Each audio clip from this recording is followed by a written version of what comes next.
Welcome back to another story on Prime Fiction. This time, we're bringing you, What If Naruto Was the Lost Fox God Who Arrived at Hotel Transylvania and Dracula himself bowed before him. Your likes fuel our creativity.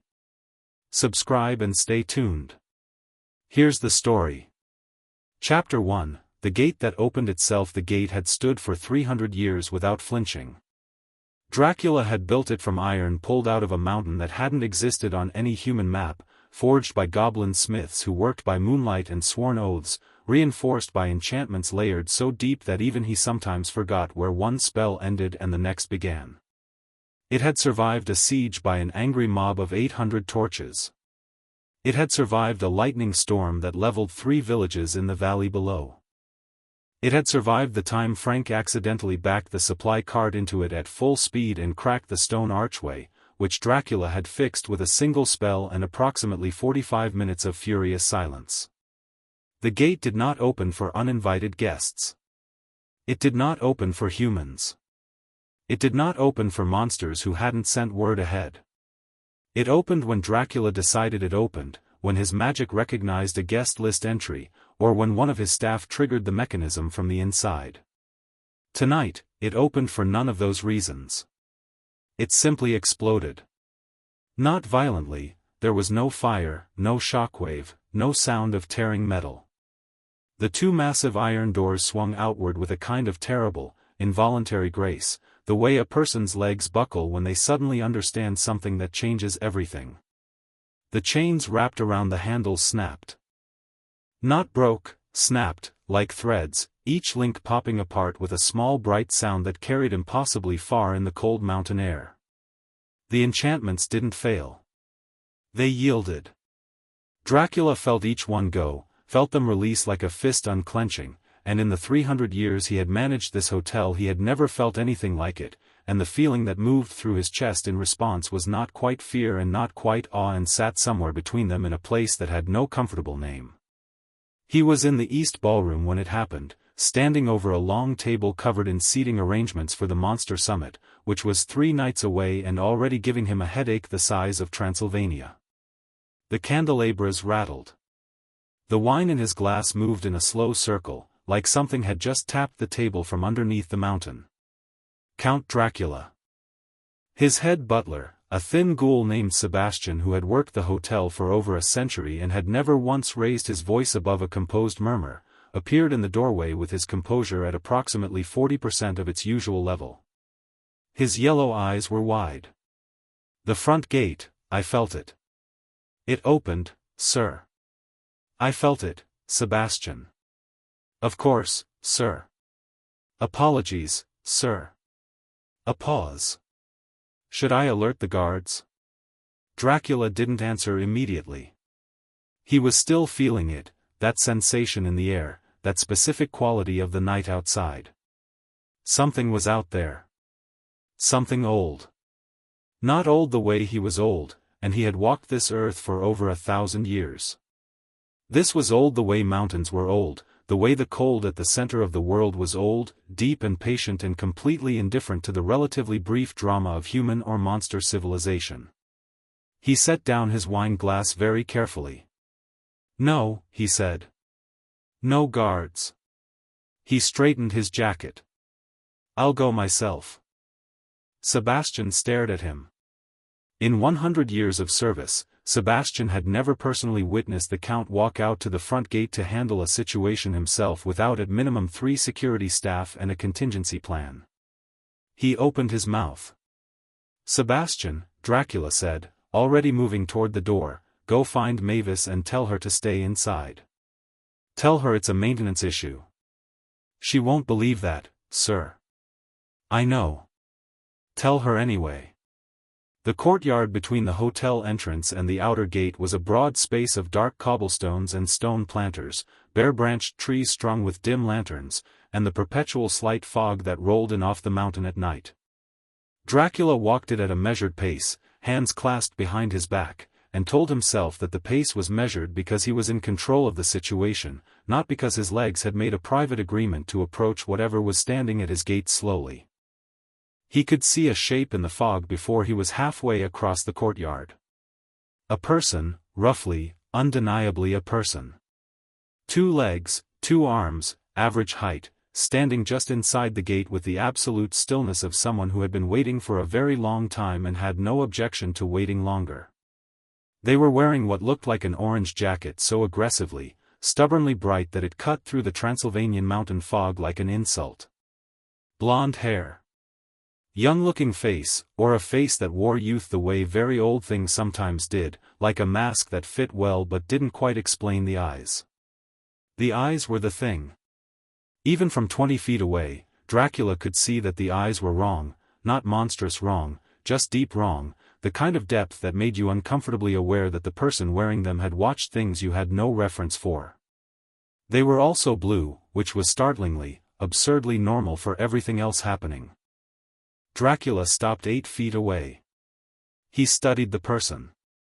The person studied him back with an expression of mild, genuine interest, the way someone might look at a city they'd heard good things about and were pleased to find lived up to the description. "Nice place," the person said.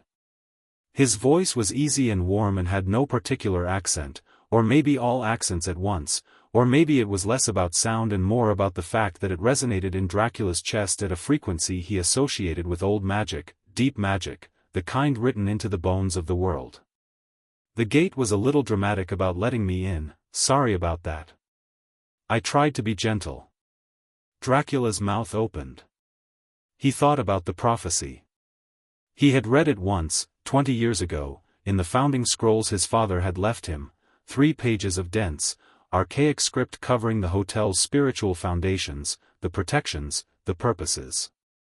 He had read all of it carefully except one passage, a small section near the end that his father had marked with a specific symbol Dracula recognized as the notation for "this is true but not currently relevant." He had read it with the mild, academic interest of a man cataloging possibilities he expected to remain theoretical. "When the Fox of 9 Flames walks through your gate, Vlad," the passage had said, written in his father's hand with a slight tremor that Dracula now understood was not old age but something else entirely, "do not reach for a weapon. Do not demand answers. Do not speak before he does. When he speaks, listen. And when you understand what stands before you, bow. It costs you nothing and means everything. He was ancient before the first vampire drew breath, and he has come to your house, and that is either the best thing that will ever happen to you or the end of everything, and which one it is depends entirely on whether you have the good sense to be gracious." His father had added one more line below that, smaller, almost as an afterthought. "He will be wearing something orange. I cannot explain this." Dracula looked at the orange jacket. He looked at the eyes. He thought about everything he had built on this mountain, every guest he had welcomed, every family that had sheltered here, every child who had grown up feeling safe within these walls, and the 300 years of patient, exhausting, occasionally maddening work it had taken to make this place what it was. Then he did something he had not done voluntarily in several centuries. He dropped his gaze, inclined his head, and bowed, not the shallow, performative bow of a monarch acknowledging a peer, but a real one, deep enough to mean something, the kind that costs a proud man actual effort and is precisely why it carries weight. "Fox God," he said, and his voice came out steadier than he expected. "You are welcome in my house." The silence that followed lasted about 4 seconds, which was long enough for a bat somewhere on the hotel roof to lose its grip and flutter away in confused alarm, and then the person in the orange jacket let out a breath that sounded like the first honest exhale he'd taken in a while. "Ha!" The sound was soft, surprised, and genuinely pleased. "Your old man actually put it in the scrolls, huh? Good. I wasn't sure he would." He tilted his head. "You can stand up. Please. I've never been great with the bowing thing." Dracula straightened. The person was grinning now, a wide, crooked, completely unguarded grin that made him look about 17 and also somehow made the depth in his eyes worse, more noticeable, the way a candle in a cave illuminates rather than hides the size of the darkness behind it. "I'm Naruto," he said. "Uzumaki Naruto. Or just Naruto, I've gone by a lot of names but that one's the one I like." Dracula, Dracula said, and then felt slightly absurd for introducing himself to someone who was apparently older than the concept of vampires. Count, Dracula works. Naruto looked past him at the hotel, and the expression on his face did something interesting. It softened, genuinely, the amusement giving way to something that looked like recognition. You built this for them, he said. It wasn't a question. For the ones who didn't have anywhere safe. Dracula found himself without an immediate response, which was not a state he occupied often. Yes, he said finally. Naruto nodded slowly, still looking at the hotel. The lantern light caught something along his face, faint lines, not wrinkles, something else, like marks that had been there and faded and left the ghost of themselves behind. I know what that costs, he said quietly. Building something like that. I know what you have to be willing to sacrifice. He glanced back at Dracula, and for one brief moment the youth fell completely off his face and Dracula was looking at something that had genuinely outlasted civilizations, and then it was back, and the grin was back, and Naruto shoved his hands in his jacket pockets with the energy of someone who had just decided to enjoy himself. So. You got a room? Sebastian, to his eternal credit, did not scream. He came very close.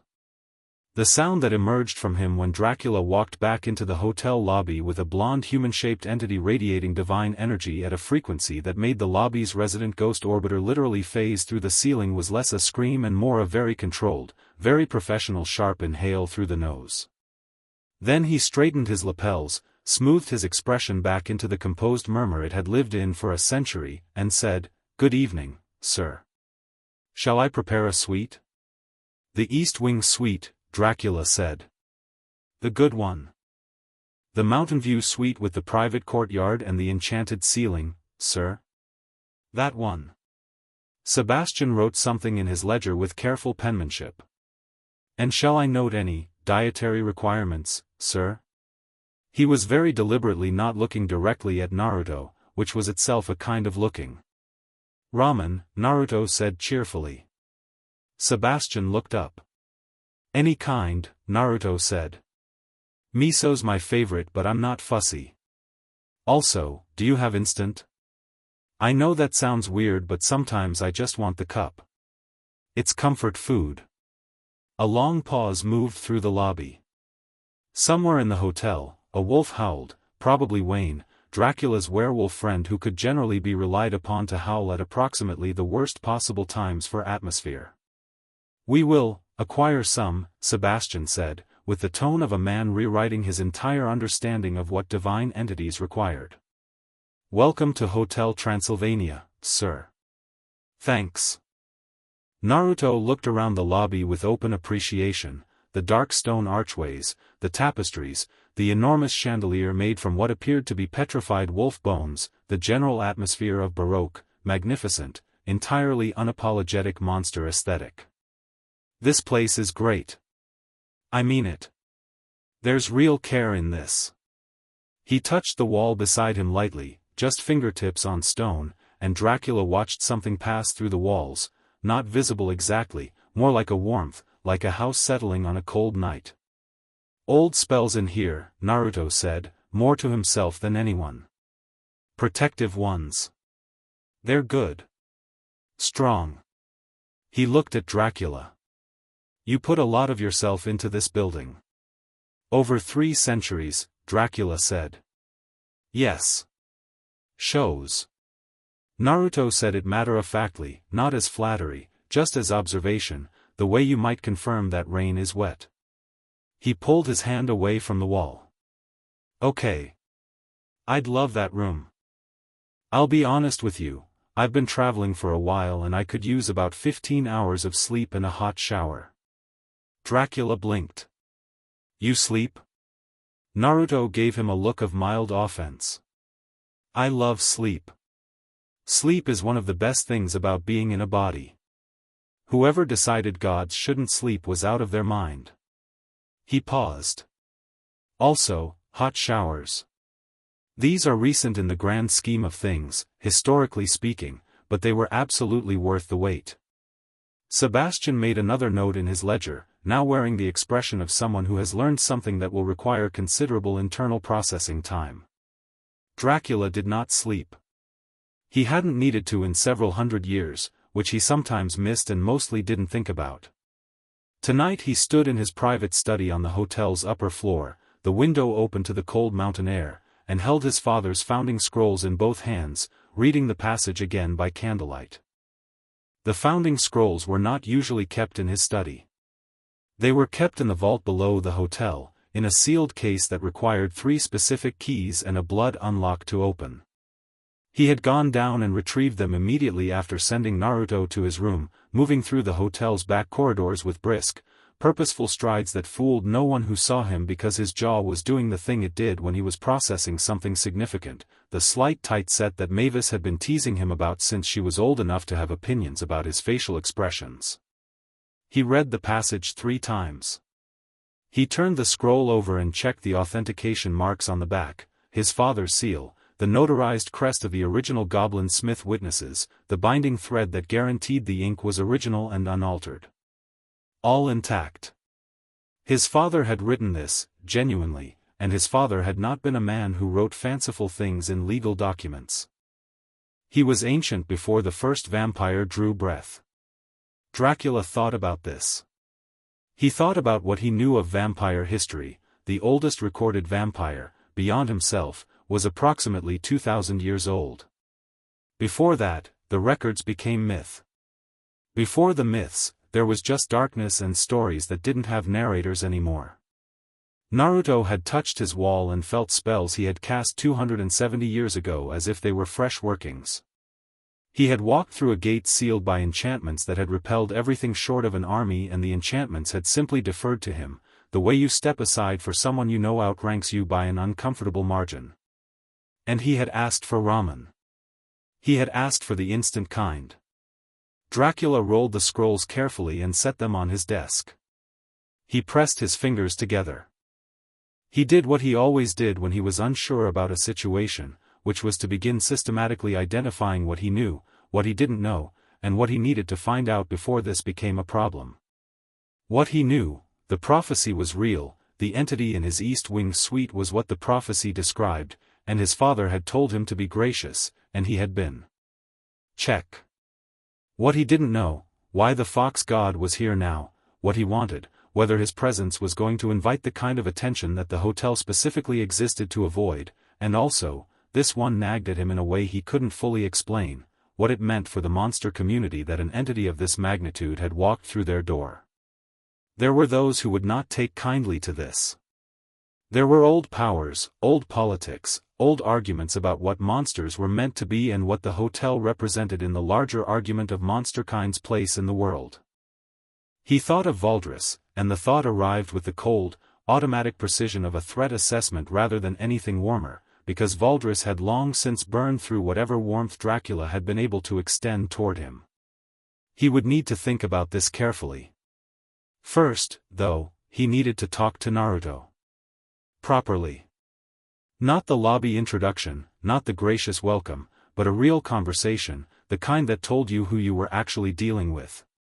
Tomorrow night, he decided. He would give the man his 15 hours of sleep. Mavis found out about the guest before sunrise, which was faster than Sebastian had predicted and slightly faster than Dracula had prepared for. She appeared at his study door at 4 a.m. with her dark hair slightly disheveled and the particular expression she wore when she had been investigating something and was either about to be smug about what she'd found or deeply worried, and it was too early to tell which. She was 23 now, well, 523, technically, but the 23 of those had been the active ones, and she had her mother's eyes and her father's stubbornness and her own particular brand of restless, curious energy that Dracula both adored and found exhausting. "There's a human in the East Wing suite," she said. "He's not human." "I know he's not human, Dad, that's why I'm standing here at 4 a.m. instead of sleeping." She stepped into the study. "I went past the East Wing on my evening rounds. Don't make that face, I do rounds, I'm responsible, and the air in that corridor is different. It's like standing next to a fire that isn't burning anything, just warm." She tilted her head. Also, the enchanted ceiling in that suite is doing something it's never done. I peeked through the door. The ceiling is showing a sky, which it's supposed to do, that's normal, but it's not showing the mountain sky, it's showing something I've never seen before. Blue sky with the most enormous cloud formations, and I can hear whine through a closed door. Dracula looked at his daughter for a long moment. He's adjusting to the room, he said. Who is he? He considered the various ways he could answer this, partial truths, redirections, the classic paternal delay of I'll explain tomorrow, and discarded all of them, because Mavis had inherited his stubbornness and would simply stand here until he said something real. He's very old, Dracula said carefully. Much older than anything we have on the guest registry. He's known by many names, in many traditions. He has come to the hotel voluntarily, peacefully, and I believe with genuinely good intentions. He held his daughter's gaze. He is also, Mavis, something we have not had here before, and I need you to understand the weight of that before you go and be yourself at him. Mavis stared at him. Be myself at him? You know what I mean. The questions. The enthusiasm. The thing where you get very interested in something and the other person suddenly has no exits. That's called being curious, Dad. I know what it's called. I'm asking you to perhaps dial it down. Slightly. Give him time to settle. Mavis was quiet for a moment. Then, is he dangerous? Dracula thought about the iron gate swinging open like it was apologizing. He thought about the enchantments releasing, one by one, like a crowd parting for someone they recognized. He thought about the way the lobby walls had held a warmth for a full hour after Naruto had touched them. Not to us, he said, and meant it. He came through the gate, Mavis. He could have gone through the walls. He came through the gate. She absorbed this. Her expression shifted through several versions of itself, curiosity, concern, the particular sort of wonder she tried to play down because she thought it made her look young, and settled on something quieter and more considered. Okay, she said. I won't bombard him. She turned to leave, stopped. Does he have a name? That I can use? Naruto, Dracula said. Mavis tested it quietly, just the shape of the word. Then she nodded and left, and Dracula listened to her footsteps down the corridor and thought about his father's scroll, and the tremor in the handwriting, and the fact that his father, who had faced things that gave ordinary monsters nightmares, had noted the orange jacket with something that read very much like awe. The sun came up over the mountains, which meant nothing in particular for the hotel because Hotel Transylvania ran on night schedules and most of its guests experienced sunrise as a signal to go to bed, not wake up. The human-facing exterior of the hotel, the service roads, the lower walls, the mail delivery point 3 miles down the mountain where a thoroughly enchanted postal worker left packages without ever quite managing to remember the precise route he'd taken, went through the quiet transition it made every dawn, the protective spells thickening slightly, the outer wards tightening, the whole building settling into its daytime stillness like a cat finding the sunniest spot on the floor. Inside the East Wing suite, the enchanted ceiling held its impossible blue sky with those enormous cloud formations Mavis had described, and the wind sound continued softly through the closed door, real wind, somehow, warm and carrying the faint smell of grass and something like wood smoke. In the corridor outside the suite, a small fox had appeared sometime in the small hours and was sitting with its 9 tails wrapped neatly around its feet, amber eyes open in the dark, watching the hallway with calm patience. Several of the hotel staff had discovered it during the night shift. None of them had been able to explain it, or quite bring themselves to shoo it away, because it looked at them with a knowing expression that made shooing feel philosophically complicated. By morning, it had attracted 3 werewolf pups, 2 small zombies, and a gargoyle who had abandoned his post on the south tower parapet to come sit in the corridor and be near it, for reasons he could not have articulated but felt very strongly.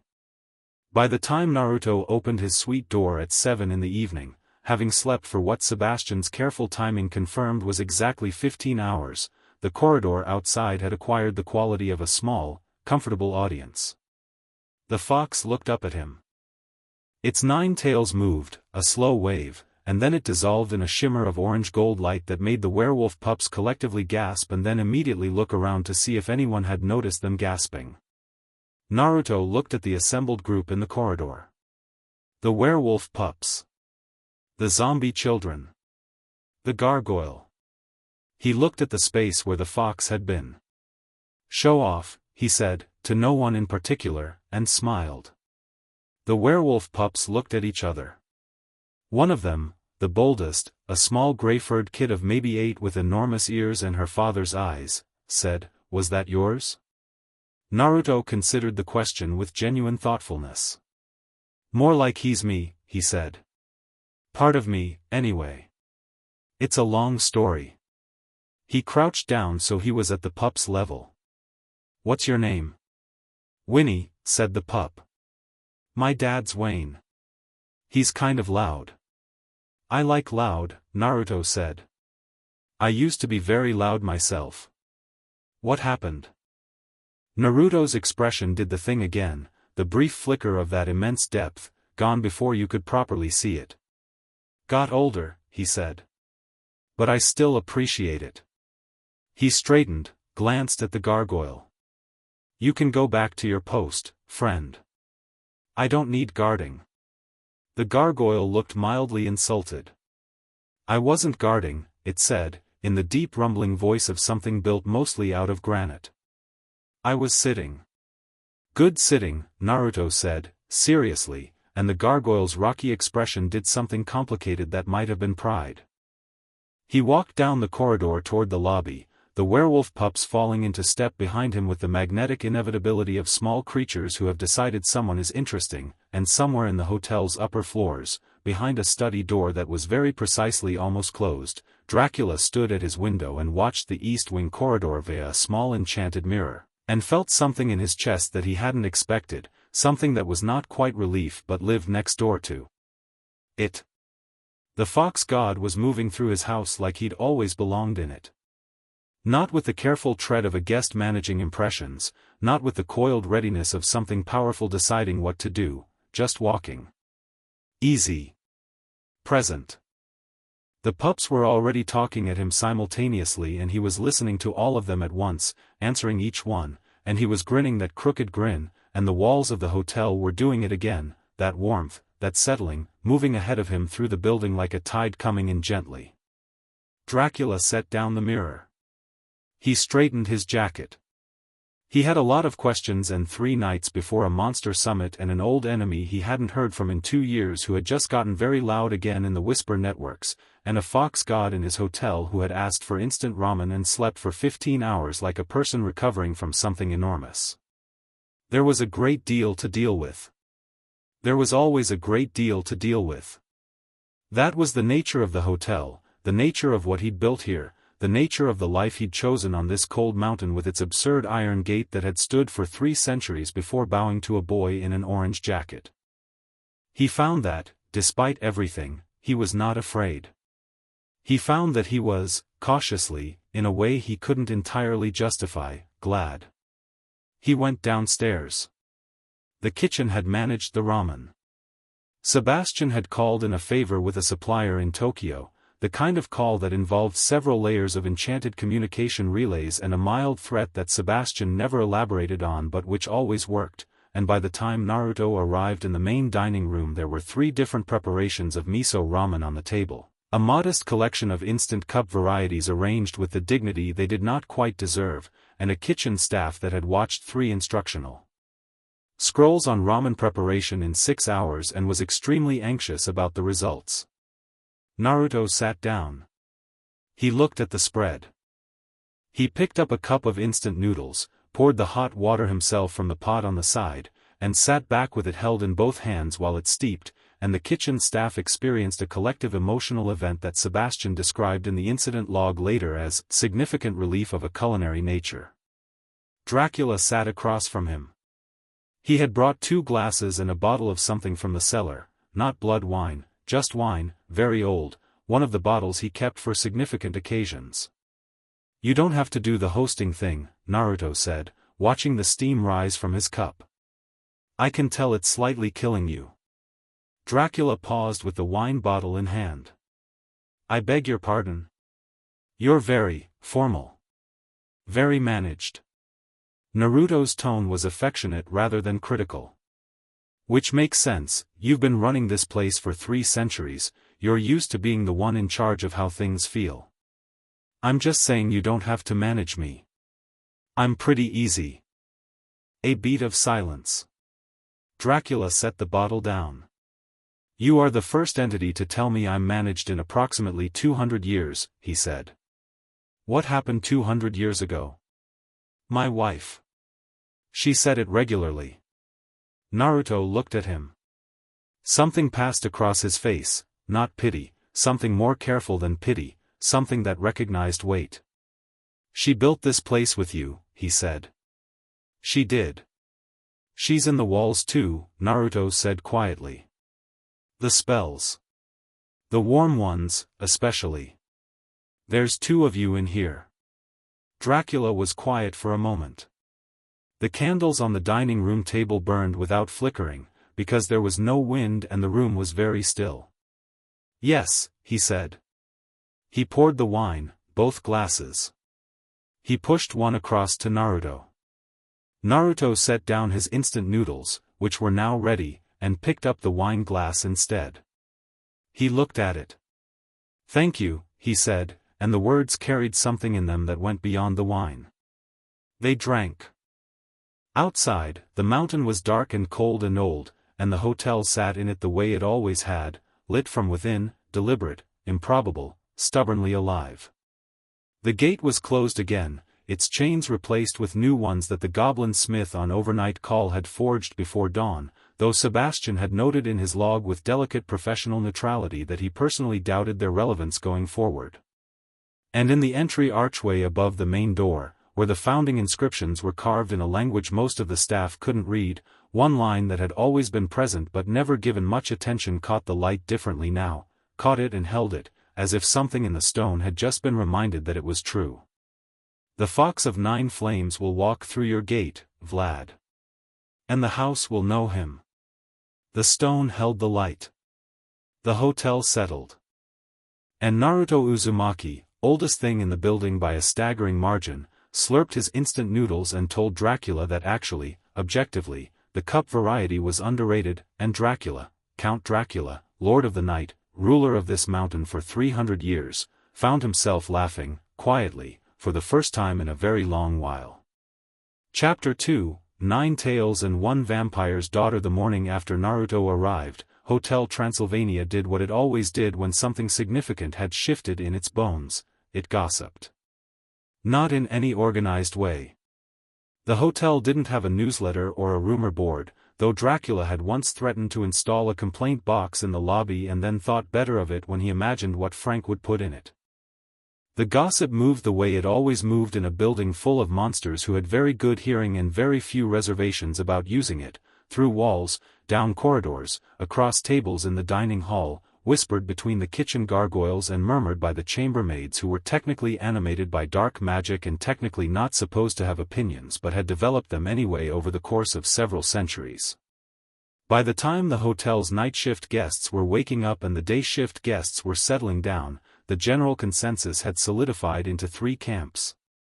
The first camp believed the new guest was a very powerful wizard, possibly the most powerful they'd encountered, and was mildly excited about it. The second camp believed he was something significantly beyond a wizard and was more cautiously excited about it. The third camp, this one was primarily Frank and Wayne, who had been having breakfast together in the east dining room and had seen Naruto walk past the doorway trailing 3 werewolf pups and nodding along to something Winnie was saying, believed he was just a guy who seemed really cool, and this camp was by a significant margin the most comfortable camp to be in. Frank had put down his fork, watched Naruto pass, watched the walls do the warm thing, and said, huh, in the particular way he said it when something registered as genuinely pleasant. Wayne had watched his daughter talking to a stranger with the kind of open, unguarded animation she usually reserved for her parents and her favorite books, and had felt his ears prick forward involuntarily. Then Naruto had glanced into the dining room, caught both their eyes, and given them a nod of acknowledgement so casual and genuine that Frank had nodded back before he'd fully processed doing it. "Who is that?" Wayne had said. "No idea," Frank had said. "But Winnie likes him. Winnie likes everyone." "She doesn't talk to everyone like that," Frank said, watching the doorway where they'd disappeared. "She's telling him something real. You can tell." Wayne looked at the doorway for a long moment.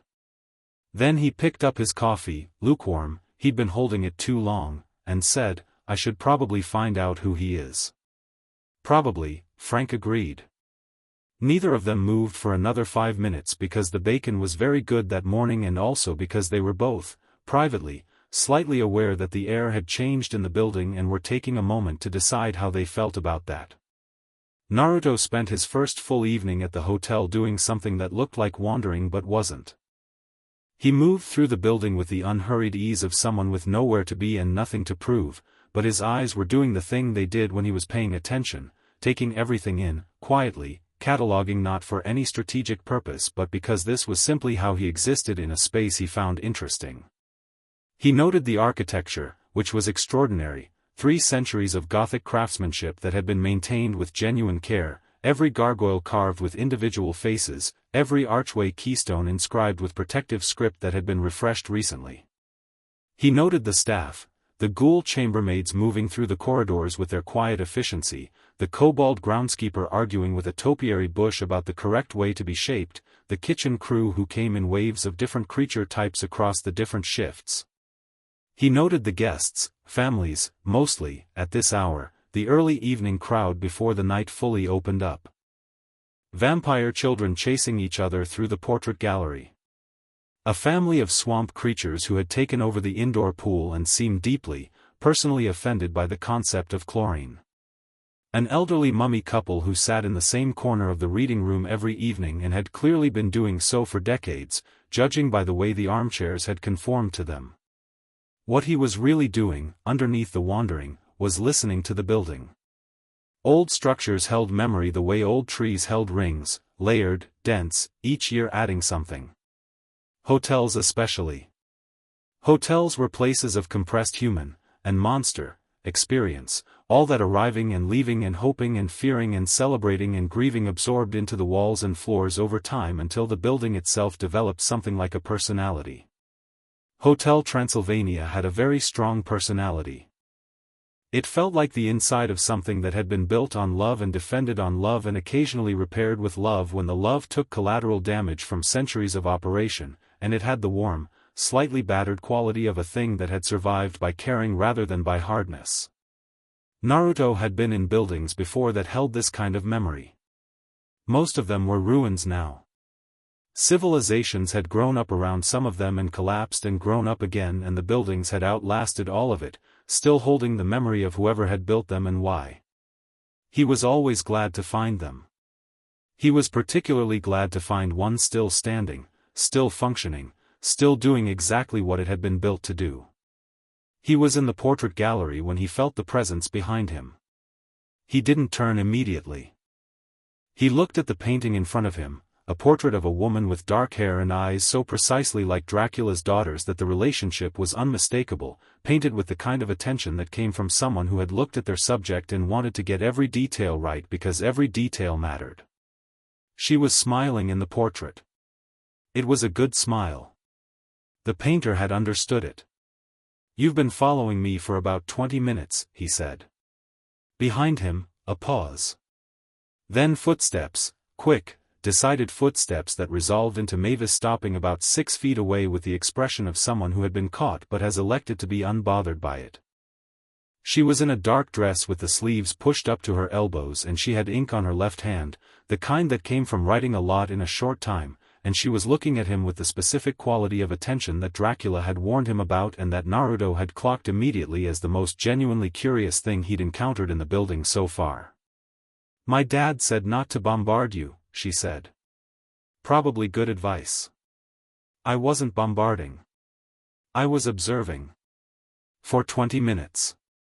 Carefully observing." She looked at the portrait, then back at him. "That's my mother. I know, Naruto said. She's in the building. I can feel where she is. He glanced at Mavis. The warmth in the East Wing especially. The family suites. The places she spent the most time. Mavis was quiet for a moment. The way she was quiet was interesting, not sad, not precisely, more like someone who had done their grieving and arrived at a place that was softer than grief but still had weight to it. You can feel that? Old spells leave signatures, Naruto said simply. Hers are kind. She put a lot of care into them. Mavis looked at the portrait. Something in her face shifted, that soft, weighted thing moving through her expression and then settling. Yeah, she said. She did. Then she turned back to Naruto with the determined energy of someone who has finished with the tender moment and is ready to proceed to the questions. Okay. I told my dad I wouldn't bombard you and I'm keeping that promise, so I'm only going to ask one thing right now. Just one? One at a time. She met his eyes. What are you? Naruto looked at her. He considered giving her the version he'd given Dracula, old, complicated, many names, and then he considered the ink on her hand and the sharp quality of her attention and the fact that she'd followed him for 20 minutes before she'd said anything, which was patience from someone who had clearly been vibrating with questions since last night. Sit down, he said. I'll tell you a story. They sat on the long window seat at the end of the portrait gallery, the mountain dark beyond the glass, the distant scatter of valley lights far below. Naruto leaned back against the window frame and looked at the ceiling and figured out where to start. A long time ago, he said, before your father's civilization, before most of the civilizations you'd know the names of, there was a world that was a lot more porous than this one. Thin walls between things, between what you'd call the spirit world and the living world, between what was divine and what was mortal. Lots of traffic between the two. It wasn't weird, back then, for something to be both. You were both, Mavis said. Not a question. I grew into it, he said. I was born mostly human, or what passed for human back then, which was more complicated than it sounds. But something in me was always reaching past the edges. Always bigger than the body I was in.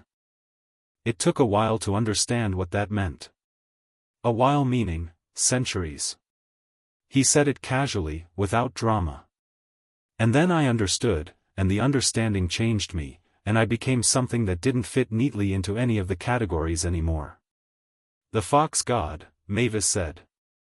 That's one of the names. He glanced at her. Foxes meant something different back then.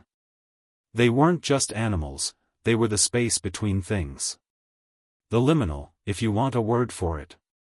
The trickster energy, the boundary crosser, the thing that could be in two places at once or be two things at once. When I became what I became, the fox was the best symbol anyone had for it. He paused. Also I'm fast and I tend to make a mess and occasionally I'm annoying. So. Mavis laughed, genuinely, not politely. It was a good laugh, uninhibited, slightly surprised. And the 9 tails? 9 aspects, he said. Power, wisdom, speed, perception, empathy, creativity, will, love, and the last one doesn't have a good translation into any modern language. Call it presence. The quality of being somewhere completely, fully, without reservation. He was quiet for a moment. I separated them once. Voluntarily. Packed pieces of myself into a vessel, what people later called the 9-tailed fox, the demon, the monster that destroys everything it touches. His voice didn't change tone but something in it went quiet and careful. He was never a demon. He was me. He was the most powerful parts of me that I decided I shouldn't carry all at once because I was afraid of what I'd do with them. You were afraid of yourself? I was afraid of what I'd do to other people, Naruto said. There's a difference. He looked at her. When you have that much, when you can unmake things with a thought, rebuild them with a gesture, the risk isn't that you'll go out and destroy the world. The risk is subtler than that. You start arranging things. You start thinking you know better. You start looking at human choices, messy, irrational, painful human choices, and thinking, I could fix that. I could just fix it. His jaw tightened slightly. And that's when you stop being helpful and start being a problem. Mavis was watching him with the particular expression she got when something real was being said and she was going to remember it. So you sealed yourself, she said. I sealed the parts one didn't trust myself with, he said. I lived small. I lived human, mostly. I made friends and I lost them and I made more and I built things and I watched them fall and I figured out, over a very long time, how to have all of it back without it swallowing me. He looked at the portrait of Dracula's wife. The seal broke completely about, I don't even know how to count it in your years. Recent, relative to how long I've been doing this. Everything came back. And then I ended up here. Why here? Mavis asked. The mountain called, he said, simply. Old magic in the earth here. Protective workings, layers of them. Something in the land that's been designated as safe for things that need safety. He glanced at her. Your father didn't build on this mountain by accident. This mountain was already something before he arrived. He chose it because it felt right, I'd guess. And it felt right because the land here has been holding that intention for a long time. Mavis was quiet, turning this over. How long? Naruto smiled slowly. Long enough that I put some of that intention there myself, once. He watched her eyes widen. I walked this part of the world before any of this valley was settled. I liked it. I thought, if someone ever builds something worth protecting here, the land will help. He shrugged, the gesture so ordinary and human against everything else he'd just said that it landed slightly absurdly. Turns out it took a while for someone to build something worth protecting. Mavis stared at him for a long moment. Then she said, very quietly, you seeded this mountain for us. I seeded it for whoever would need it, Naruto said. I didn't know it would be a hotel for monsters. That's better than most of the things I imagined. A silence fell between them. Not uncomfortable, the kind of silence that happens after something significant has been said and both parties need a moment to let it settle properly. Then Mavis said, my dad is going to lose his mind when I tell him that. Naruto laughed, and it came out fully, genuinely, the sound bouncing off the portrait gallery walls, and the portraits, enchanted, all of them, the eyes tracking, shifted in their frames slightly, orienting toward the sound. The thing about Kurama was that he existed simultaneously inside Naruto and absolutely wherever he wanted to be, and he had very strong opinions about when each state was appropriate. He had been inside for most of the journey to the hotel, the travel had been long and the situation had called for Naruto to look non-threatening, and a massive nine-tailed fox made of living fire walking beside a blonde man in an orange jacket did tend to register as threatening in most contexts. But Kurama had been awake and attentive through all of it, watching through Naruto's senses, cataloging the hotel with interest and the guests with skepticism and Dracula with something he would never in any dimension describe as respect but that had many of respect's functional properties. By the second evening, he'd had enough of being polite about it. Naruto felt it coming. He was crossing the hotel's main courtyard, the broad inner courtyard with the stone fountain and the dark garden, a genuinely beautiful space that the hotel's landscaping kobolds tended with evident pride, when the temperature shifted. Not dropped, shifted, the way it did when something was happening that wasn't following regular thermal logic. The fountain water started moving against its current. The lanterns flickered, not from wind, from something in the air that wasn't air exactly, something with texture and weight and the smell of old forest and open sky. He stopped walking. Kurama, he said, conversational, what are you doing? The response came from inside him and outside him simultaneously, which was the nature of their relationship and had been for longer than most species had existed. I've been cooped up for 3 days of travel and you didn't let me attend the gate moment. The voice was low, resonant, carrying the unmistakable register of something very large, speaking at a volume reduced for courtesy rather than capacity. "I want to see this place properly. It's 10 o'clock and there are guests in the courtyard."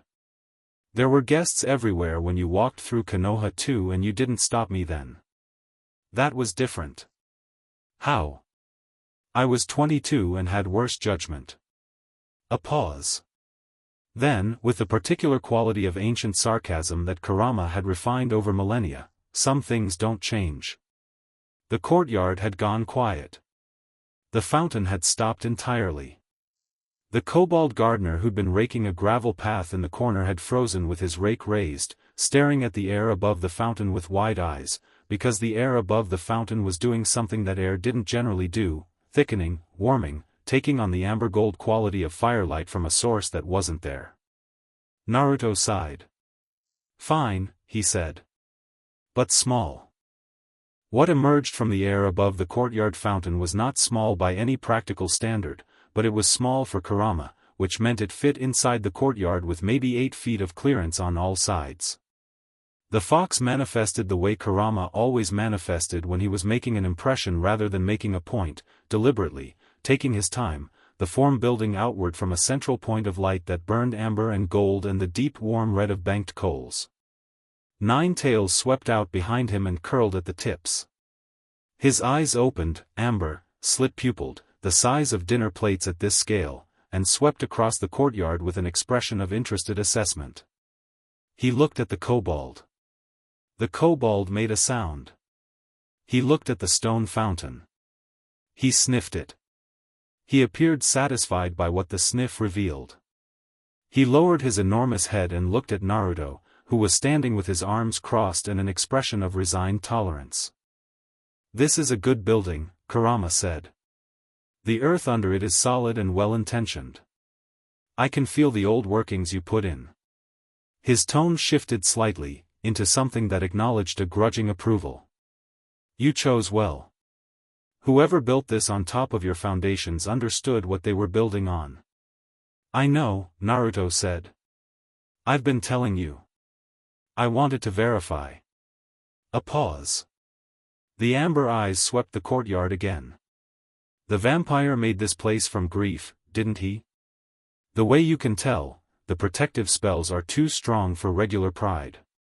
Only grief makes protections like these." He looked at Naruto.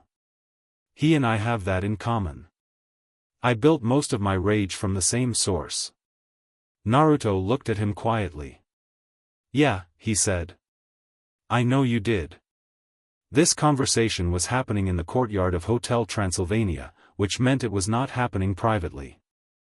The kobold had been joined by 3 kitchen staff, 2 of the wolf family's older children, the gargoyle from the corridor who had given up all pretense of post-guarding, and Frank, who had walked out looking for a specific garden shovel he'd left somewhere and was now standing stock still with his neck bolts nearly vibrating from suppressed surprise, watching the 9-tailed fox made of living fire have what appeared to be an intimate conversation with the blonde human-shaped guest, and processing all of this with the slow, earnest good nature that was Frank's primary tool for engaging with the inexplicable.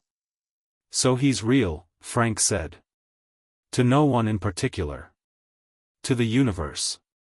He's actually real." Kurama turned one enormous amber eye toward him. Frank met it. There was a moment where the specific courage required to make eye contact with a divine 9-tailed fox under uncertain circumstances was tested, and Frank, who had survived lightning, several pitchfork mobs, and one extremely bad experience at a human county fair, passed the test. "Hey," Frank said, and waved one large green hand. Kurama blinked slowly. "This one," Kurama said to Naruto, "has good energy." "That's Frank," Naruto said. "He's a good guy. He smells like autumn storms." Something in Kurama's expression shifted, a complicated thing, the face of a creature who had centuries of practice in disdain and was periodically surprised by things that breached it. "I don't dislike him." "That's high praise from you. Don't push it." From the upper floor of the east wing, a window opened. Dracula leaned out, took in the scene in the courtyard below, the nine-tailed fox of living amber fire filling most of the available space, Naruto standing with folded arms, Frank waving, and was quiet for approximately 4 seconds. Then, Naruto. Naruto looked up. Yeah? Is that, Kurama, yeah? Is he going to, the garden? Sebastian spent 2 weeks on the garden arrangements for the summit. Naruto looked at Kurama. Kurama looked at the garden.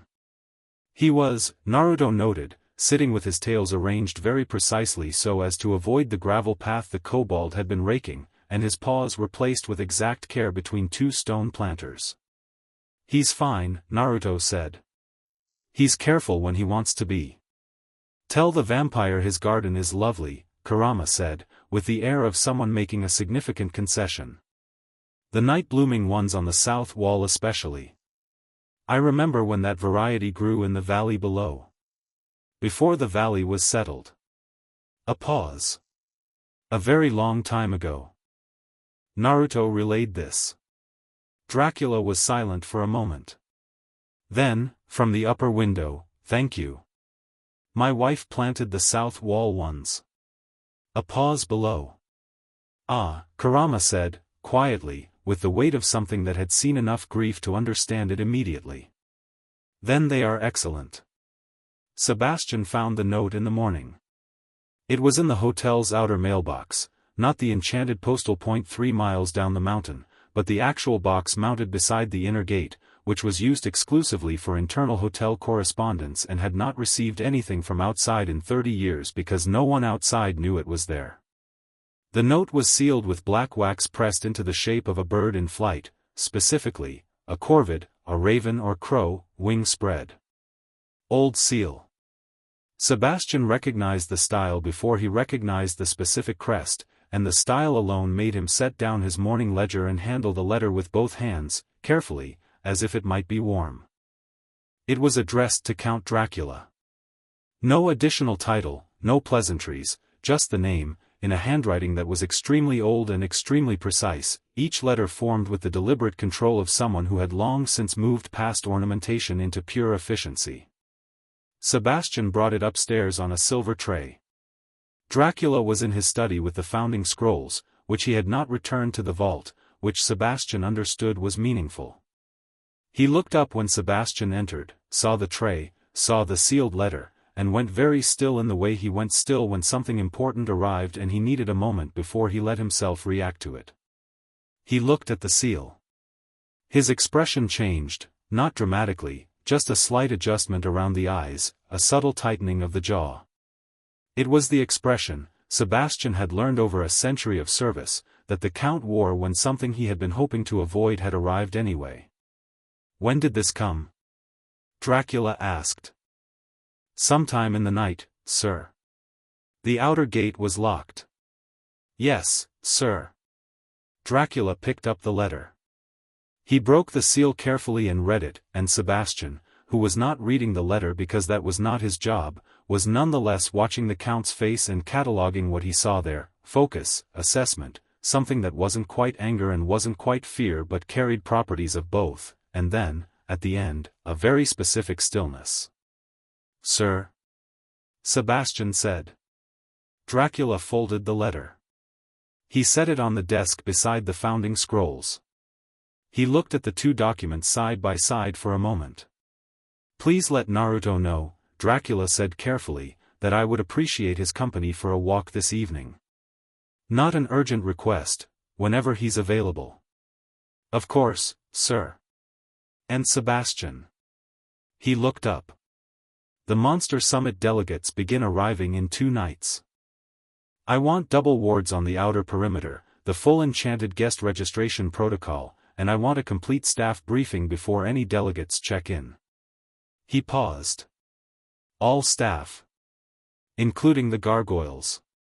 Sebastian wrote this down, his face composed and professional, his penmanship untroubled. Anything else, sir?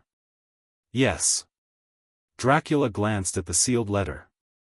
Update the incident alert protocol for the following name. He said the name. Sebastian stopped writing. He looked up. It was the first time in a century of service that Sebastian had stopped writing mid-sentence. "Sir," he said. "Is he?" "Apparently," Dracula said, "he's been invited to the summit." "Not by me." A pause. "Someone else sent the invitations." The letter sat on the desk, black waxed seal broken open, the careful precise handwriting visible at the fold. Not a threat, exactly. Not an ultimatum. Something more patient than either of those, and therefore more troubling, the correspondence of someone who was comfortable taking their time because they had decided the conclusion was already certain. Sebastian closed his ledger. "I'll update the protocol immediately, sir." He left. The door clicked shut. Dracula looked at the letter. He looked at the founding scrolls. He thought about a nine-tailed fox made of living fire, sitting in his courtyard the night before with careful paws placed between his wife's flower planters, and a blond man in an orange jacket who had walked through his gate like he belonged here. He thought, of all the times for the prophecy to come true. Then he thought, or perhaps exactly the right time. He picked up the founding scrolls and went to find Naruto. They found each other in the east corridor, which saved the walk. Naruto was coming from the portrait gallery direction, hands in his jacket pockets, that easy unhurried walk that Dracula had already started to think of as specifically his. He looked up when Dracula turned the corner and read something in Dracula's face immediately, not with alarm, just attention, the kind that sharpened without urgency. "Something happened," Naruto said. "I received a letter," Dracula said. "I think you should read it." Naruto took the offered letter. He read it. His expression didn't change much, a slight focus settling over his features, that depth in his eyes becoming more pronounced, the youth falling back slightly to make room for the thing behind it. He handed it back. "Valdris," he said. The name sat flat in the corridor air, a word with weight in it. "You know him," Dracula said. Not surprised. Just confirming. "I know the type," Naruto said. The old ones who watched their people diminish and decided the answer was conquest. "I've met a few across the years.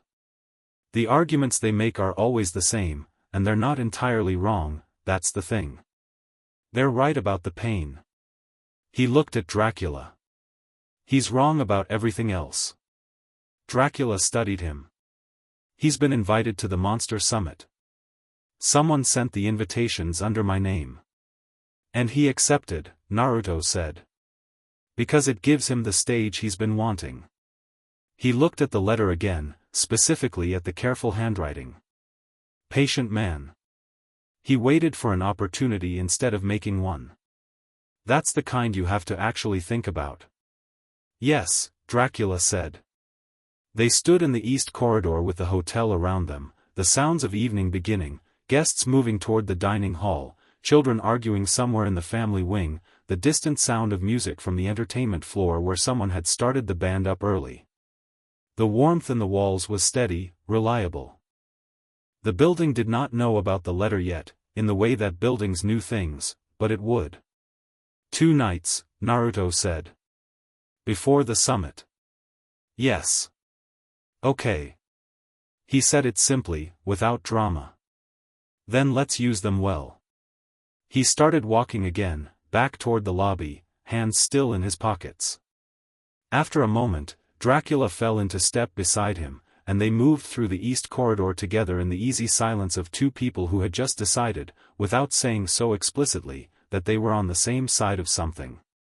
Behind them, the portraits in the gallery tracked them until they turned the corner. The founding inscription above the main door caught the light. Mavis, crossing the landing above the lobby, looked down and saw her father walking alongside their new guest, and watched something in her father's posture that she hadn't seen in a long time, a particular quality of not being alone in the way that counted, and felt something in her chest go quiet and warm. She looked at the ink still on her left hand from all the notes she'd been taking. She went back to her room and wrote for another 2 hours, and every line she wrote circled around the same thing: a man who had seeded a mountain with protection before anyone knew they'd need it, sitting in a portrait gallery talking about what it costs to be powerful and afraid of yourself all at once, and how the answer wasn't less power but more understanding. She'd never written anything that felt so much like it was also about her father. She kept that part to herself, for now. Outside, the mountain was dark and cold and the stars were the specific brilliant scatter you only got at altitude, and somewhere below in the valley the world was doing its ordinary human things, unknowing. The hotel held its warmth. The gate stood closed, its new chains bright in the starlight. And in the study on the upper floor, Sebastian updated the incident alert protocol, and wrote the name Valdres in the ledger with careful penmanship, and underlined it once, which was not standard procedure, and closed the ledger, and allowed himself exactly 4 seconds of standing still in the quiet room before he straightened his lapels and went back to work. Chapter 3: What the Mountain Remembers. Dracula had a ritual for difficult nights. He didn't call it a ritual, he would have objected to the word, probably, on the grounds that rituals implied superstition and he was a practical man who happened to be 1,000 years old and also technically undead. But the pattern was undeniable. On nights when something heavy had settled into his thinking and wouldn't lift, he went to the lower floors. The deep ones, below the guest levels, below the kitchens, below even the vault where he kept the founding scrolls. He went to the oldest part of the hotel, the section of the building that predated the hotel entirely, the original structure he'd built when he'd first come to this mountain, before he'd had a plan, before he'd had anything except grief and a cold mountain and the stubborn conviction that he was going to make something here that would last. The lowest floor was not on any guest map. It was not on the staff maps either, technically, though several of the older staff knew about it and understood without being told that it was not a place they were invited to casually. It was a single large room, stone floor and stone walls, no furniture, no decoration. The original protective workings were carved directly into the walls here, the earliest versions of the spells that now ran through the entire building, rougher than the later work, less elegant, but with a force to them that the refined versions didn't quite match. Grief had a specific power when you poured it into spells. Dracula had long since made his peace with using it. He lit the single torch by the door, an actual torch, wood and pitch, because the lowest floor didn't run on the hotel's enchanted lighting system and he'd never bothered to update it, and stood in the middle of the room and looked at the walls and thought about Valdres's letter. He knew he wasn't alone in the room after about 4 minutes. He hadn't heard anything, no footstep, no door, no sound of any kind. There was simply a point at which the room felt inhabited by one person, and then a point at which it felt inhabited by two, and the transition between those states had no detectable mechanism. He filed this in the growing category of things about Naruto that were going to require a specific category. "How'd you find this floor?" he asked, without turning. "The building told me," Naruto said, "from somewhere behind and to the left." His voice was quiet in the stone room, with none of the echo you'd expect. "Not literally.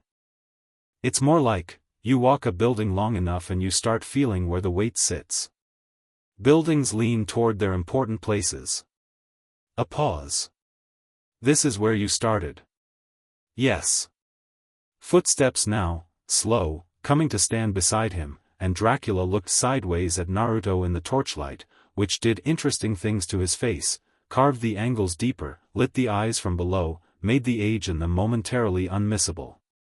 Naruto was looking at the carved walls. His expression was the careful, reading kind. "These are early," he said. "Your first attempts." "I was not a trained spellcaster," Dracula said.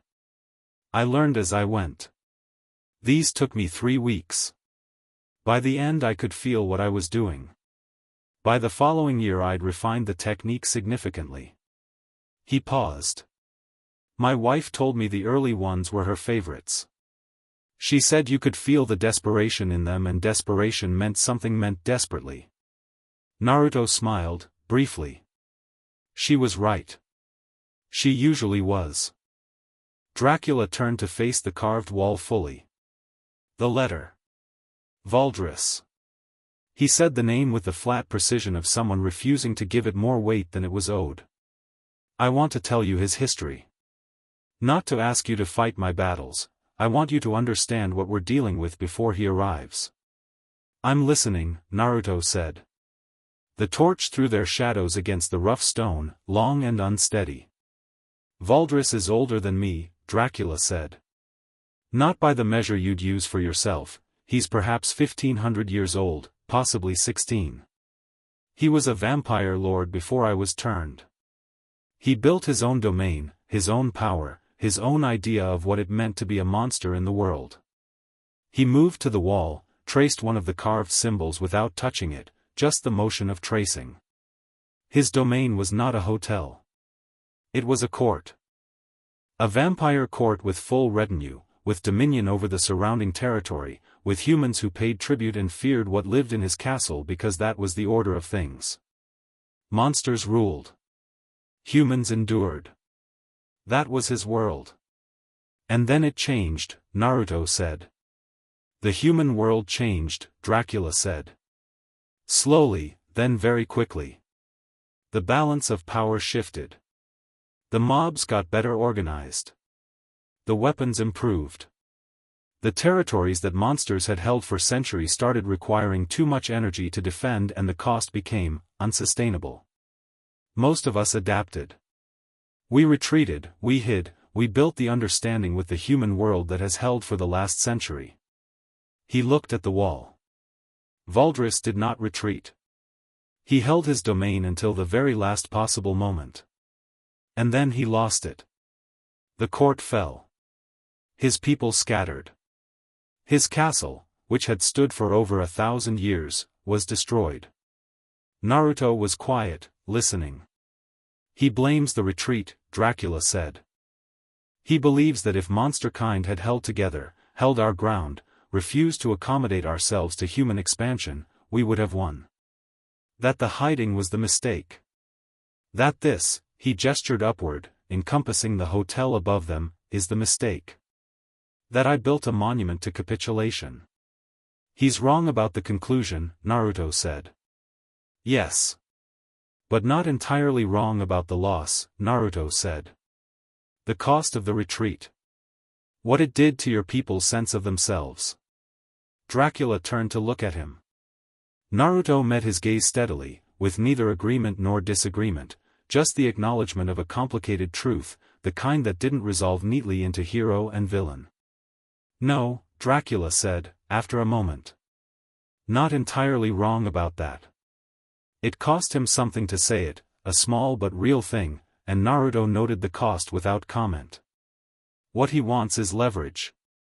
He wants to stand in front of every monster community leader I've gathered for this summit and make the argument that the time is right to stop hiding. He wants to use the summit, my event, built on 30 years of careful relationships, as his platform. And he wants to know what I am, Naruto said. Because if a divine entity showed up at your hotel 2 nights before the summit, that's not something you can keep quiet. He'll have heard about it already. Dracula nodded slowly. The whisper networks in monster communities are extraordinary. He will know someone significant has arrived. He won't know who yet. But he'll want to. And depending on what he decides I am, Naruto said, he'll either try to use me as an argument or he'll try to remove me as an obstacle. The room was quiet. The torch crackled. That is my concern, Dracula said. Naruto looked at the carved walls for a long moment.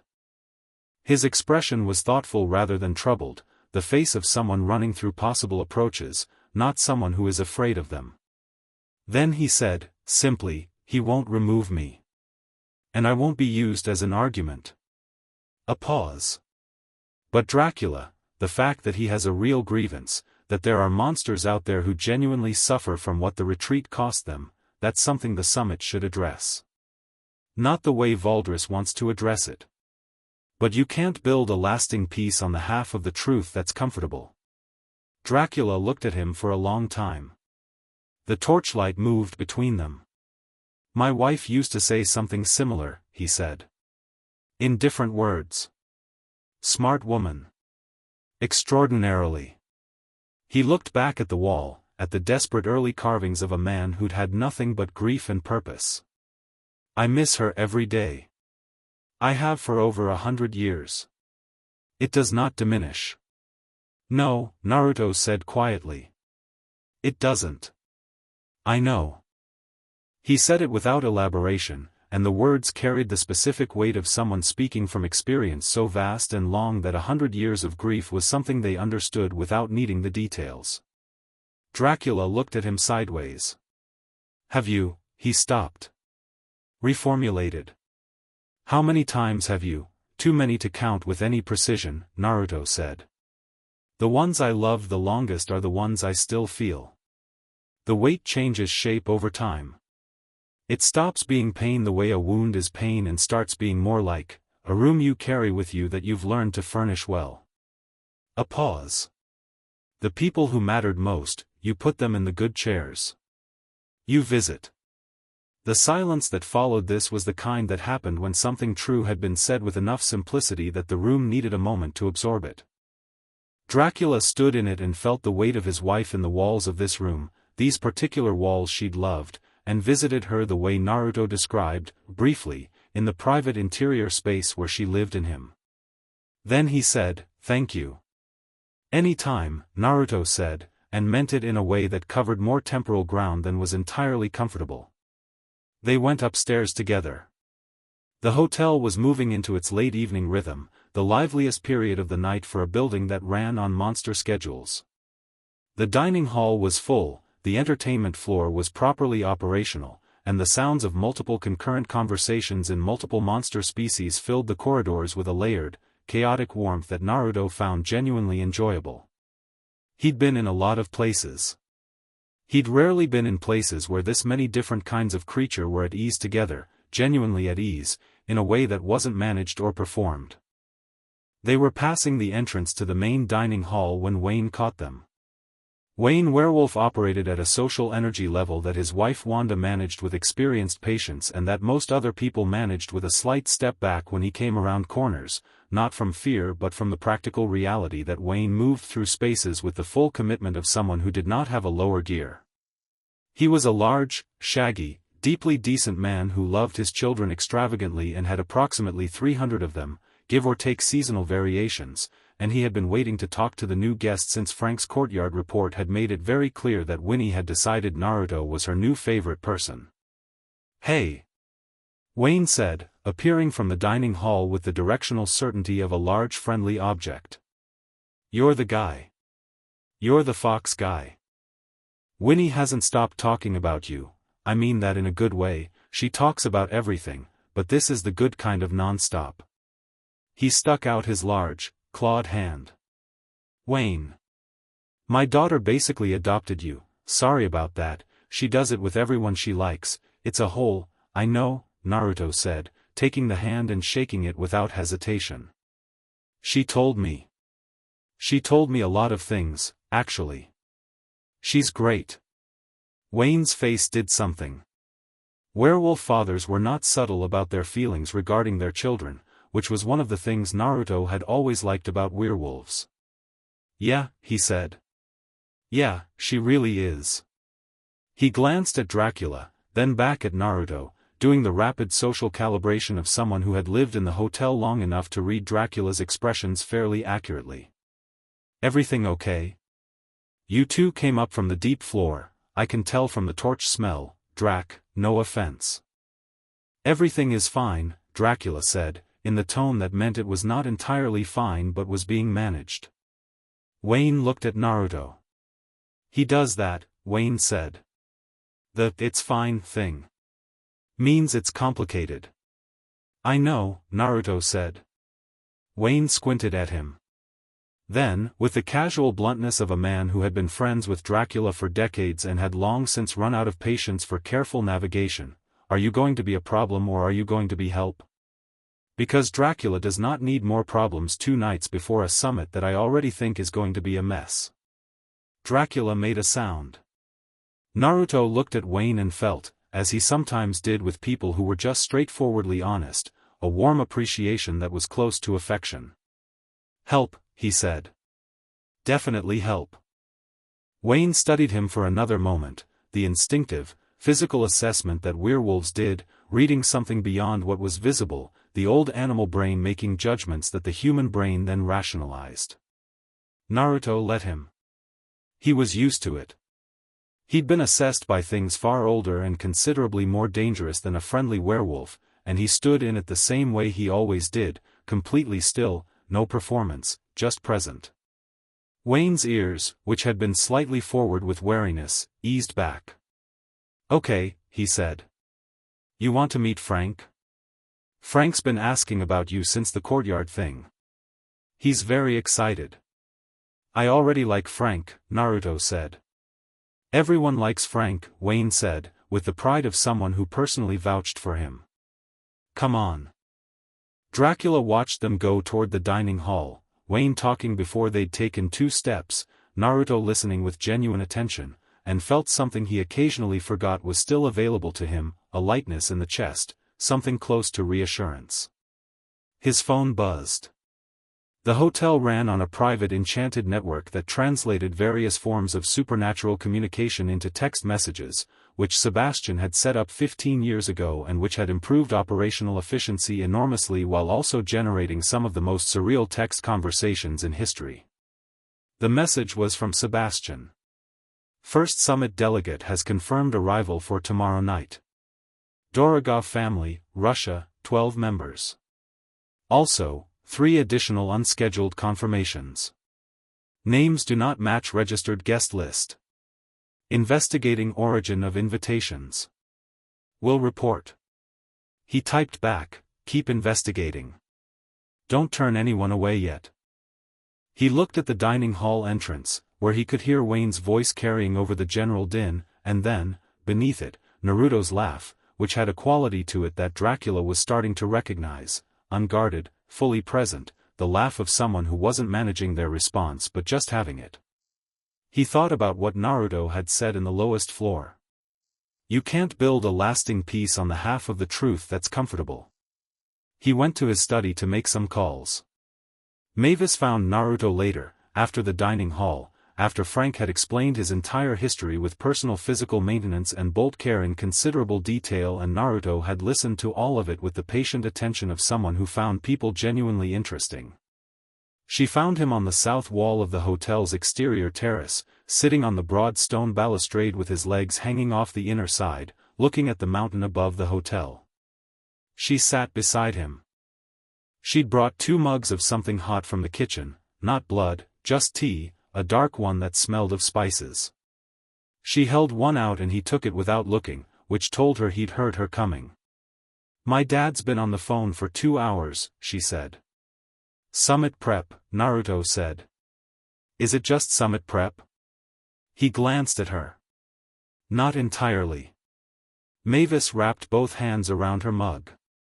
The mountain air was cold and clean, carrying the smell of pine from the forest below the hotel perimeter.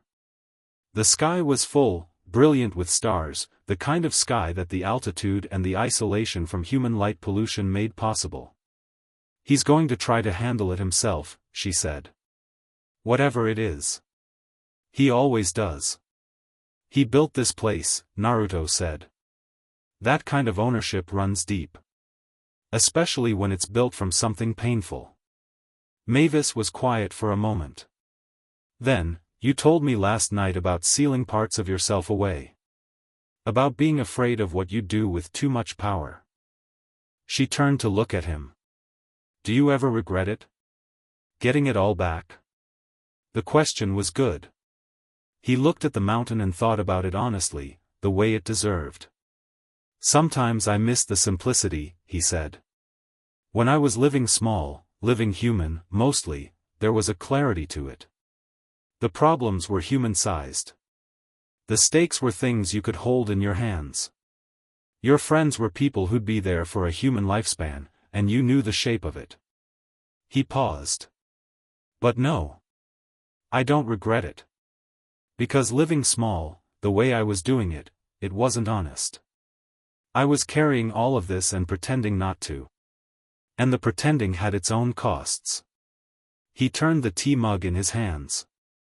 "The people I was closest to, the ones I actually let in, they knew anyway. The ones who really saw me. You can't hide what you are from people who actually look. Mavis turned this over. I've been hiding things, she said, with the directness of someone who has decided to be honest because the conversation has earned it. From my dad. Not big things. Just, I've been thinking about the hotel. About what it should be. About whether we're doing enough. She looked at her tea. There are monster communities out there who don't have a Hotel Transylvania. Who don't have anywhere safe. And we have all of this, and we're very inward-looking. We protect the people who find us. But finding us requires knowing we exist. You want to expand, Naruto said. I want to do more, she said. I just don't know how to tell my dad that what he built is incredible and also not enough without it sounding like I'm criticizing him. Naruto looked at her with the particular attention he gave things that mattered. That's not a criticism, he said. That's an inheritance. You take what someone built and you carry it forward. That's not saying it was wrong, it's saying it was good enough to be worth continuing.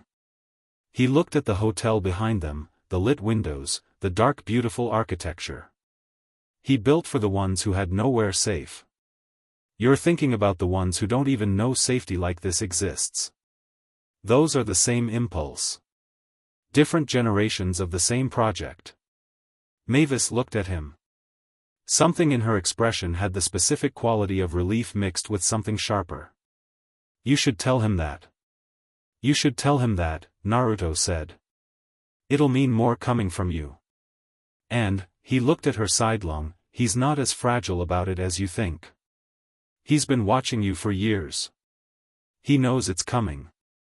He's just waiting for you to say it so he can tell you that you're right. Mavis stared at him. You've known my father for 2 days. I've known a lot of fathers over a long time, Naruto said. The good ones are all the same kind of complicated.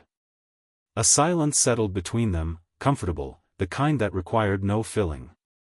The mountain above them was dark and enormous and covered in old-growth forest that had been there long before the hotel and would be there long after, patient and indifferent in the way that forest was. Somewhere in the middle distance, an owl called once and then was quiet. The mountain is different tonight, Mavis said, after a while. I've lived on it my whole life. I know its sounds. It's quieter than usual. Like it's listening. Naruto smiled into his tea. It is, he said. Slightly. Mavis turned to stare at him. I mentioned I put old workings in the earth here, he said. They've been dormant a long time. Having me back tends to wake them up a little. They're not doing anything, he caught her expression, they're just aware again. Like a dog that hears its owner's car and lifts its head. It's fine. The mountain is a dog, Mavis said. The mountain is much more dignified than a dog, Naruto said. But the dynamic is similar. She laughed again, that good uninhibited laugh, and this time it went longer, and Naruto joined it, and the sound of the two of them laughing on the south terrace carried into the hotel through an open window and reached Sebastian in the corridor below, who noted it in his mental log as a sound that had not been heard in that specific combination of voices ever before, and filed it under things that suggested the arrival was going well, and went back to investigating the unauthorized summit. Invitations. The morning brought answers of the wrong kind. Sebastian had been methodical about the unauthorized invitations, which was the only way Sebastian was about anything. He had traced the confirmation messages through the enchanted communication network, following the relay points backward through 3 different network nodes to their origin. It was painstaking work and took most of the night, and at the end of it he had a location, not a specific address, but a territory. A region in the mountain ranges 200 kilometers east, a place that did not appear on human maps and appeared on monster maps under a name that had been historical for the last century. The name of a domain that had fallen. Valdris had sent the invitations from his old territory. He was already there. He had gone home, or what remained of it, and from there he had sent out calls to summit delegates, not under Dracula's name exactly, but under the summit's name, implying Dracula's endorsement. Several of the unscheduled confirmations were figures who would never have attended a summit at Dracula's hotel under normal circumstances, old guard monsters, the ones who still held the pre-retreat worldview, the ones who had been waiting for exactly the kind of moment Valdris was building. Sebastian put this information in a report, formatted it in the clean professional manner that had served him for a century, and brought it to Dracula's study at first dark. Dracula read it twice. Then he went to find Naruto. He found him in the lower garden, which was where the kobold groundskeeper held sway over the topiary and the night-blooming flowers, and which was one of the more beautiful spaces in the hotel when the evening flowers opened.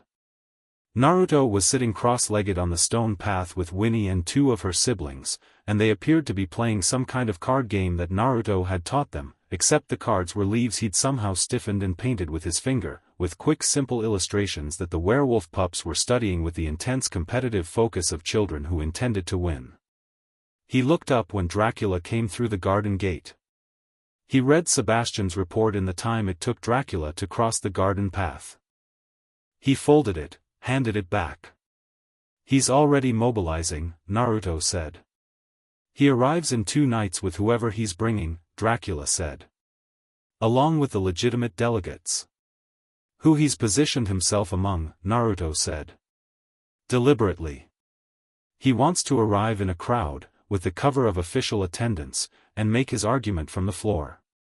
"Yes." Naruto looked at the card game. Winnie was winning.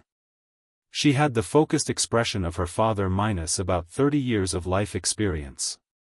One of her brothers was trying to cheat and doing it poorly, and Naruto had noticed but was letting it play out. 2 nights, Naruto said. 2 nights. Okay. He got up smoothly, brushed down his jacket. Looked at Winnie. "Hold my hand for me, I'll be back." Winnie looked up at him with enormous amber eyes, assessed the adult business happening in the garden with the accurate instinct of a child who was paying more attention than the adults suspected, and said, "Is something bad coming?" Naruto crouched down to her level. "Something difficult," he said. "Not the same thing." Winnie considered this with great seriousness. "But you'll be here." "I'll be here," he said. She nodded once, decisive, and looked back at her cards. Her brother made another failed attempt to swap a card and she slapped his hand without looking up. Naruto straightened and looked at Dracula. Something in his expression was completely calm, the stillness of a deep lake, not the absence of feeling but the settled presence of something that had been through enough to not be destabilized by what was coming. He did not look concerned. He looked, if anything, interested. "Walk me through the summit layout," he said. "The room, the order of events, the delegates. I want to understand everything before anyone arrives." Dracula looked at him for a moment, this entity who had seeded the mountain centuries before the hotel existed, who had felt his wife in the spells of the lowest floor, who had sat with his daughter on the south terrace and apparently told her something she'd needed to hear, who had played cards with werewolf children with leaves he'd painted by hand. "Of course," he said. They went inside. The garden closed behind them, the night-blooming flowers opening in the dark, the old workings in the earth below them steady and awake and patient, the way they had been for longer than any of this had existed, waiting for exactly what was now walking above them. The mountain was listening. And somewhere 200 kilometers to the east, in the ruins of a domain that had once made humans tremble, a very old vampire sat in what remained of his great hall and read the confirmations arriving one by one, and smiled the careful smile of someone who had been waiting for a very long time. He had heard, through the networks that served him, that something unusual had arrived at Dracula's hotel. Something old. Something powerful. He didn't know what yet. He intended to find out. The smile held steady, and outside the ruined hall, his people moved in the darkness with purpose, and the night held its breath, and 200 kilometers to the west a mountain breathed slow and deep and old, and in the hotel on its shoulder the lights burned warm and the gates stood closed and something in the foundation settled like a hand pressed flat to the earth, calm and entirely certain. Chapter 4, The night the ballroom shook. The delegates began arriving the following evening at dusk.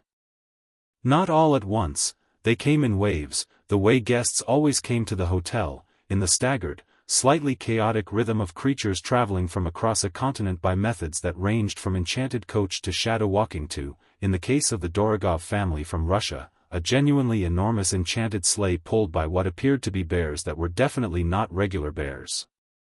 Sebastian stood at the inner gate with his ledger and his composure and checked each party against the registration list with the calm efficiency of someone who had been doing this for a century and intended to keep doing it for another. The legitimate delegates were 12 distinct monster community groups. Vampire families from Eastern Europe and the Balkans, a werewolf council from the Scottish Highlands, a delegation of sea creatures who'd traveled in an enchanted water-contained transport that Sebastian had arranged parking for in the lower courtyard fountain, 2 mummy elders from Egypt who arrived wrapped in full formal bindings and smelled powerfully of 3,000-year-old spice oils, a goblin trade consortium, a family of yetis from the Himalayas who were deeply, privately excited about the hotel and trying not to show it, and several others.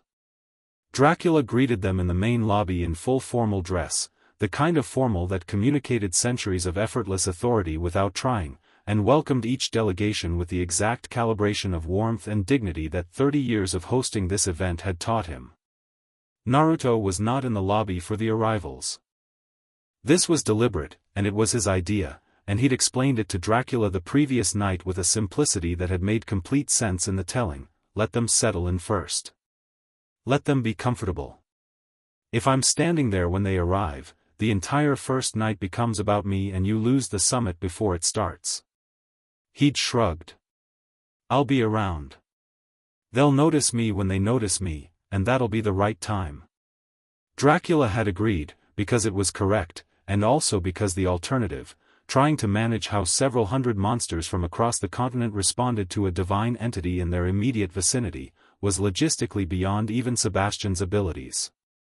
So Naruto spent the arrival evening on the hotel's upper observation deck, which was a wide stone platform at the building's highest point where the views on a clear night extended to the horizon in every direction, and from which the lit windows of the hotel below were visible in a pattern that showed the whole building at once, the shape of it, the way the warmth distributed through it unevenly, brightest in the family wing, steady in the dining hall, faint and deliberate in the formal reception rooms where the delegates were being shown to their suites. Kurama was with him, formless, just a warmth at his shoulder and a presence in the back of his mind. The sea delegation is interesting, Kurama said. Something old in the water they travel in. Older than the creatures themselves. Leftover from when the sea was different, Naruto said. When the boundary was thinner. Yeah. How many of these creatures know what thin boundaries felt like? Naruto looked at the lights below. The Yeti's windows were lit on the north side, all of them, suggesting they'd pushed the furniture together and were sharing one large space, which was how Yetis liked it. A few of the very oldest. Not many. They'll feel you, Kurama said. Before they see you. The older ones especially. I know. Don't be surprised if some of them react badly. I won't be surprised, Naruto said. I'll be patient. He looked at the horizon, where the mountain ranges extended into the dark. 200 kilometers east. Nothing visible, nothing detectable, but something in the old workings below the hotel had shifted slightly, a subtle directional awareness, the way a compass needle turns. He's on his way. Yes, Kurama said. Since midnight. You felt him before I did. I've been awake longer tonight, Kurama said, with the superiority of someone who found sleep optional and was occasionally smug about it. A pause. He brings 12. All old. 3 of them carry old battle workings, not decorative, functional. They've been maintained. Another pause, heavier. He knows something is here. He doesn't know what. But he came prepared for something significant. He's smart, Naruto said. Not admiringly, just accurately. Smart enough to be dangerous, Kurama agreed. Dangerous enough to be worth your full attention. He has it. Below, the last of the official delegates were arriving, the Goblin Consortium, who traveled in a formation of 7 matched coaches and took 20 minutes to unload themselves and their considerable quantity of luggage, a process Sebastian supervised with visible patience. The hotel absorbed them all, the lights in the guest wing brightening as rooms filled, the sounds of the building shifting into the particular frequency of a full house. Naruto watched it for a while. The warmth of the building below him, the lights, the movement. He felt the old workings in the mountain settling slightly, adjusting, the way foundations respond to weight, not straining, just acknowledging. Big family, he said, quietly, to no one in particular, meaning the hotel, meaning all of them. The monster summit proper began in the Grand Ballroom at midnight. The Grand Ballroom was the architectural centerpiece of Hotel Transylvania, the room that Dracula had spent the longest on and the most of himself on, and it showed. 3 stories high, with a vaulted ceiling covered in a mural that depicted the full history of monsterkind in a style that managed to be simultaneously epic and deeply specific. You could find individual figures in the crowd scenes if you knew where to look, old friends and family, moments of genuine history rendered with the care of someone who understood that history was made of people not events. The walls were dark stone with carved reliefs, the floor was a single continuous piece of black marble that had been quarried from a specific mountain and transported at significant effort and expense because Dracula had seen it and known, immediately, that it was the right floor. The chandeliers were goblin-made, each crystal individually spelled for a specific quality of light, and the combined effect at full illumination was a warmth that should not have been possible from cold light but was. Sebastian had arranged the room in a semicircular configuration, long tables curved around a central open floor, with a raised speaking platform at the closed end. Each delegation had their table. Nameplates, water, light refreshment specific to each group's preferences. The Goblin Consortium had received a separate side table for their documents, which they'd apparently brought in considerable quantity. The Yetis had requested cushions on the chairs rather than the chairs themselves, which had been accommodated. Naruto walked in 15 minutes after the summit began. He came through the main ballroom entrance, the big doors, the ones that were open for full formal occasions, which meant he walked into a room of several hundred monsters mid-conversation, mid-argument, mid the various social rituals of groups who hadn't seen each other since last year. He was wearing what he'd arrived in, orange jacket, dark trousers, boots that had covered a lot of ground. He had not dressed up. This was also deliberate. The effect of his entrance was not immediate. It moved through the room the way weather moves across open country, in a line, a front, one section of the room going quiet as he entered, and then the next section responding to the first section's quiet, and then the next, until the silence had traveled from the main doors all the way to the speaking platform where Dracula was standing, and the entire ballroom was looking at the entrance. Not all of them understood what they were looking at. The younger delegates felt a shift in the air and looked to see the cause and saw a blond man in an orange jacket and looked uncertain, because the air said something significant but the visual said something ordinary. The older delegates, the ones Kurama had mentioned, the ones old enough to remember what thin boundaries felt like, reacted differently. The eldest of the mummy delegation, a woman of extraordinary age whose formal bindings covered everything but her eyes, turned toward the entrance before Naruto had crossed the threshold. One of the Dorogov family's senior members, a vampire who had to be pushing 1200 years old, set down his glass very carefully and did not pick it up again.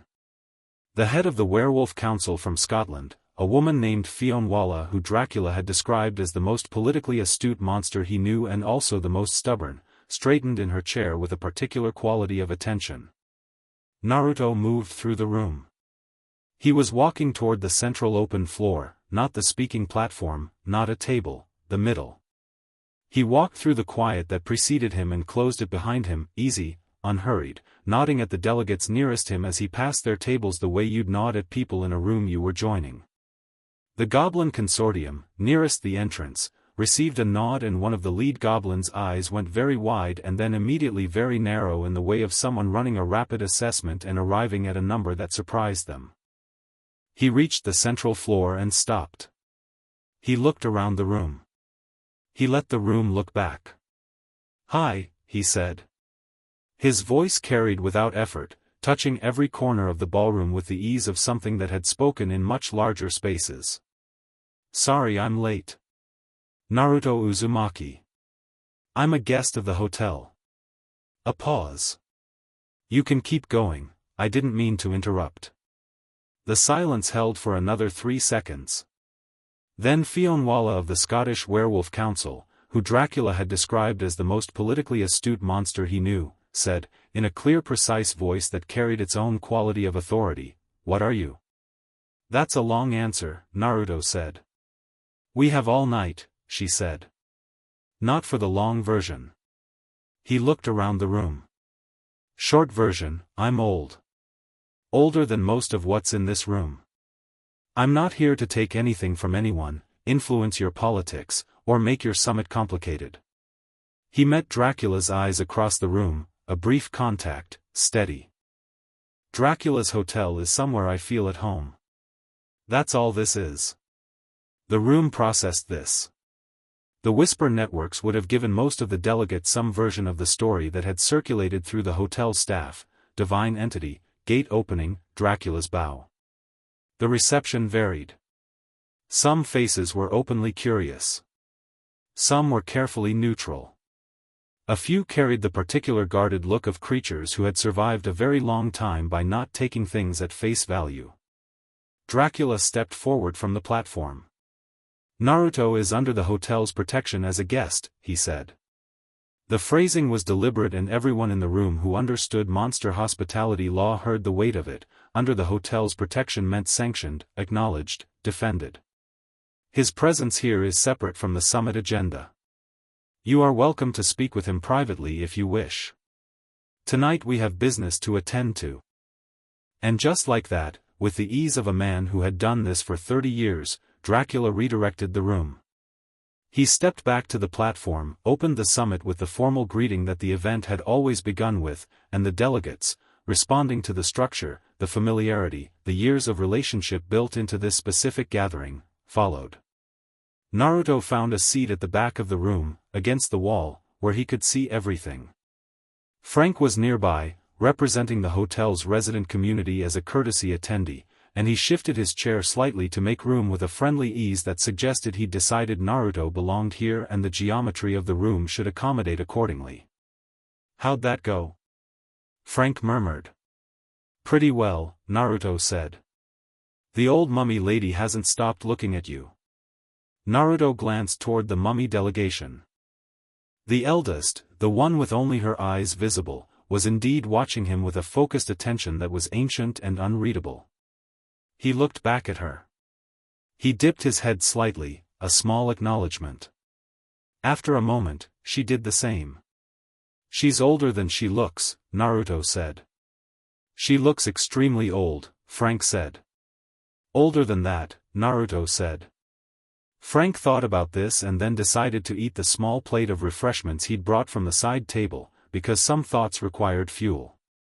The summit ran through its formal agenda with the practiced efficiency of an event that had been doing this for 3 decades. Trade agreements between the Goblin Consortium and the Sea Delegation, a standing issue involving certain deep-sea mineral rights that intersected with goblin mining claims. Community welfare reports from each delegation, the formal accounting of how their populations were doing, where they were thriving and where they were struggling. Diplomatic exchanges between groups who had historical tensions. Dracula managed it all with the kind of authority that came from genuine investment. He knew every delegate, every community-specific situation, every long-standing conflict's history. He was good at this, genuinely good, in a way that wasn't about power but about the accumulated patience of someone who had built something and intended to keep it working. Naruto watched him work and felt the particular respect you felt for someone who was excellent at something genuinely difficult. The atmosphere in the room was good. Productive. The way it usually was, probably, for the first few hours of a summit that functioned well. Then, about 2 hours in, as the formal agenda was completing its first half and the room was moving toward a break, the ballroom's secondary doors, the ones on the east side, which had not been opened tonight, swung open. 12 figures came through them. The secondary doors accessed the east corridor, which led from the hotel's east wing, which was where several of the late arrivals had been accommodated. The figures moved with the specific quality of people who had decided where they were going and intended to get there and had not asked for anyone's input on the matter. At their front walked a man who was very tall, very pale, and very old in a way that the ambient air around him announced before any visual detail could. The age radiated off him like cold, the specific cold of deep time, the cold that Dracula had a version of, but this man had a larger version of, because he was older and he had chosen to stop pretending otherwise. Valdris had not aged down the way Dracula had. He wore his centuries the way old stone wore its weathering, plainly, without apology, every year visible and none of them a source of discomfort. His hair was white and pulled back. His face was angular and unsmiling. He was dressed in formal dark clothes that were contemporary but carried details, the cut, the collar, specific embellishments, that were several centuries out of fashion, and he wore them as if fashion's opinion was not a factor he had ever weighted. He walked to the central open floor. His 12 companions arranged themselves at intervals behind him with the practiced positioning of people who had done this before. The room had gone quiet again, differently this time, with the quality of a room recognizing a shift in the nature of the evening. Valdris looked around the ballroom with the long, steady survey of someone taking inventory. His eyes moved across the delegations, each one, measuring. They found Dracula on the platform and held there for a moment, an acknowledgement, not warm, but not hostile either, the specific neutrality of a very old rivalry that had long since moved past feeling into pure mechanics. Then his eyes found Naruto. They stayed there. Naruto met the gaze from his seat against the wall, completely relaxed, one arm resting on the back of Frank's chair. Frank had gone still with the specific stillness of someone who had good instincts and was using them right now, and looked back at Valdris with nothing on his face except a mild, open attention. Not a challenge. Not a display. Just, present. Something moved through Valdris's expression. Calculation, rapid and visible. He looked at Naruto the way you looked at something you'd been told to prepare for but were now measuring against your preparation and finding that the preparation was insufficient in certain key respects.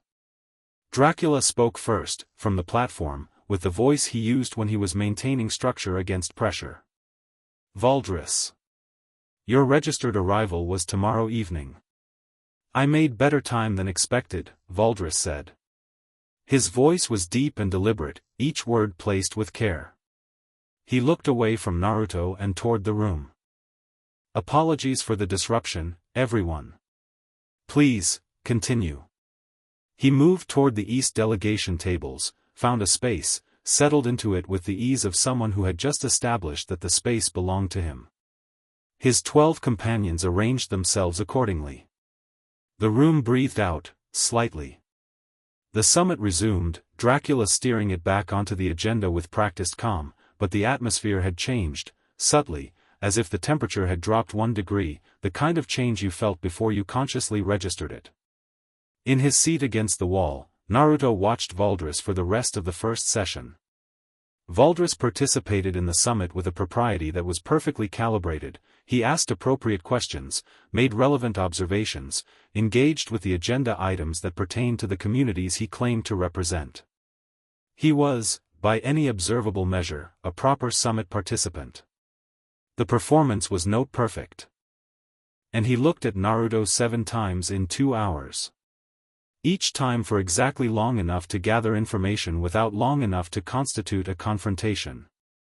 Naruto counted them, noted the intervals, noted what was happening in the room during each look, mapped the pattern. He was figuring out what Naruto was.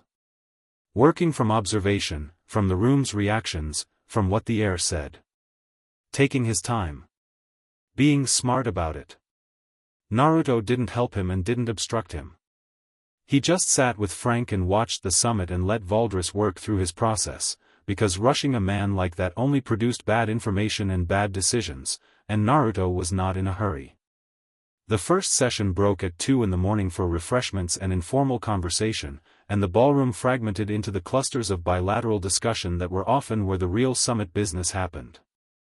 The Goblin Consortium immediately surrounded the C delegation's head diplomat.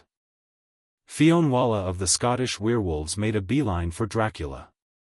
The Yetis found the food table, and the Yeti concept of informal mingling turned out to involve carrying extremely large amounts of food back to their own table and continuing to sit together, which was fine.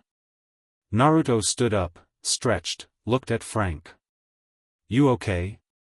"That guy's unsettling," Frank said, meaning Valdris, quietly.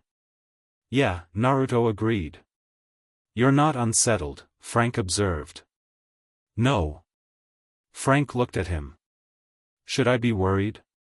"For the hotel, for Drac, not worried," Naruto said. "Alert is good. Worried's not useful." He put a hand briefly on Frank's shoulder, a light, genuine touch. "The hotel's okay. I promise." Frank's expression did several things in quick succession and settled on a cautious, sincere kind of trust. "Okay," he said. "Okay, yeah." Naruto moved into the room. He talked to people. The Yetis, who were in fact extremely excited about the hotel and abandoned their restraint entirely when a stranger came to their table and proved to be genuinely interested in where they'd traveled from. The mummy elder, whose name was Nefertari, who spoke to him in a language that predated modern anything and whose eyes held a recognition that confirmed what Naruto had suspected. She was old enough to know what he was, or at least to know the category. They spoke for 4 minutes in the corner of the room, and at the end of it she did something that none of her delegation had ever seen her do, which was bow, quickly, a small dip of the head, and Naruto returned it with the same depth, and they parted without anything more needing to be said. He was talking to the head of the Dorogov vampire family, a round-faced, warm-mannered woman named Oksana who had questions about the hotel's hospitality protocol and was clearly the person in her family who actually ran things, regardless of who had the official title, when Valdris appeared at his elbow. Not intrusively. He arrived in the way very old things arrived, without announcement, simply present, the air making room for him. Oksana looked up, registered who it was, registered the way Naruto's attention shifted, and excused herself with the social instinct of someone who knew when a conversation had changed its nature. "Well," Valdris said. He looked at Naruto the way he'd been looking at him from across the room, but now without the distance, and the calibration in his eyes was much more acute. "You're not what I expected." "What did you expect?" Naruto said. "Something more declarative." A pause. An entity of your apparent magnitude generally arrives with a statement. A purpose that announces itself. "I have a purpose," Naruto said. "I just don't need everyone to know it immediately." Valdris looked at him with something that was not quite respect but was in the same district. "You came through the gate," he said. "The enchanted gate that this hotel's entire defensive architecture runs through. You came through it voluntarily, without force." He kept his voice low, conversational, the words going no further than the two of them. "That means either you genuinely wanted to be welcomed, or you wanted to demonstrate that you could have walked through the walls and chose not to." "Both," Naruto said. Valdris studied him. "And you bowed to no one?" "Dracula bowed to me," Naruto said, pleasantly. "I asked him not to repeat it." "Why?" "Because I didn't come here to be bowed to." Naruto looked at him directly. "Why did you come?" A fractional pause. Valdris had not expected the redirect that quickly. He was a man who conducted conversations on his own terms, and he recalibrated with the speed of someone who had been doing this for a millennium and a half. "I was invited," he said. "By invitations you sent under the summit's name," Naruto said, without heat, without accusation, just factually. The fractional pause again, longer this time. "You know about that," Valdris said. "Dracula runs an excellent operation," Naruto said. "His staff is thorough." Valdris looked at him for a moment with something that had shifted in it. The calculation was still there but something more complicated was joining it, the look of a man encountering something he'd prepared inadequately for and knowing it. "You are not a simple guest," he said. "I'm not," Naruto agreed. "Then what are you to this hotel?" "To him?" Naruto thought about the portrait gallery, and the lowest floor, and Mavis on the south terrace, and Winnie playing cards with leaves. A friend, he said. Valdris's expression did something interesting at that word. Something behind the calculation shifted, a flicker of something older, more personal, not quite feeling but the ghost of where feeling had been before something had happened to it. It was brief, almost invisible, and then it was gone. Friends are liabilities, he said. They're also the reason to do anything worth doing, Naruto said. A long look between them, both still, the ballroom moving around them with its dozens of parallel conversations. Valdris looked at Naruto with the full weight of his 1500 years and Naruto looked back from considerably further, and neither of them flinched. We will speak more, Valdris said. It wasn't a threat or a question. It was the statement of a man who had decided something. Looking forward to it, Naruto said, and meant it. Valdris moved away, rejoining his people with the unhurried ease of a man who had gathered the information he came for and was now in the process of deciding what to do with it. Naruto watched him go. Then he looked up, found Dracula across the room. Dracula was already watching him, had been watching the exchange from the moment Valdris appeared at Naruto's elbow, and they had the brief, wordless communication of two people who had spent the last 2 nights building enough shared language to understand each other across a room. Dracula's expression, how did that go? Naruto's expression, interesting man. Give me some time with him. Dracula's expression, how much time? Naruto's, enough. He looked back at the room, at the delegations and the politics and the centuries of complicated relationship that filled this ballroom on this mountain in the middle of the night, and he thought about what Valdris had asked. What are you to this hotel? He thought about Winnie's card game. He thought about Dracula in the lowest floor, and the words about carrying people in good chairs. He thought about a mountain he had touched once, a long time ago, and said, hold this for whoever needs it. He thought, I think I know now who I held it for. Above them, the mural on the ballroom ceiling showed monster history in all its complicated, painful, magnificent detail, every kind of creature, every era, every moment of loss and resilience, all the way up to the present where the painted figures at the mural's edge looked not backward but forward, outward, towards something the painter had left undefined because some things are better left as open space. The chandeliers burned steady and warm. The ballroom held. And somewhere in the east, already moving through mountain passes in the dark, 12 people traveled west behind a man who had decided that what was in this building, whatever it was either the thing he needed or the thing that stood in his way. He had not yet decided which. He would soon. Chapter 5, What Sleeps in Old Ground. Naruto left the hotel at 3 in the morning. Not secretly, he told Sebastian, who was doing his post-summit session rounds with his ledger and the faintly haunted expression of a man who had processed more unusual information in 3 days than in the previous decade combined. Naruto said he was going for a walk, that he'd be back before the delegates woke, and that if Dracula asked, Sebastian should tell him the truth rather than the maintenance excuse. Sebastian wrote this down. Then he looked up. Should I note a destination, sir? The forest east of the perimeter, Naruto said. I'll know more specifically when I get there. Sebastian wrote this down also, with the careful penmanship of a man documenting something he did not entirely understand but had decided to trust. Shall I pack anything? The kitchen could prepare, I'm fine, Naruto said. Go to bed, Sebastian. You've been awake for 30 hours. Sebastian opened his mouth.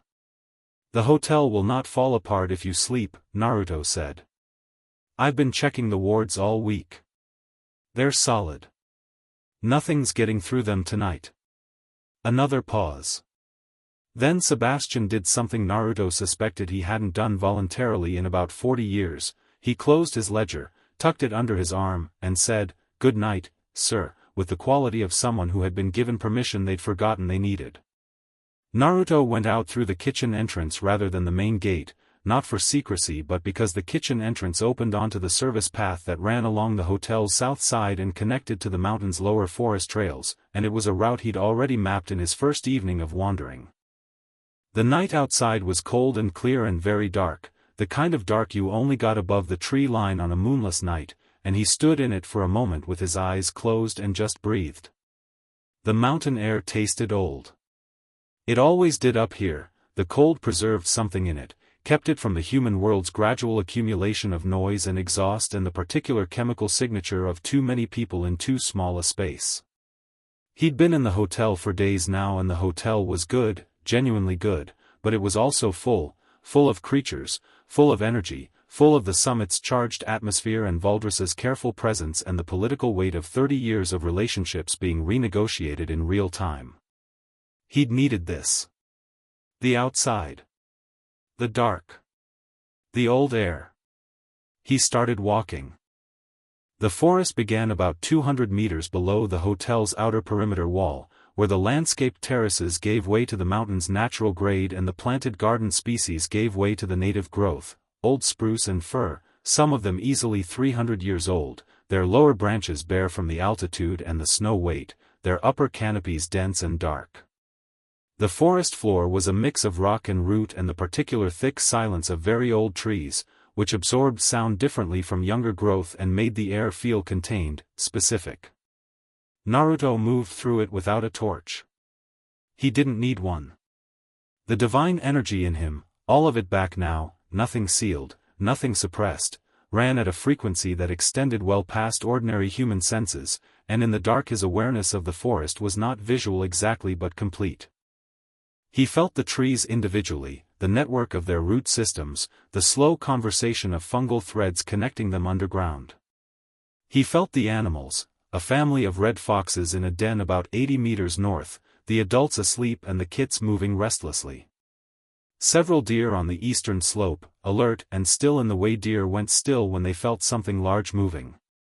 An owl working the lower tree line, ghost quiet. He walked for about 20 minutes, dropping altitude steadily, moving east and downhill. He wasn't following a path. He was following something else, a pull, low and directional, the specific quality of old workings calling to the thing that had made them. It was similar to the feeling Kurama described when he talked about the mountain being awake, but this was more precise than that, a point source rather than a general awareness. Something specific, down here in the forest, that had been waiting a very long time. He found it in a clearing. The clearing wasn't large, maybe 15 meters across, roughly circular, where the tree line opened around a cluster of exposed rock that jutted from the mountain's face in the stacked, layered way of very old geological features. The rock was dark granite, shot through with veins of something that caught what little ambient light existed and held it, not glowing, not magical in any obvious sense, just present in a way that was slightly more than physical. Naruto stopped at the clearing's edge. "There it is," Kurama said. "Yeah," Naruto said quietly. He crossed the clearing and crouched in front of the rock face, tilting his head. He pressed one hand flat against the granite. The stone was cold under his palm, genuinely cold, mountain cold, and then not cold. The warmth moved from him into the rock and the rock received it the way very old things received attention, slowly, with the caution of something that had been waiting long enough to have stopped expecting. Under his hand, something answered. Not a sound. Not a movement. A recognition, the specific vibration of two pieces of the same working coming back into contact after a very long separation. Naruto closed his eyes and felt it fully, the old seal he'd placed here, in this rock, in this clearing, in a time before this forest existed, before this mountain had the name any current map gave it. He remembered placing it. Standing here when this had been open high country with the forest much further down the slope, when the air had been even colder, when the world had been in one of its quieter periods between civilizations. He'd placed 9 of these seals across this part of the world. Fragments of power pressed into the Earth's most stable features, mountain rock, deep riverbed stone, the bones of the land. Not weapons, not traps. Anchors. Points that stabilized the boundary layer, kept the thin places from getting too thin or too thick, maintained something in the Earth's underlying structure that he thought of as health. Planets had health the way living things had health, and the health of this part of the world had been his project for longer than most species had been doing anything. This was the third seal he'd found since arriving. The other two were inside the hotel's foundation. He'd felt them when he'd touched the lobby wall that first night, recognized them immediately. Those were fine. Stable, integrated into Dracula's protective workings in a way that had strengthened both systems, a happy accident of the hotel being built exactly where it was. This one was different. He pressed harder and felt the seal's full state. Still intact, the anchor was holding, the boundary work was functioning. But something had been pressing against it recently. Not from outside the world, not from anything supernatural, from below. The mountain itself was shifting, very slowly, the geological movement of very old rock responding to something deeper. It wasn't dangerous. Not yet. But it needed attention, the way a fence needed attention when the posts had started to loosen in the soil, not fallen, not failing, but worth fixing before the loosening progressed. He started working. What he did wasn't dramatic. He didn't call up fire or light or anything visible.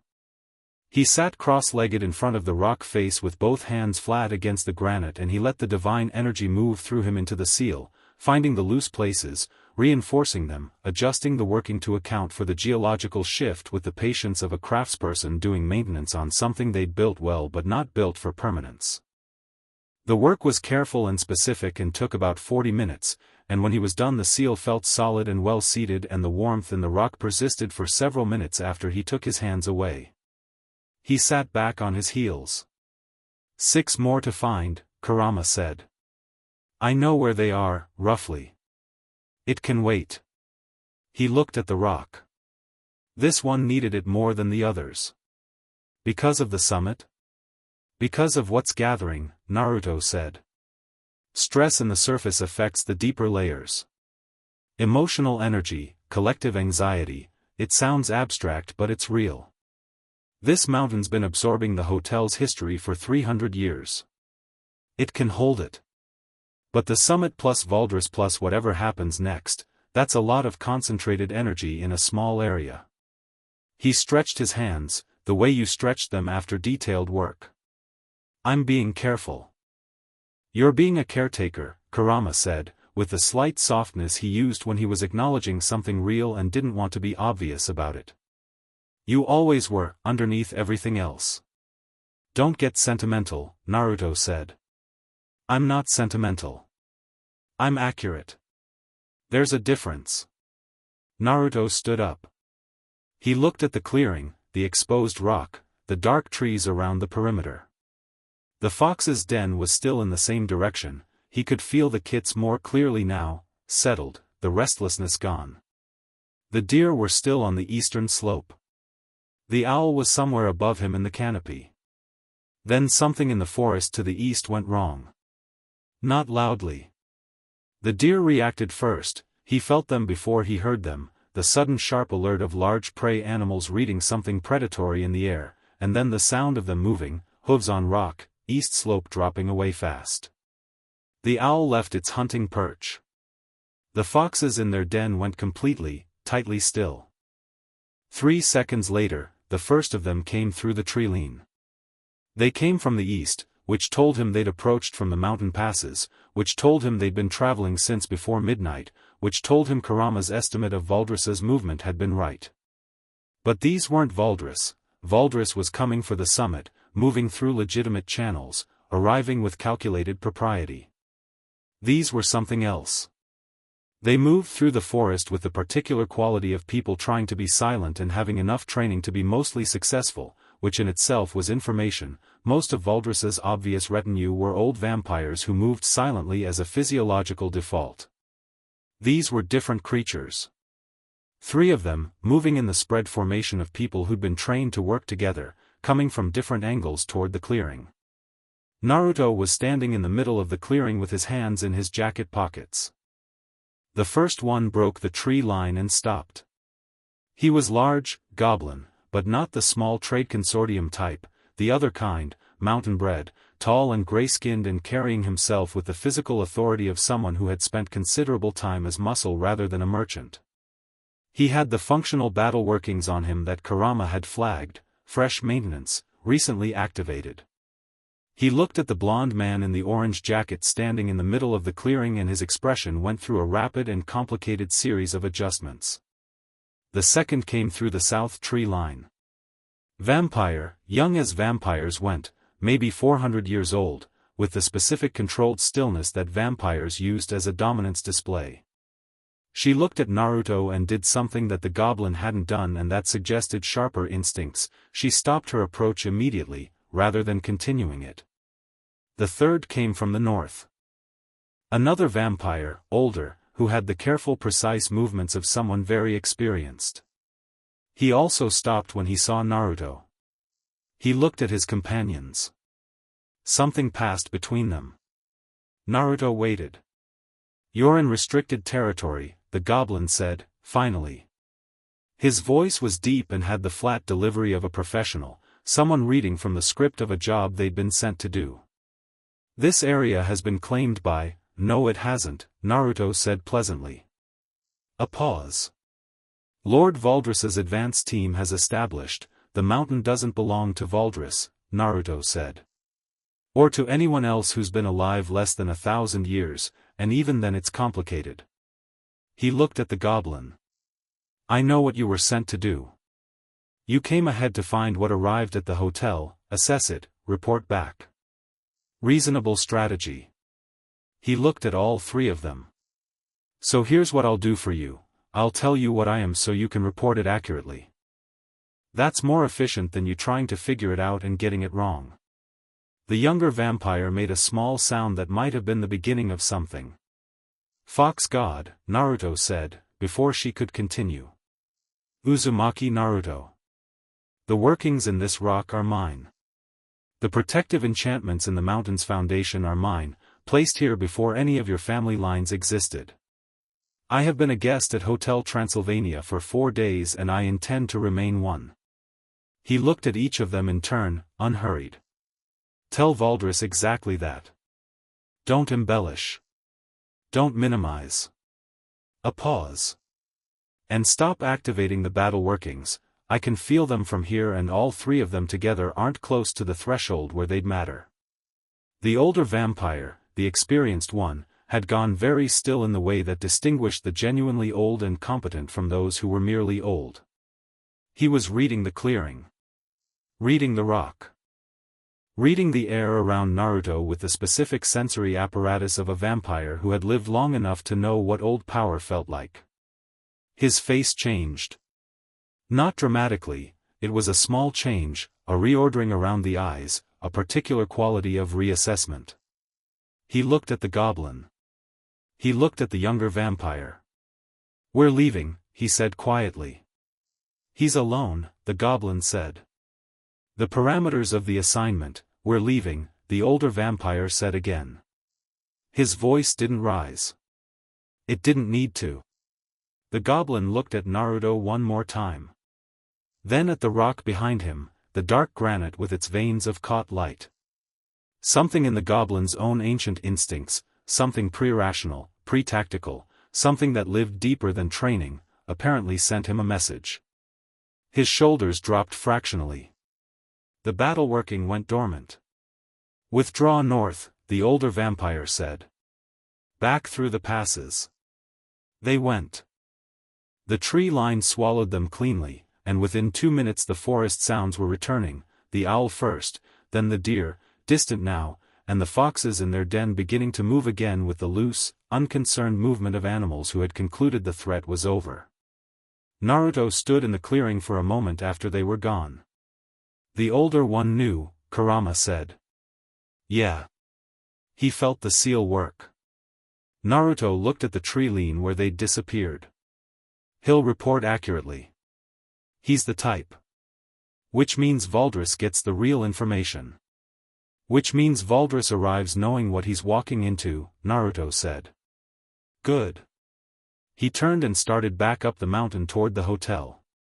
"I'd rather he know than guess. Guessing makes people make bad decisions.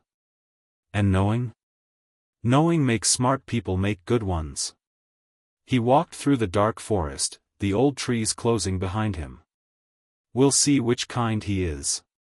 He was back inside the hotel perimeter before 4 in the morning.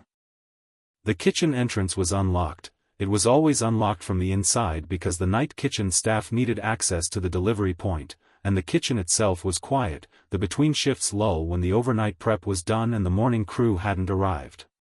It smelled of the residual warmth of a professional kitchen, bread and stock, and the faint sweetness of something the pastry kobold had left cooling on the side counter. Naruto found the electric kettle, filled it, waited for it to boil. He made himself tea with the focused simplicity of someone who needed a few minutes of ordinary activity to transition between kinds of work. He sat on the kitchen counter with the mug between his hands. He'd been doing this since the first morning, and the kitchen staff had collectively decided it was fine, that the divine guest sitting on the counter was not a hygiene issue, that some rules existed to cover situations other than this one. Dracula appeared in the kitchen doorway at 4:15. He was still dressed from the summit session, which meant he hadn't been to bed, which was consistent with him being a vampire who didn't sleep but also consistent with him having been working. He looked at Naruto on the counter with the expression of a man who had many things to say and was choosing the order carefully. "Sebastian told me you went to the forest," he said. "I found the third seal," Naruto said. "Needed maintenance. I took care of it." Dracula crossed the kitchen and leaned against the opposite counter. He looked at Naruto with the particular assessment he brought to important things: thorough, unrushed. "You also had visitors. Your perimeter wards logged them," Naruto said. "Not a question." 3. They triggered the outer detection boundary at 2:40, moved through the lower forest, and exited north at 3:12. Dracula's jaw was doing the thing. Valdris's people. "Advance reconnaissance," Naruto said. "I talked to them. They left." "You talked to them." It seemed more useful than the alternative. Dracula was quiet for a moment. "What alternative?" Naruto met his eyes. "The one where I make the point more physically." Another silence. The kettle on the stove was still warm, steam rising faintly. Outside, the mountain dark was starting its slow, imperceptible shift toward the first gray hour before dawn, the quality of the darkness changing infinitesimally in the way you could only detect if you were paying attention. "What did you tell them?" Dracula asked. "What I am," Naruto said. "Accurately. So they could tell Valdris." He looked at his tea. "He needs to know what's here before he arrives. I don't want him making decisions based on incomplete information." "Why?" Dracula asked, and the question had something in it, not suspicion, genuine inquiry, the question of a man trying to understand an approach that differed from his own. "Because his argument has real parts to it," Naruto said. "The pain he's carrying is genuine. The things he lost were real. If he comes in here working from bad intelligence and makes a bad move because of it, then whatever happens next gets messy, and messy is bad for your summit, bad for your guests, bad for the communities that came here to do actual business." He set down his mug. "But if he comes in knowing what's here and still makes the move, that's his choice, made with full information. That's something I can work with." Dracula looked at him for a long time. "You're planning to talk to him properly?" "I'm looking forward to it," Naruto said. "Genuinely. He's the most interesting person at this summit. More interesting than the mummy elder who apparently recognized you on sight?" "Nefertari and I already understand each other," Naruto said. "Valdris and I don't yet." "That's more interesting." He picked up his tea again. "You should sleep." "I don't sleep." "You should rest then. Whatever the vampire version is." Dracula looked at him with a very specific expression, the one Naruto had come to recognize as the one he wore when he'd been about to argue and then decided the argument wasn't worth the energy.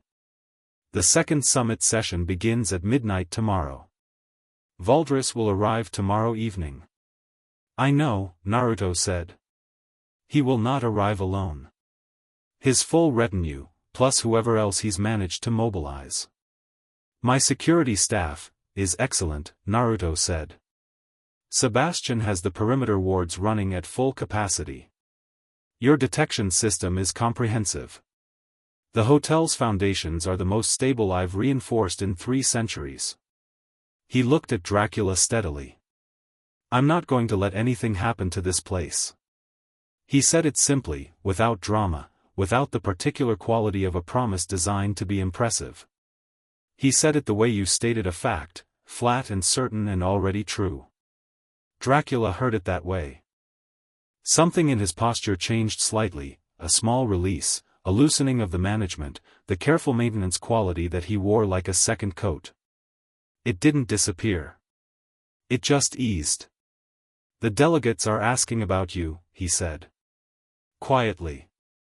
Several approached me during the break. What are they asking? Whether you're a threat, Dracula said. Whether your presence means the summit has been compromised. Whether, he paused, there is a divine agenda that supersedes the political business they came here for. What did you tell them? The truth, Dracula said. That you are a guest. That your presence is personal. That the summit's business is the summit's business. He met Naruto's eyes. Most of them accepted that. Fionnuala asked more questions. She would, Naruto said. She's smart. The Dorogov family's senior member has apparently experienced something like you before. He is from the 1200-year-old branch of the family. He told me, very quietly, that his grandmother spoke of a fox god that walked through their territory 300 years ago and left the land healthier. Dracula looked at him.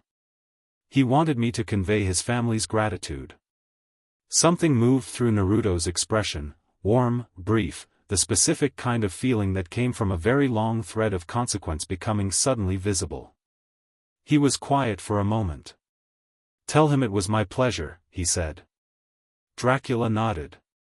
He straightened, looked at the kitchen, at the counter Naruto was sitting on, at the mug of tea and the electric kettle and the pastry the kobold had left cooling. I am going to go and not sleep in my study for a few hours, he said. Good idea, Naruto said. Dracula moved toward the door. He stopped. He turned back, and his expression had something in it that was direct and slightly effortful, the expression of a man saying something that cost him a small, real thing to admit. I want you to know that whatever happens tomorrow, with Valdris, with the summit, I am glad you are here. Not strategically glad. Just, glad. He held Naruto's gaze. My father was right about you. Naruto looked at him. What did he tell you about me? That you came to people's houses, Dracula said, and made them feel that whatever they'd built was worthwhile. A pause. He said it happened to him. Once. A long time ago.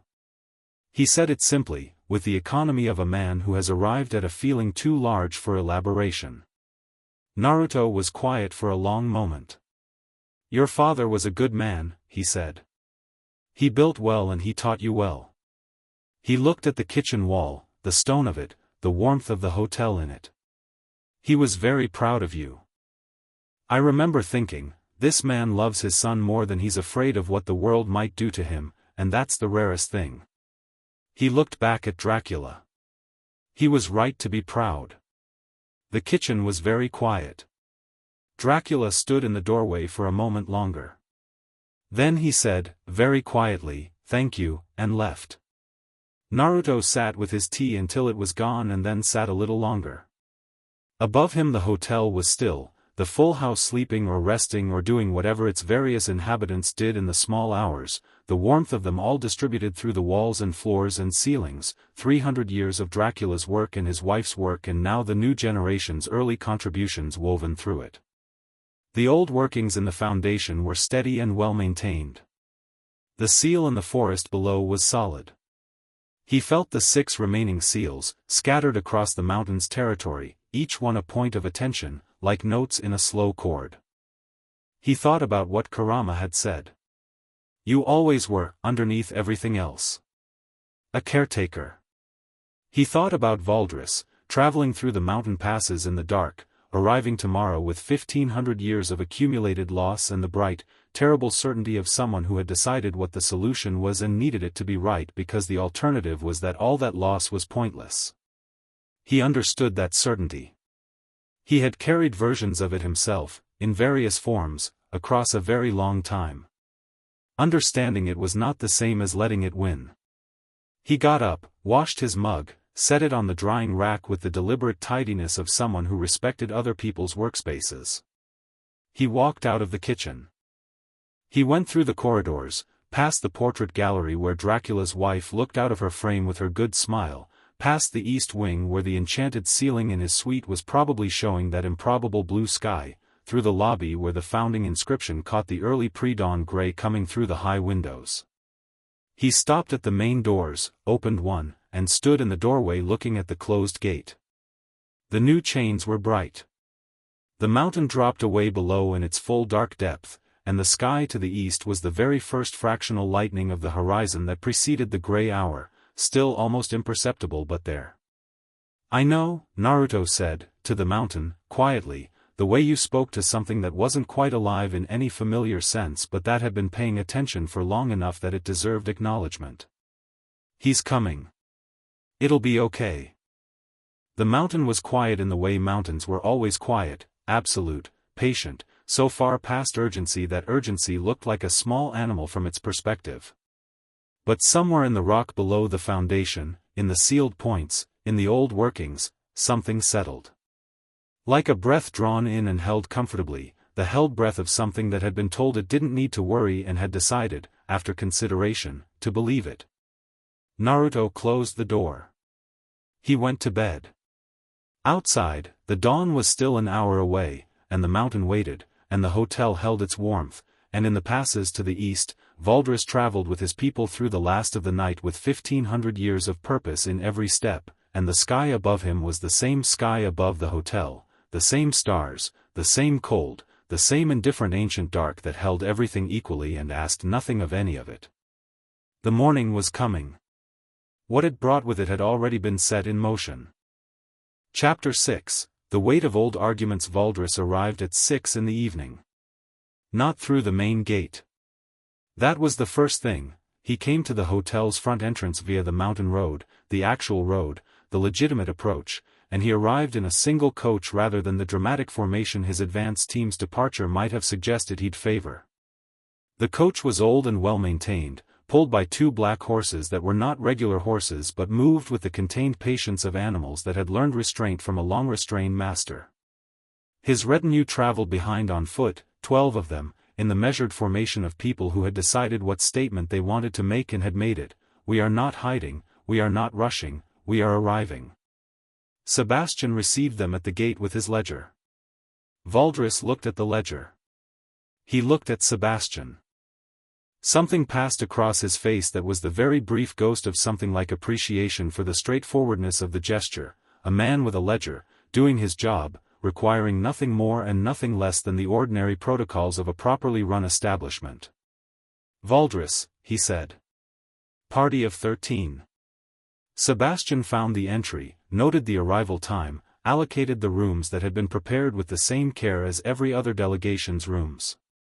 He welcomed them to Hotel Transylvania with the composed murmur that was his natural register. He did not treat them differently and he did not treat them the same. He treated them with the specific calibration of someone who knew exactly what had arrived and had decided that the protocols existed precisely for moments like this one. Valdris watched him work. Then he said, quietly, so only Sebastian heard, "You're not afraid." "I am a professional, sir," Sebastian said, without looking up from the ledger. Valdris looked at him for a moment. Then he followed the bellhop to his rooms. Dracula had spent the day preparing. Not the summit's second session was laid out, the agenda was set, Sebastian had the logistics handled. What Dracula was preparing was himself, in the way that a person who has run something for 3 centuries learned to prepare for the things that tested not the operation but the operator. He sat in his study with his father's founding scrolls and he read them again, not the prophecy section this time, he'd read that enough, but the early sections, the ones that described his father's own understanding of what it meant to build something like this. What it obligated you to. What it required you to hold on to when someone arrived who challenged the entire premise. He was still there when Naruto knocked on the study door at 7 o'clock. "He's here," Naruto said, from the doorway. "I know. Sebastian sent word. I'm going to talk to him tonight," Naruto said. Before the session, Dracula set down the scrolls. He looked at his guest, who was leaning against the doorframe in that easy way he had, the orange jacket, the unhurried posture, the eyes doing the depth thing in the candlelight. "Alone?" "Yes." "Naruto." Dracula's voice had a specific quality in it, not an objection, not a request for permission to be part of it, something more careful. Valdris has spent 1500 years building this argument. It is the architecture of his entire existence at this point. He is not a man you can talk out of it. "I know," Naruto said. "I'm not trying to talk him out of it." Dracula studied him. "Then what are you doing?" "Having an honest conversation," Naruto said. "Maybe the first one he's had in a long time where the other person isn't either afraid of him or working from an agenda." He pushed off the doorframe. "He deserves that. Even if nothing changes, he deserves someone to hear him straight." The study was quiet. The candles burned. "And if he uses the conversation against you?" Dracula said. "As information. As leverage. Then he uses it," Naruto said. "I'm not saying anything I'd be ashamed of him knowing." He looked at Dracula steadily. "Trust me." The thing was, Dracula did. That was what surprised him every time the recognition landed fresh. In 4 days, this person had become someone he trusted in a way that he trusted almost no one, the way you trusted something with deep roots, not because you'd tested the roots but because you could feel them in the ground. He couldn't have explained it more precisely than that, and he was a man who generally required precision. "All right," he said. Naruto nodded. He started to turn. "Naruto." Dracula stopped him with the word, and then wasn't entirely sure what he wanted to add to it, and so said the thing that was simply true: "Be careful." "Not for your sake. I don't think careful is something you need for your sake. For his." Naruto looked back at him. Understanding moved through his expression, clean and quick. "Yeah," he said. "I know." He left. The study was quiet again, the candles steady in the still air, and Dracula sat with his father's scrolls and thought about what it meant to know when to act and when to let someone else act, and how that was one of the hardest things and also, when you managed it, one of the most important. Naruto found Valdris in the hotel's east garden. He hadn't looked, he'd simply walked, with the particular internal compass that the old workings and his own nature gave him, and it had led him here, to the enclosed garden on the hotel's east side that was smaller and more private than the main courtyard, with stone walls on 3 sides and an open archway to the east that framed a view of the mountain dropping away into darkness. The night-blooming flowers were open, different ones from the south wall where Dracula's wife had planted. These were white and waxy and smelled cold and sweet, the kind of flower that only made sense at altitude in the dark. Valdris was standing at the open archway, looking at the mountain view, his hands clasped behind his back. He was still in his formal clothes from the arrival. He didn't turn when Naruto came through the garden entrance, but his posture changed slightly, an acknowledgement, the physical equivalent of heard you coming and decided to wait. Naruto crossed the garden and stood beside him. Not behind him, not at a safe distance, beside him, looking at the same view. The mountain dropped into its valley, the distant human world lights impossibly small and yellow far below, the sky above enormous and cold and absolutely clear. They stood like that for almost a full minute. "You came to me," Valdris said. "Not surprised." "Filing it seemed more straightforward than waiting," Naruto said. "Your advance conversation with my team," Valdris said. "The goblin and the 2 vampires." His voice was flat, factual, not accusatory. "Aldrich, the older one, came back a different man than the one I sent. He's smart, Naruto said. He read the situation accurately. He told me what you are, Valdris said. Or his best interpretation of it. A pause. I've been doing my own research since his report. There are references, very old ones, fragmentary, in sources that most people consider mythology rather than record. A fox god. An entity of considerable age and power who moved through the world in various forms across various civilizations and then stopped being documented. Disappeared from the record approximately 800 years ago. I was living quietly, Naruto said. For 800 years. I needed the break. Valdris turned his head and looked at him directly for the first time since Naruto had entered the garden. The amber eyes, pale, specific, the eyes of something very old, moved across Naruto's face with the reading quality he'd shown in the ballroom, that rapid intelligent assessment. Then he looked back at the mountain. You are not afraid of me, he said. Not an accusation. More like the noting of an anomaly. No, Naruto said. Most things that encounter me are afraid, Valdris said. Even things that could defeat me. The fear is reflexive, it's a response to age and power and the particular quality of what I carry. He said this without pride, purely observationally.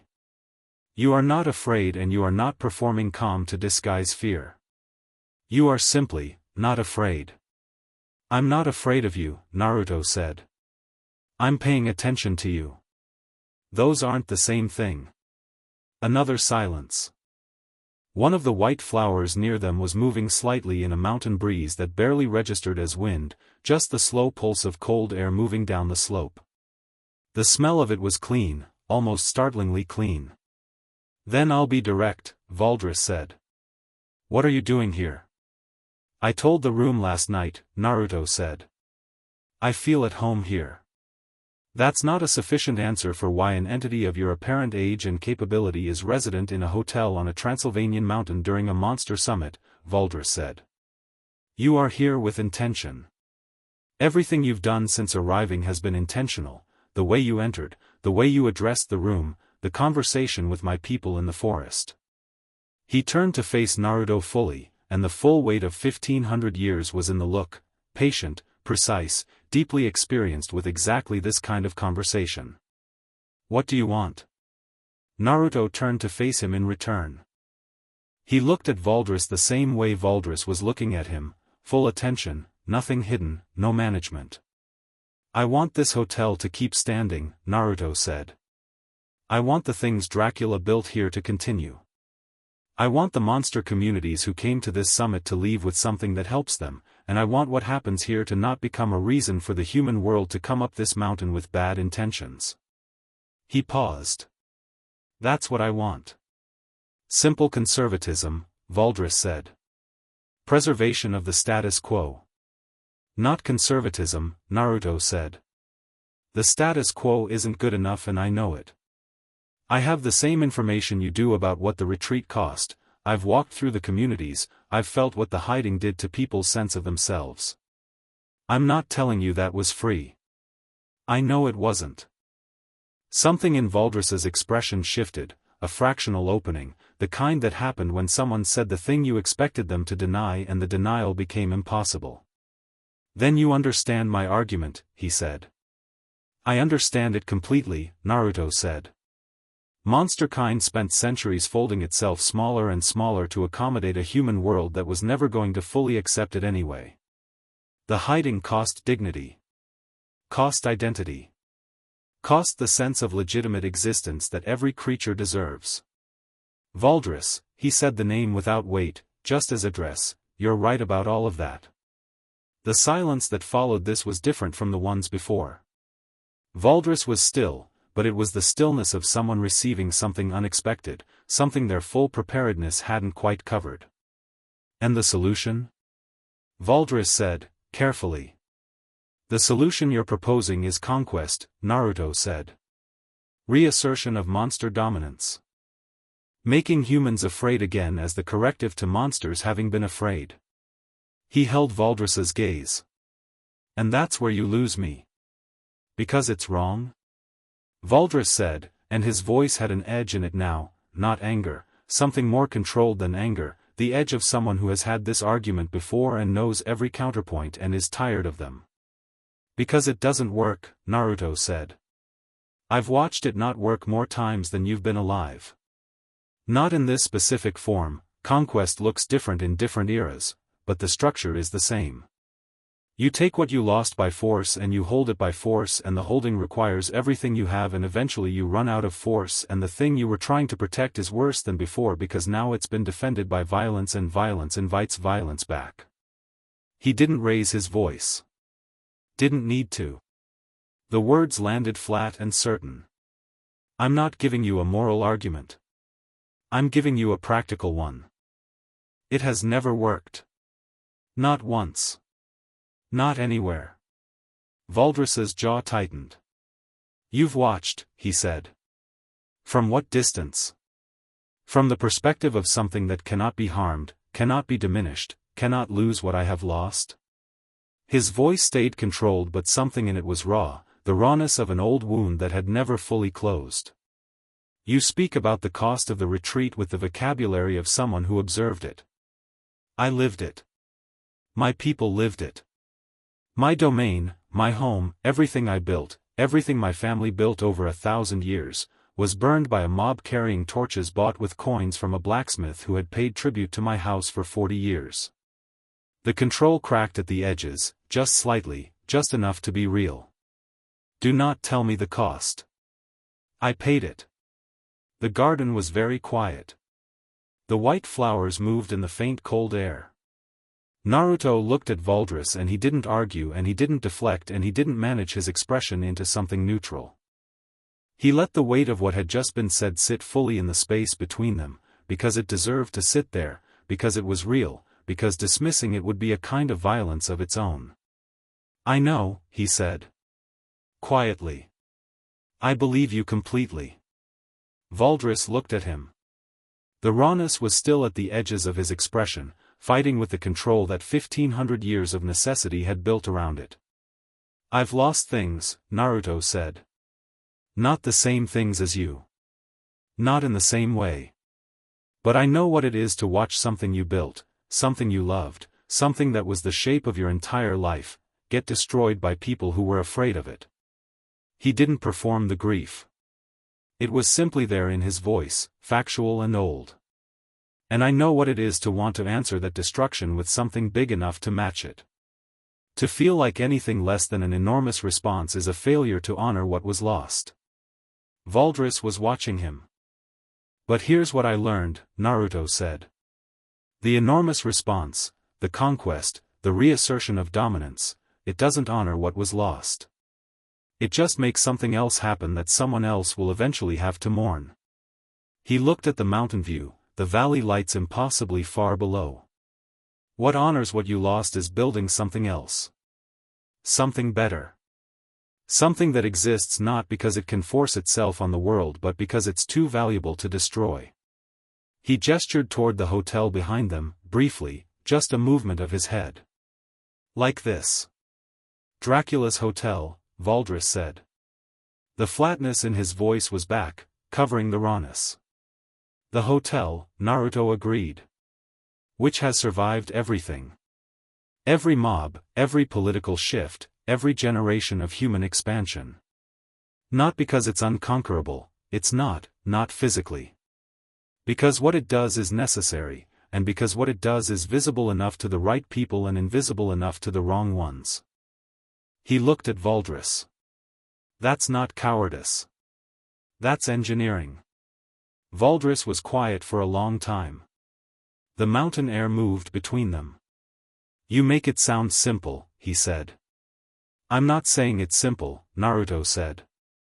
I'm saying it's right. And if I disagree? Valdris said.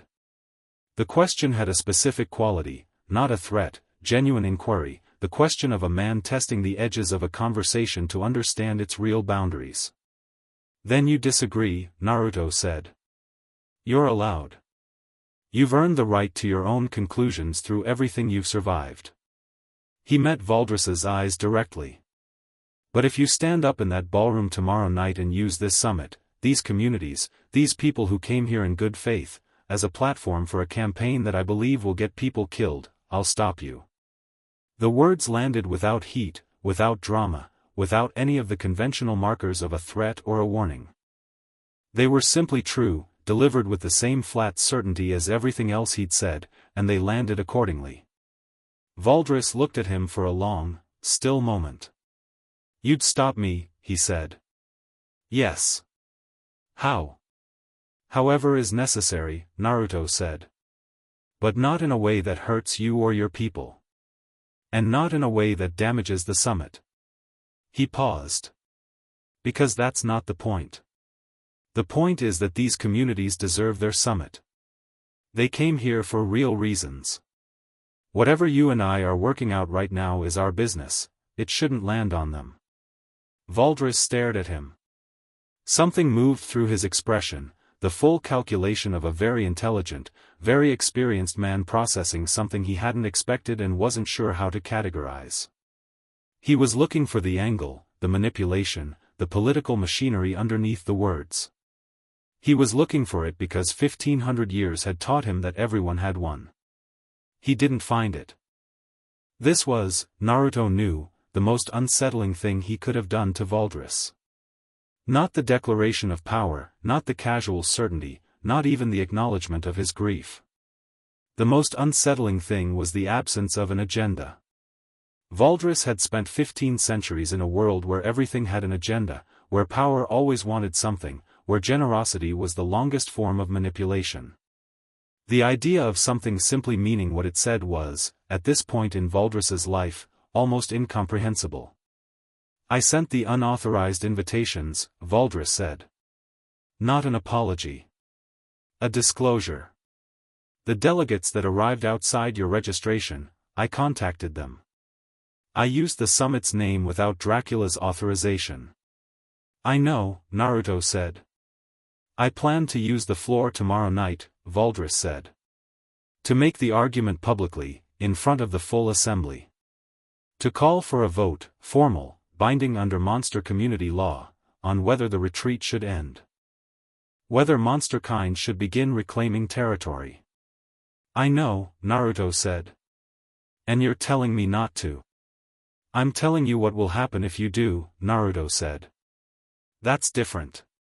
Valdris looked at him with something that was moving, slowly and visibly, through his expression, the calculation shifting, the control still holding but holding something different now. He looked older than he had at the gate. Not in a diminished way, the opposite, the way things looked older when you saw them truly rather than through the layer of what they were performing. "I watched my court fall," Valdris said. It came out quieter than anything else he'd said, no longer addressed to the argument, just to the air between them. "I watched my people scatter. I went into the mountains and I lived alone for a century and I thought about what went wrong and I decided, not hastily, carefully, that what went wrong was that we agreed to be small. We decided to accommodate and every accommodation made the next one easier and we never found the bottom of it." He looked at the valley lights, so distant and small. "I don't want my people to be small anymore." "They don't have to be small," Naruto said. "That was never the only option." He looked at Valdris, and the full depth of what he was visible in his eyes, the immensity of it, everything he'd seen, everywhere he'd been, all the civilizations he'd watched resolve their versions of this exact problem in every possible direction. "Valdris. There's a third way between conquest and hiding. There always has been. It's harder than both and it takes longer and it requires you to believe that the world you're building toward is worth more than the satisfaction of the world you're tearing down." He paused. "But it works. I have seen it work. Multiple times. In multiple eras. With multiple species." He held Valdris's gaze. "It works." The garden was quiet. The flowers. The cold air. The mountain dropping away in its enormous, indifferent dark. Valdris looked at the hotel behind Naruto, the lit windows, the dark stone, 300 years of stubbornly maintained warmth. He looked at it for a long time. His expression was doing something complicated and private, the expression of a man in real internal motion, not performance. Then he said, "What is the third way?" And Naruto told him. Not all of it, that would take more than one night, more than one conversation, more than a single summit on a cold mountain. But he started. He talked about visibility and legitimacy and the difference between being feared and being known. He talked about the communities that had found ways to exist openly in the human world in limited but real ways, the relationships that had been built across the boundary, genuine relationships, not tribute and dominance, actual knowing. He talked about what the hotel represented as a proof of concept and what it could become if its model was extended, replicated, adapted. He talked about what monsterkind specific strengths and knowledge could contribute to a world that was increasingly aware it had problems too large for any one species to solve alone. He talked for 40 minutes, and Valdris listened the way he'd listened to nothing in a very long time, with the full, genuine, unguarded attention of someone who hadn't expected to hear something worth hearing and had. He didn't agree. Not entirely.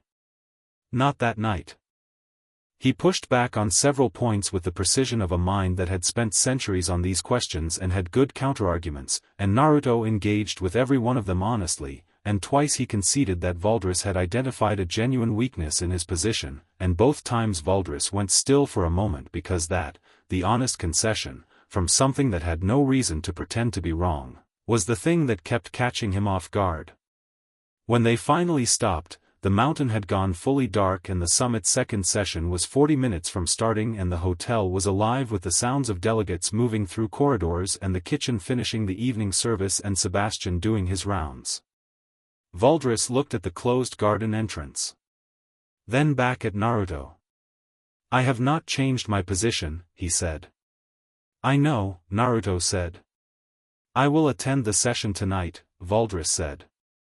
"I will observe the protocols." "Good," Naruto said. "I am not," Valdris stopped. He looked at Naruto with the expression of a man choosing between several versions of what he wanted to say and settling on the truest one. "I am not easy to move." "Neither am I," Naruto said. "We have that in common." Something crossed Valdris's face. Not a smile, he didn't seem like a man who smiled easily or often, but the ghost of one, the muscle memory of what a smile felt like on a face that had felt them before and then stopped. It was there and then it wasn't. "You are very strange," Valdris said.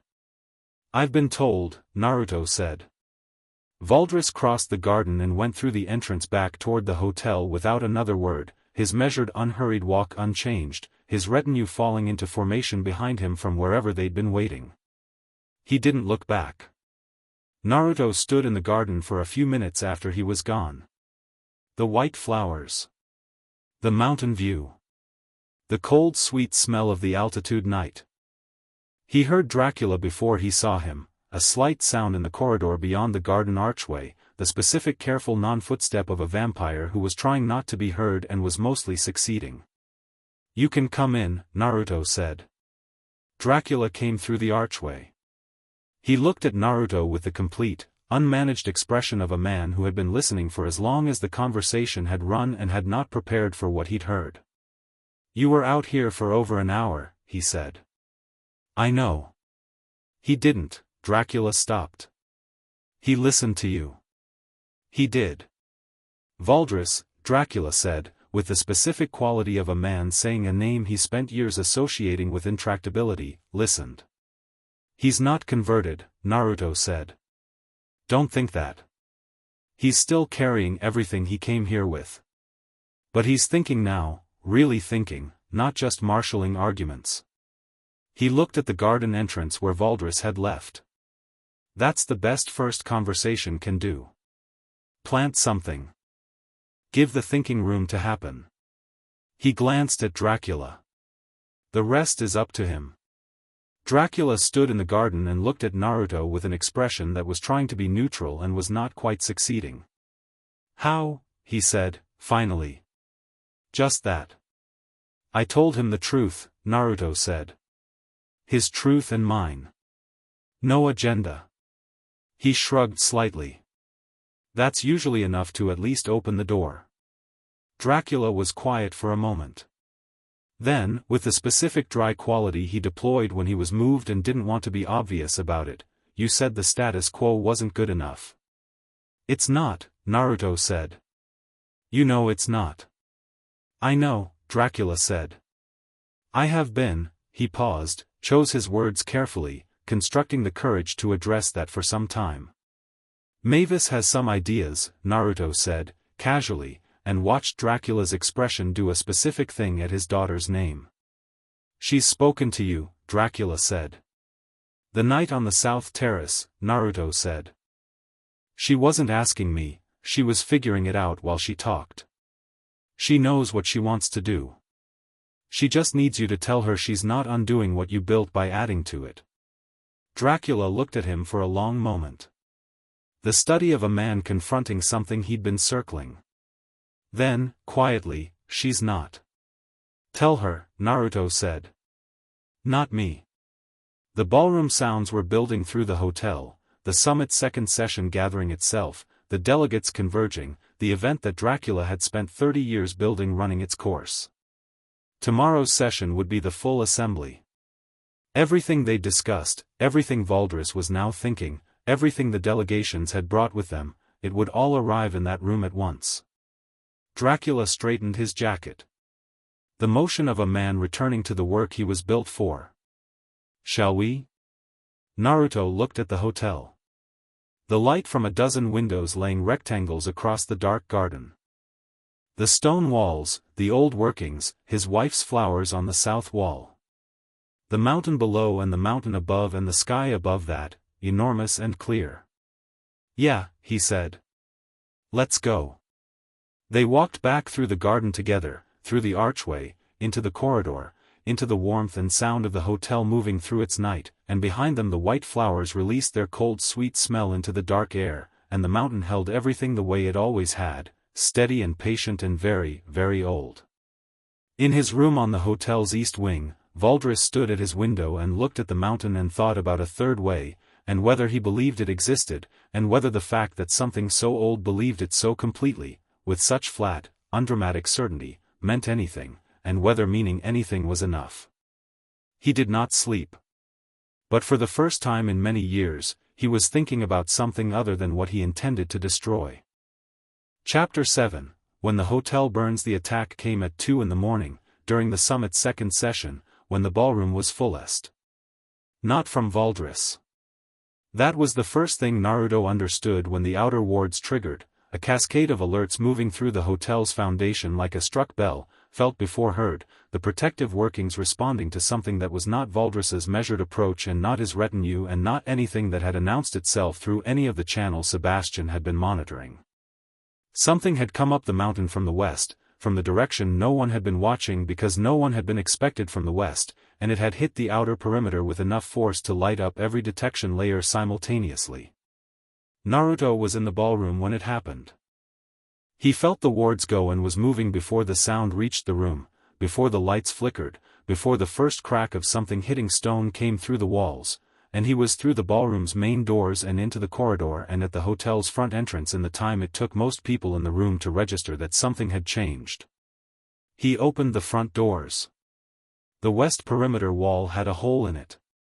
Not a large hole. The walls were 3 centuries of reinforced enchanted stone and they didn't give easily, but something had hit the same point 3 times in rapid succession with enough precision and force to punch through the outer layer, and through the breach he could see movement. Figures on the mountainside, coming fast, not 12 and not the measured formation of Valdris's people. More than that. Moving with the specific coordinated urgency of a group that had rehearsed this approach. He counted quickly. 30, approximately, spread across the western slope in 2 wings.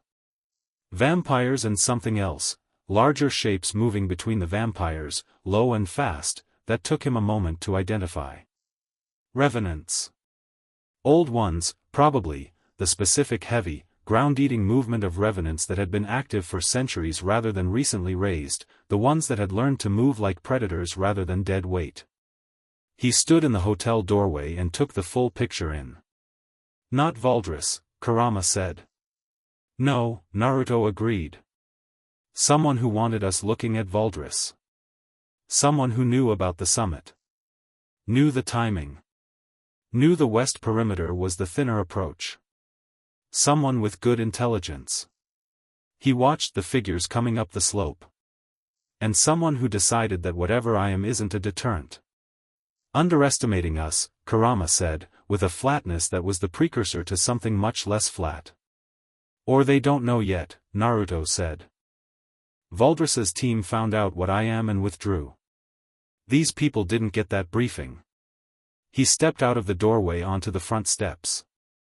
Which means whoever sent them either didn't share Valdris's intelligence, or they got it and decided to come anyway. Either option is a problem. Either option is a problem, Naruto agreed, and then he stopped analyzing because the front wing of attackers had reached the perimeter breach and the first of them came through. He came through fast and he came through smart, not headlong, angled, using the breach's shadow, already moving laterally before he'd fully cleared the opening. Old fighter. Good instincts.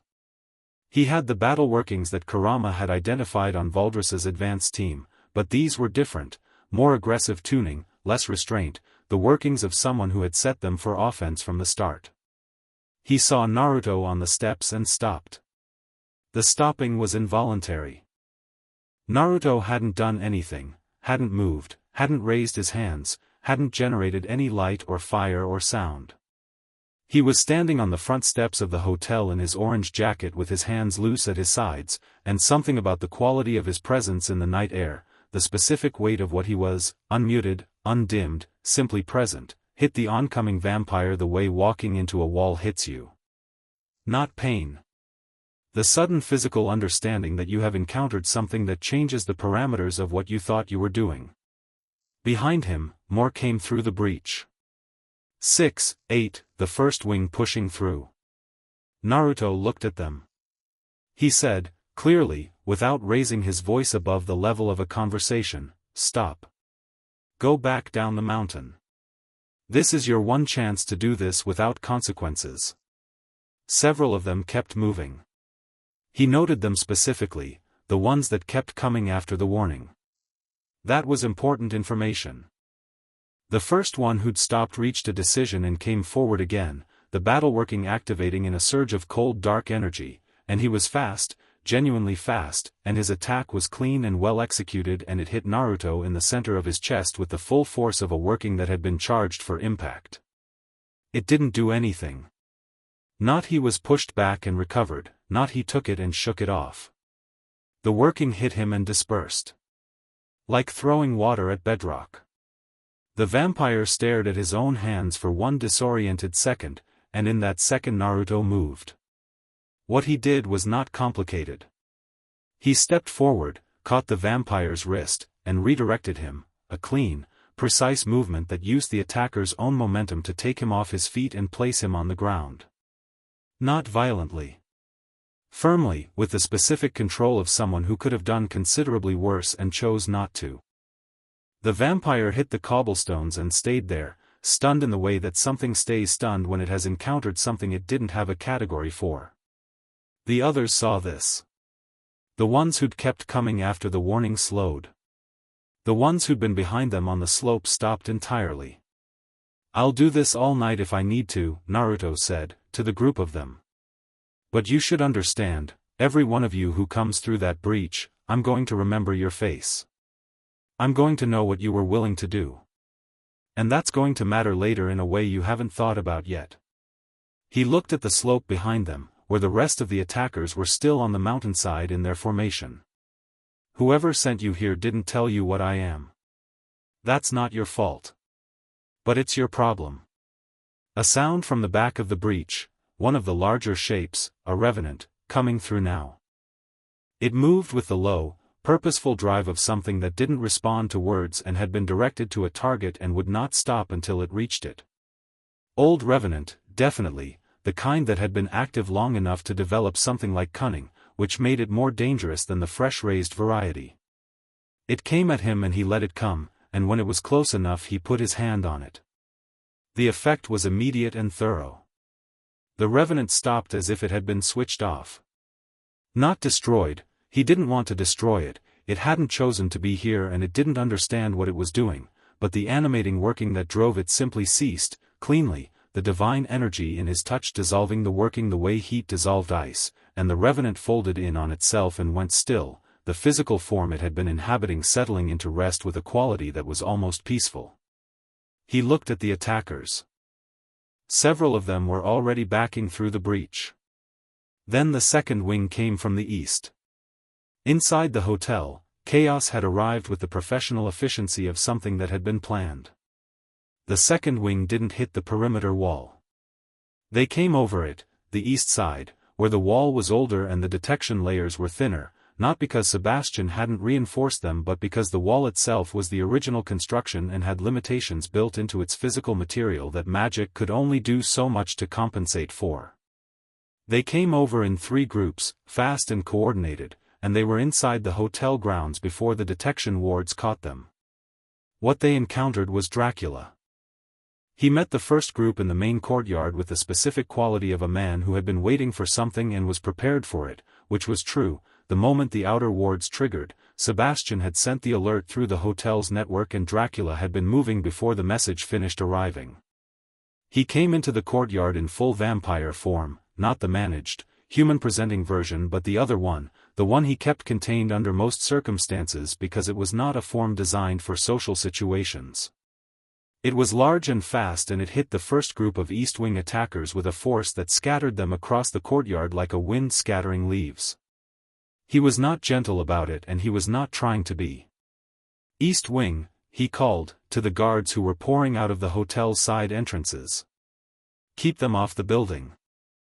The guards, 3 gargoyles, 2 goblin security staff, and a vampire doorman who had been doing this job for 60 years and had never looked more purposeful, deployed with the practiced coordination of a team that had run this drill. They weren't fighting to destroy the attackers. They were fighting to contain them, push them back, hold the line between the attackers and the hotel's doors. Inside the hotel, Sebastian had the guests moving. He appeared in the ballroom doorway 4 seconds after the wards triggered, and his voice, when he addressed the room, was not the composed murmur of his regular register but something he'd apparently been saving for exactly this situation, a carrying, precise, absolutely calm voice that cut through the room's rising noise with the clean authority of long preparation. "Delegates," he said. "The hotel is under external attack. Please follow the marked interior routes to the secure lower levels. This is a standard emergency protocol. Your safety is the priority and this building is designed specifically for this situation." The room processed this with the varying speeds of multiple different creature types encountering the same information. The Werewolf Council from Scotland was on its feet and moving in approximately 2 seconds, Fionnuala having assessed the situation and made her decision before Sebastian finished speaking. The Goblin Consortium was already gathering documents. The Dorogov family formed a protective cluster around their younger members. The mummy elders rose from their seats with the unhurried precision of people who had survived enough history to know that unhurried precision was always the correct speed. Wayne found his children first. That was the non-negotiable. Wayne moved through the hotel's family wing with the terrifying single-mindedness of a large werewolf father, gathering his pups from rooms and corridors with the controlled urgency of someone who had run this calculation 1,000 times and knew exactly what mattered most. Wanda met him in the corridor with the 4 youngest already with her, and they looked at each other with the communication of people who had been partners long enough that the look contained everything necessary. "Count?" Wayne said. "Courtyard," Wanda said. "I heard him." "Naruto?" "Front," she said. "He went out front." Wayne looked at the direction of the front entrance. He looked at his wife and children. He looked back at the front entrance direction. "Go," Wanda said. "We're fine." He went. Frank was in the East Wing corridor when the second group came over the wall, which meant he was directly in their path, which meant that the East Wing corridor briefly became the site of something that could be described, charitably, as a structural disagreement. Frank was large. Frank was strong in the way that something assembled from multiple sources of biological material was strong, which was to say substantially and in ways that were not entirely predictable. He did not love violence and he was not built for strategy. What he was built for was being in the way, and the East Wing corridor was only so wide, and Frank filled most of it. The first attacker who came around the corridor corner encountered Frank's arm at approximately neck height and experienced a sudden and definitive change of direction. The second one managed to get a working off before Frank reached him, a flash of crackling energy that hit Frank in the left shoulder and would have put most creatures on the ground, and Frank looked at his shoulder, looked at the attacker, and said, seriously, with the particular mild exasperation of someone who had been through significantly worse and had the bolt scars to prove it. He picked the attacker up. He set him down around the corner in the direction they'd come from, facing the other way. Leave, Frank said. This is a hotel. There are kids here. Outside, Naruto was working through the West Wing. The majority of the attacking force had regrouped after the initial encounter. Someone in their chain of command had assessed the situation at the breach, had gotten word back, had made a decision to push through anyway. This told him something important. There was someone directing this who had decided the attack needed to succeed regardless of cost, and that someone was either very committed to the outcome or very afraid of failing to achieve it. Neither option suggested someone who was going to call this off based on a warning. He could feel the hotel behind him, the guards, Dracula in the courtyard, the guests moving through the interior.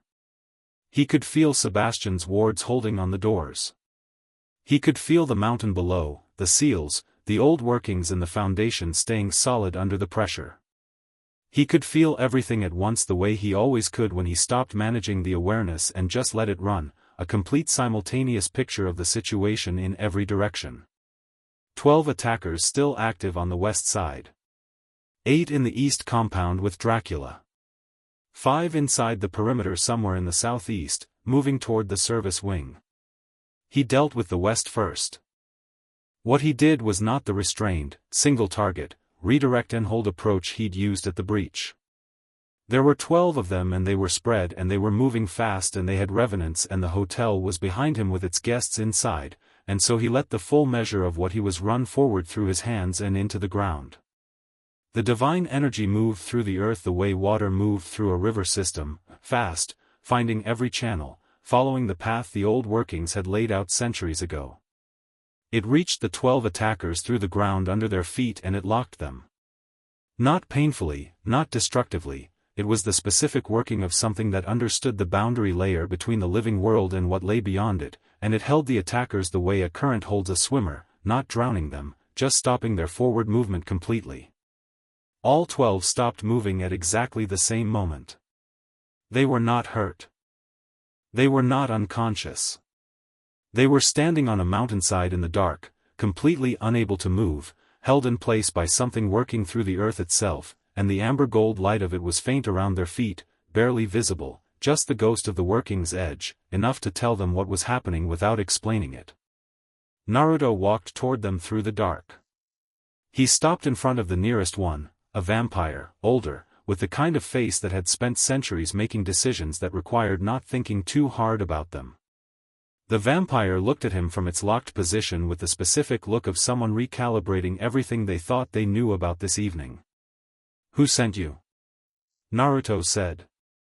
The vampire didn't answer immediately, which told him the loyalty ran deep or the fear of whoever had sent them ran deeper.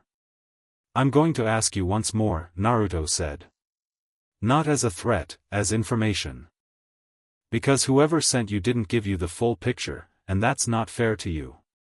You came up this mountain not knowing what was here, and you made choices based on incomplete information." He looked at the vampire steadily. "I think you deserve to know who put you in this position." The vampire looked at him. Then, slowly, with the quality of someone making a real decision rather than a reflexive one, "Morghast," he said. "He calls himself the Hollow Count." Naruto had not heard this name. "I have," Kurama said. "Tell me later," Naruto said. To the vampire, "How many of you are there total?" "What you see," the vampire said.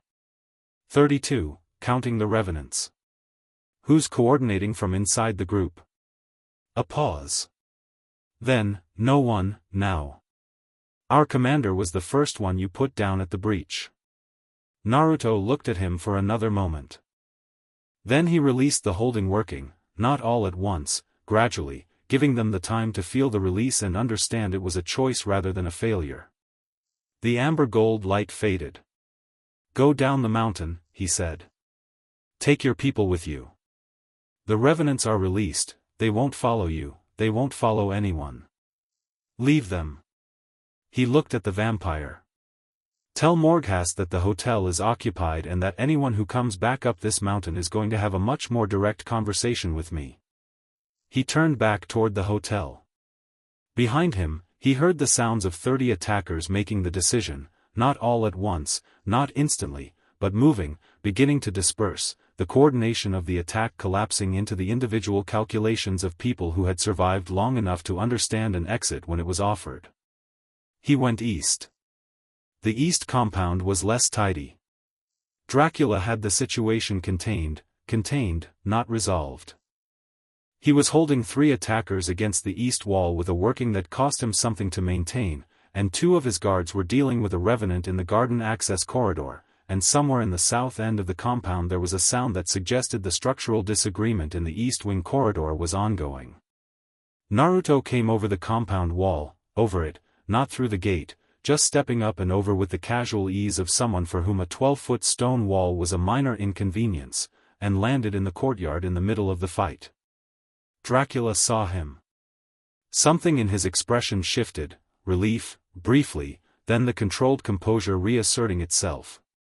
The 3 attackers held against the east wall felt the change in the compound's air when Naruto landed. The change was not subtle. The ambient pressure of what he was hit the compound like a wave, not destructive, but completely, unmistakably clear about what it was and where it was coming from. 2 of the 3 immediately stopped struggling against Dracula's working. The third, stubborn or committed, or both, pushed harder for a moment before something in the air apparently communicated the specific futility of the gesture and he stopped too. The revenant in the corridor, Naruto said to Dracula. My guards have it contained. I'll release it, Naruto said. He moved toward the corridor entrance. He put his hand on the wall beside the corridor, extended the working through the stone, found the revenant, and did what he'd done at the breach, the clean dissolution of the animating force, the settling into rest. The sounds from the corridor stopped. One of the goblin guards came out of the corridor with the expression of someone who needed a moment. You're all right, Naruto said. The guard looked at him. Yes, sir, he said, with the specific tone of someone who had not fully processed everything that had just happened and was filing it for later. Check the southeast perimeter, Naruto said. 5 more came over the wall down there. They might have turned back already, check anyway. The guard went. Dracula had released his 3, who were now doing the same calculation as the West Side group, the specific arithmetic of creatures determining whether staying was better or worse than leaving and arriving at leaving. Naruto watched them go. Then he looked at the compound, the guards, the garden, the breach in the east wall that would need repair. He looked at Dracula. Dracula was looking back at him with an expression that was several things at once, relief, assessment, something that was processing what he'd just watched. The working through the ground, he said. West side. I felt it through the foundations. Held 30 of them simultaneously, Naruto said. Non-destructive. Let them go voluntarily. You let them go, Dracula said. They didn't choose to be here ignorantly, Naruto said. Someone sent them without proper information. That changes the calculation. Dracula looked at him. You know who sent them. Morghast. The Hollow Count. Naruto looked at Dracula. You know him. Something moved through Dracula's expression, not the tight jaw assessment of Valdris's name but something colder, more specific. I know of him, he said carefully. He's been peripheral. In the Whisper networks. Someone who opposed my hotel's model but never directly, never openly. He paused. He's been building resources quietly for several years. He used Valdris as a distraction, Naruto said. While everyone was watching the east and worrying about the summit, he came from the west with a force he thought would be enough. Thought, Dracula said. He was wrong, Naruto said, simply. From inside the hotel, sounds of the returning normal, Sebastian's voice in the interior, calm and carrying, directing guests back from the secure levels. Wayne's unmistakable voice somewhere in the family wing, doing the head count of his children that he would probably do 6 more times before he was satisfied. Frank emerging from the east wing corridor with a sheepish expression and a slight scorch mark on his left shoulder that he was examining with mild interest. Frank looked at Naruto. East wing's clear, he said. I put 4 of them in the corridor corner and told them to stay, and they stayed. Good work, Naruto said. Frank's expression did the thing it did when he was pleased but also processing. The kids? Safe, Naruto said. All guests safe. Frank let out a breath that had clearly been held for a while. Okay, he said. Okay, good. He looked at the scorch mark. This is going to need work. I'll fix it, Naruto said. Frank stared at him. You can fix, tomorrow, Naruto said. It can wait till tomorrow. The summit delegates came back to the ballroom at Sebastian's careful direction, in the ordered, dignified manner of a group that had been through an emergency protocol and found it had functioned. There was noise, understandably, multiple conversations happening at once, the elevated energy of people who had been frightened and were processing it in real time. Fionnuala of the Scottish Werewolves was talking to the Dorogov family's senior member with the quick, precise exchange of 2 people who had already arrived at the same conclusions and were comparing notes. The Goblin Consortium was checking their documents. Naruto stood near the ballroom entrance. He wasn't performing calm, he was simply calm, the real kind, the kind that came from the situation being resolved. He watched the delegates settle. He watched the room find its equilibrium. He noticed Valdris. Valdris had come to the main entrance during the attack. He had come out of his rooms when the wards triggered and he had come to the hotel's main entrance and he had stood there, and what he had done, what Naruto knew he had done, because he'd been aware of the entire hotel's geography the whole time, was nothing. He had stood at the entrance and watched the attack unfold and he had not participated and he had not fled and he had not done anything except stand there and watch. Now he was in the back of the ballroom, his 12 retinue members around him, and he was looking at the room, the delegates, the recovery, the swift and competent way the hotel and its people had handled an assault, with an expression that was doing something complicated and private and real. Naruto crossed the ballroom to him. Valdris saw him coming. He didn't move. You knew, Naruto said, quietly, when he reached him. Not an accusation. Just the observation it was. Valdris was quiet for a moment. I knew someone else was moving, he said. Not the details. I knew Morghast had been building towards something, he contacted me 6 months ago with a proposal. A coalition. His jaw tightened. I declined. But you didn't warn anyone, Naruto said. I didn't know when, Valdris said. Or precisely what. A pause, and in it the specific quality of a man telling the truth about something that cost him. And I was occupied with my own plans. My own argument. He looked at the room. I told myself my business was my business. Naruto looked at him steadily. And now? Valdris was quiet for a long moment. He looked at the delegates, the families, the communities, the creatures who had come here in good faith for a summit and had spent 40 minutes in the hotel's secure lower levels because of an attack that had nothing to do with the business they'd come for. He looked at Frank talking to the Goblin Consortium with his scorch mark and his unself-conscious concern. He looked at Wayne, who had appeared in the ballroom doorway with approximately 8 werewolf pups distributed about his person in various states of piggyback and hand-holding, doing the count again. And now, Valdris said, I find myself reconsidering several things. The third way, Naruto said. Valdris looked at him directly. Something in his expression had changed from the garden conversation. The garden conversation had opened the door, but this, tonight, the attack and what it had shown him about what Morghast was willing to do, had pushed the door wider. Morghast's way is not mine, Valdris said.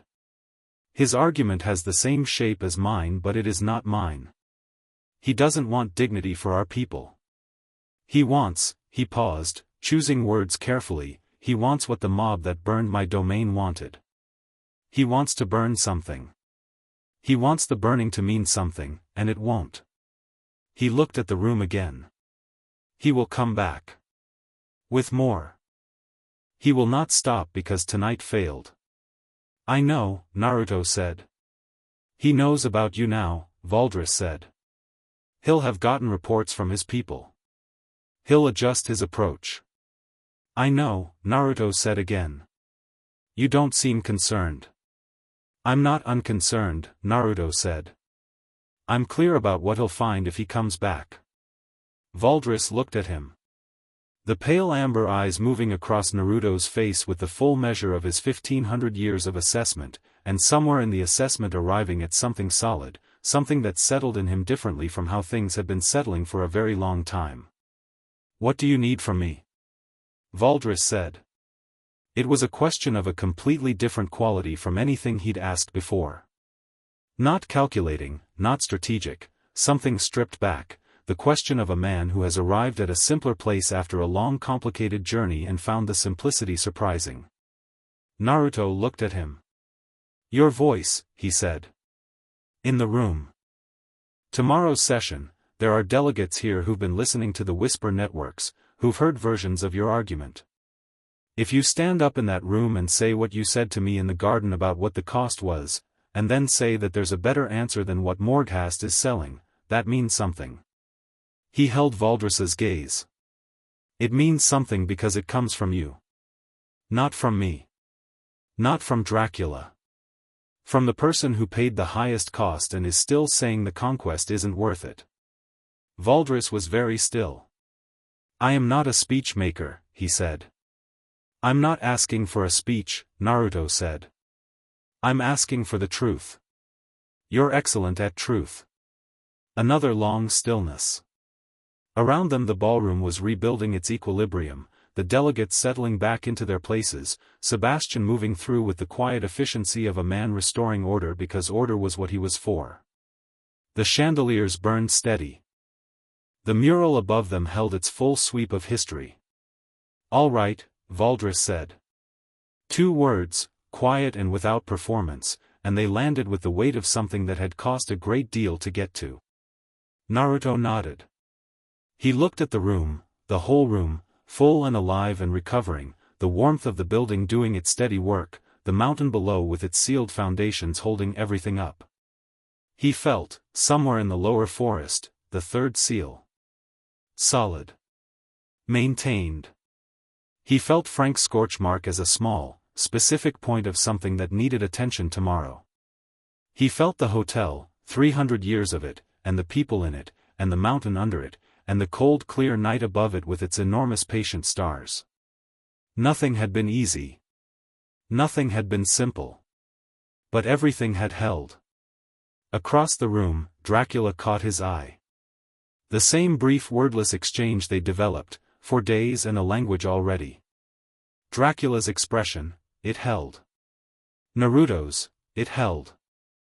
Dracula looked at the room, at his hotel, at the delegates and the families and the 30 years of relationships that had just survived something that had been designed to destroy them. He looked at it with the expression of a man who had built something on a cold mountain out of grief and purpose and had just watched it prove, again, definitively, that it was worth every year of the building. Naruto watched him and felt the specific satisfaction of someone who had held the line not for abstract reasons but because the line was worth holding, because what was behind it was real. Because the people who needed it were in the room right now and they deserved every wall and every seal and every conversation in a cold garden and every moment of standing at a hotel's front steps in an orange jacket at 2 in the morning telling 30 attackers to go back down the mountain. The chandelier light was warm above them. The hotel stood. Chapter 8. What stays? The morning after the attack, the hotel was very quiet. Not the quiet of damage or defeat, the quiet of a building that had been tested and had held, the specific stillness that settled over a place after something significant had passed through it and left it standing. The kind of quiet you could breathe in. The kind that felt like a hand pressed flat on a table after a long, complicated night, not surrender, just the decision to be still for a moment before the next thing. Naruto was on the roof at dawn. Not the observation deck, the actual roof, the highest point of the main structure, a broad flat section of old stone that the gargoyles used as their personal territory and that no one else generally accessed because it required either wings or the particular disregard for vertical surfaces that Naruto had in abundance. He'd climbed it the way he climbed most things, directly, without drama, using the carved stone relief on the exterior wall as handholds, arriving at the top with the unhurried ease of someone for whom physical obstacles were primarily aesthetic rather than practical. He sat on the roof's edge with his legs hanging over and watched the sun come up. The mountains turned gold first, the highest peaks catching the light while the valleys were still in dark blue shadow, a progression that moved downward slowly, the gold spreading through rock and tree and finally reaching the hotel's walls, which went from gray to warm amber in the space of about 10 minutes. It was one of the things he had always loved about high places. The way dawn arrived in stages, each stage distinct, each one a specific quality of light that didn't exist at any other time of day or at any other altitude. He'd seen 10,000 sunrises at altitude. He did not take this one for granted. The seal in the lower forest needs checking, Kurama said. Not urgent. Just noting. I'll go this afternoon, Naruto said. The other 6 need finding. I know. The hollow count will reorganize. A pause. 3 months, maybe 4. He's systematic. Yeah.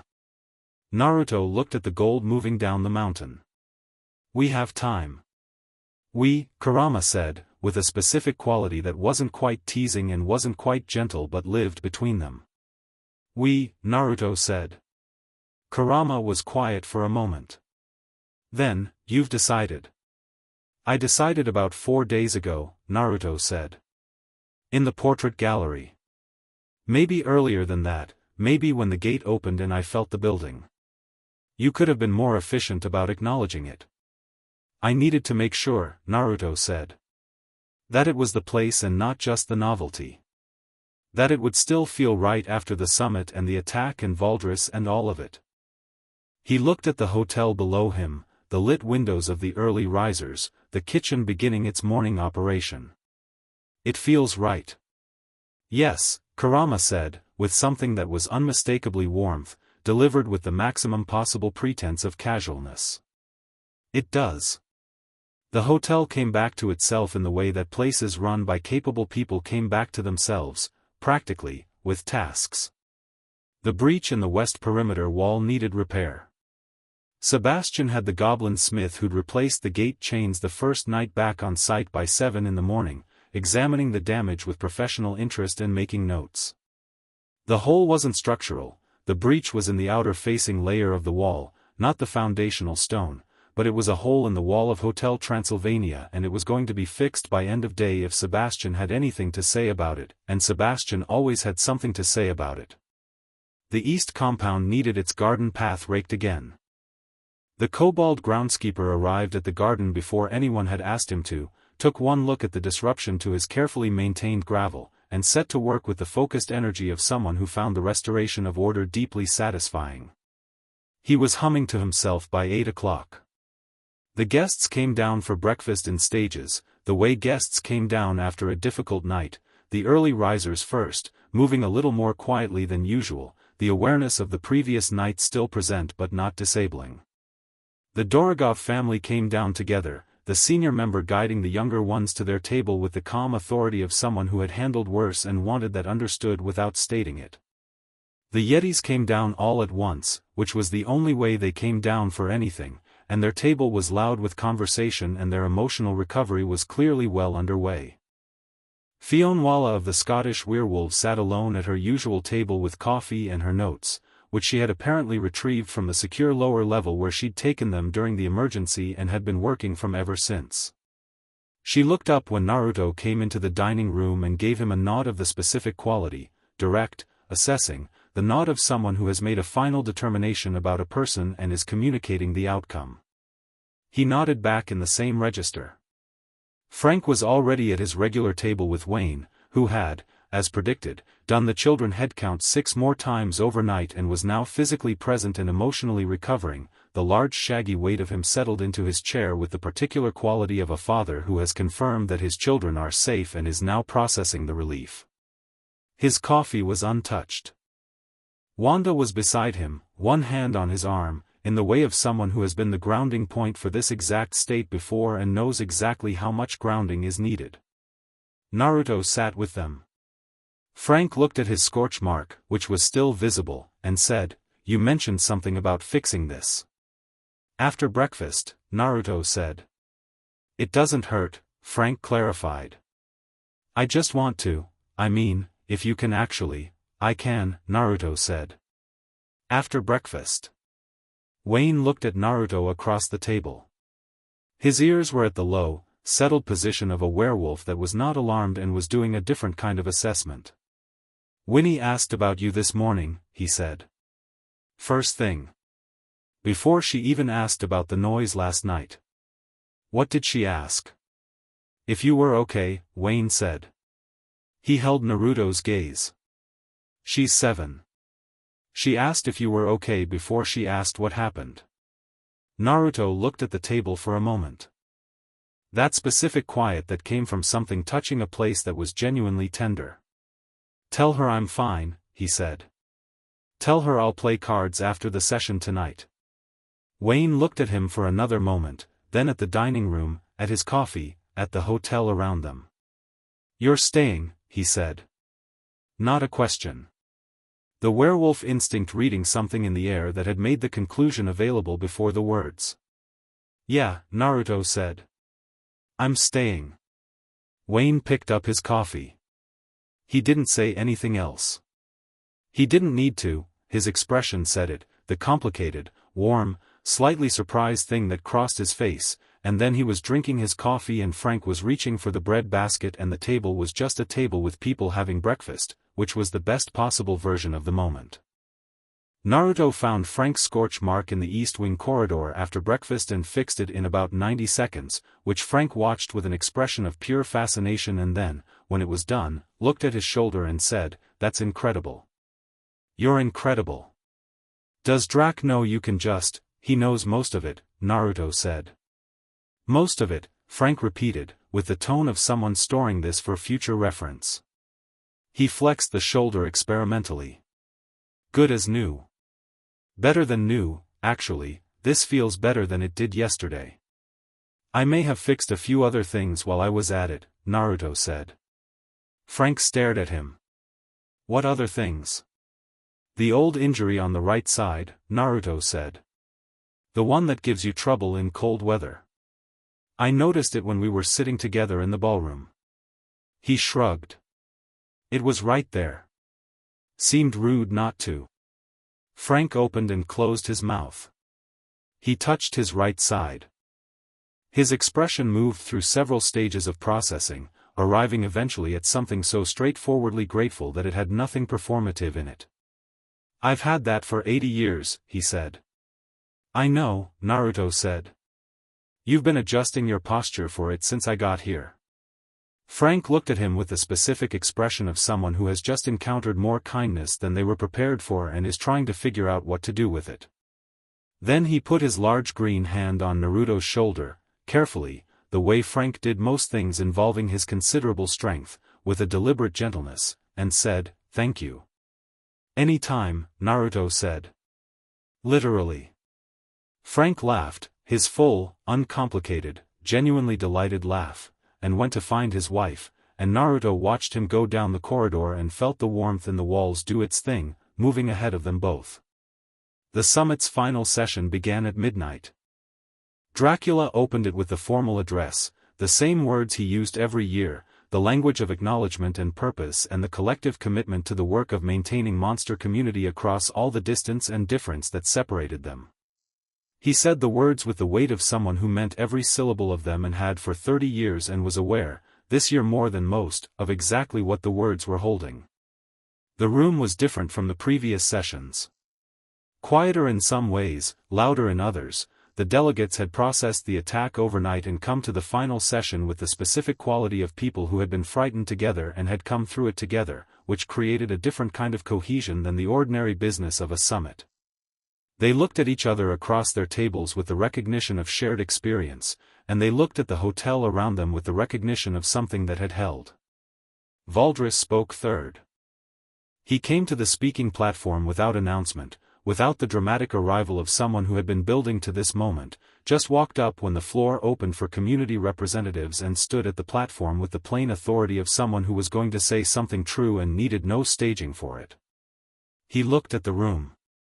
I came to this summit with an argument, he said. His voice was the same as it had been everywhere, deep, deliberate, each word placed.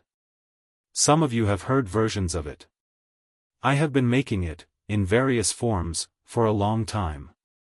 A pause. I came here prepared to make it from this floor. To call for a vote. To push the question of the retreat, whether it was a mistake, whether the time has come to end it. The room was very still. I am not going to do that, Valdris said. The still held. Then a sound moved through the room, not loud, the collective exhale of several hundred creatures adjusting to unexpected information. Not because I was convinced my argument was wrong, Valdris said, with the precision of a man who would not overstate. My argument about the cost of the retreat is not wrong. The cost was real. The damage to our community's sense of themselves is real. I watched it happen. I paid it. Many of you in this room paid it. He let this sit for a moment. But the argument I came to make assumed that the answer to that cost was conquest. Reassertion by force. He looked at the room, steady. I was wrong about that part. A longer pause. He was not a man who rushed his own words, and the room had learned already to wait for him. Last night, he said, someone attacked this hotel. Not because they believed in what I was arguing. Because they wanted to burn something, and burning is the only language they know. His jaw tightened almost imperceptibly. I have spent a very long time angry enough to understand that language. I am no longer willing to be understood through it. He looked at the back of the room. Naruto was there, against the wall, in his usual spot. Their eyes met briefly. There is someone in this building, Valdris said, who told me 2 nights ago that there is a third way. Between conquest and hiding. I did not entirely believe him. I find, after last night, that I believe him more than I believed anything else in a very long time. He looked back at the room. I am not prepared to outline what that third way looks like. I am prepared to say that I intend to find out. He straightened. And I am prepared to say that this summit, this hotel, this specific room, this gathering that someone tried to destroy last night, is the right place to start looking. He stepped down from the platform. The room did something Naruto hadn't fully expected, it applauded. Not everyone, not immediately, but it started somewhere in the middle of the room and spread, the particular applause of people who had been carrying tension about a thing and had just felt it release, and it was genuine. The Werewolf Council, Fionwala leading. The Dorogov family. The Yetis, whose applause was considerably louder than everyone else's combined by pure virtue of the size of their hands. Valdris returned to his seat. He did not look at the room's reaction. He looked at his hands on the table in front of him, and his expression was the private expression of a man in the middle of something large and internal that had no public component, and Naruto, watching from the back of the room, gave it the respect it deserved and looked away. Dracula, at the speaking platform, looked at Valdris for a moment. Then at Naruto. Then he turned back to the room with the expression of a man who is about to do something that is also long overdue. I have an item to add to the agenda, Dracula said. It's not a scheduled item. It comes from a conversation I've been having over the last several days and from a recognition that this summit, after 30 years, needs to ask a question it has been avoiding. He looked at the room. Are we doing enough? The room was quiet. This hotel exists for the monster communities who need safety, Dracula said. We have provided safety for the ones who found us. But finding us requires knowing we exist. And knowing we exist requires infrastructure we have never fully built. He paused. I am proposing, for this assembly's consideration, a new working group. Its purpose, to design the expansion of the hotel's model. Satellite sanctuaries. Communication networks. Outreach to isolated communities who don't know there is anywhere to go. He looked at the room steadily. I am not the right person to lead this. I will support it. I will fund it. But someone else should lead it. He looked at Mavis. Mavis, who was sitting at the side of the room in her role as hotel representative, looked back at her father. Her expression did several things very quickly: surprise, then the recognition that she shouldn't be surprised, then something that was trying very hard not to be overwhelmed and was not entirely succeeding. She had ink on her left hand. She had been taking notes since the session started. She stood up. Naruto watched this from the back of the room and felt something in his chest that was warm and quiet and complete, the specific feeling of something arriving at exactly the place it was supposed to be. After the session, after the formal close, after the delegates moved into the corridors and the dining hall and the informal conversations that would run until dawn, Naruto found the garden on the hotel's south side. The one with his wife's flowers on the wall. He sat on the low stone bench along the inner wall and looked at the night-blooming plants, which were open fully in the cold dark, white and small and very certain of themselves. The smell of them was light and specific and carried something he'd been noticing since he arrived, not just the flowers, but the particular quality of care that had gone into planting them, the attention of someone who had chosen these specific plants for this specific wall and had known what they were doing. He heard Dracula before he arrived, the way he always heard him, the slight non-footstep of a vampire who wasn't trying to be quiet this time and whose natural silence was therefore about half what it was when he was. Dracula came through the garden gate and stood for a moment looking at the south wall. Then he sat on the other end of the bench, not too close, in the way of two people who had established a comfortable distance and knew where it sat. Mavis cried, Dracula said. Afterwards. She thought no one saw. I saw. Happy or overwhelmed? Naruto said. Both, Dracula said. She does them simultaneously. She gets it from her mother. He looked at the wall. Her mother would have liked you. Naruto looked at the flowers. Tell me about her, he said. Not the version for people who didn't know her. The real one. Dracula was quiet for a moment. In the garden, the cold air moved and the flowers moved with it, slow and easy. She laughed at things that weren't supposed to be funny, Dracula said. Not unkindly, she found the comedy in serious situations and she was usually right about it. She made me see it too, eventually. It took me longer than it took her. A pause. She was the one who decided this was going to be a hotel. I had the mountain, I had the building, I had the vague intention of a sanctuary, but the specifics were hers. She said, it should have rooms with good beds and food that people actually want and a space where they can dance, because safety without joy isn't what we're building. He was quiet for a moment. She was the joy part. I was the rest of it. You learned it from her, Naruto said. I'm still learning it, Dracula said. After 100 years. He looked at the wall with the specific expression of the good chairs in the good room that Naruto had described in the lowest floor. Visiting. She would have had approximately 1,000 questions for you. And she would have gotten straight answers because she asked straight questions and no one, I have never seen anyone manage it, no one talked around her. She had a quality that made obfuscation feel not just unnecessary but sort of embarrassing. Good quality, Naruto said. The best, Dracula said. He looked at the flowers for a long moment. Then he said, with the directness of a man who has decided something and is committing to it, I want to know about you. The real version. Not the mythology, not the fragments in old documents. I want to know what it was like. That's a long conversation, Naruto said.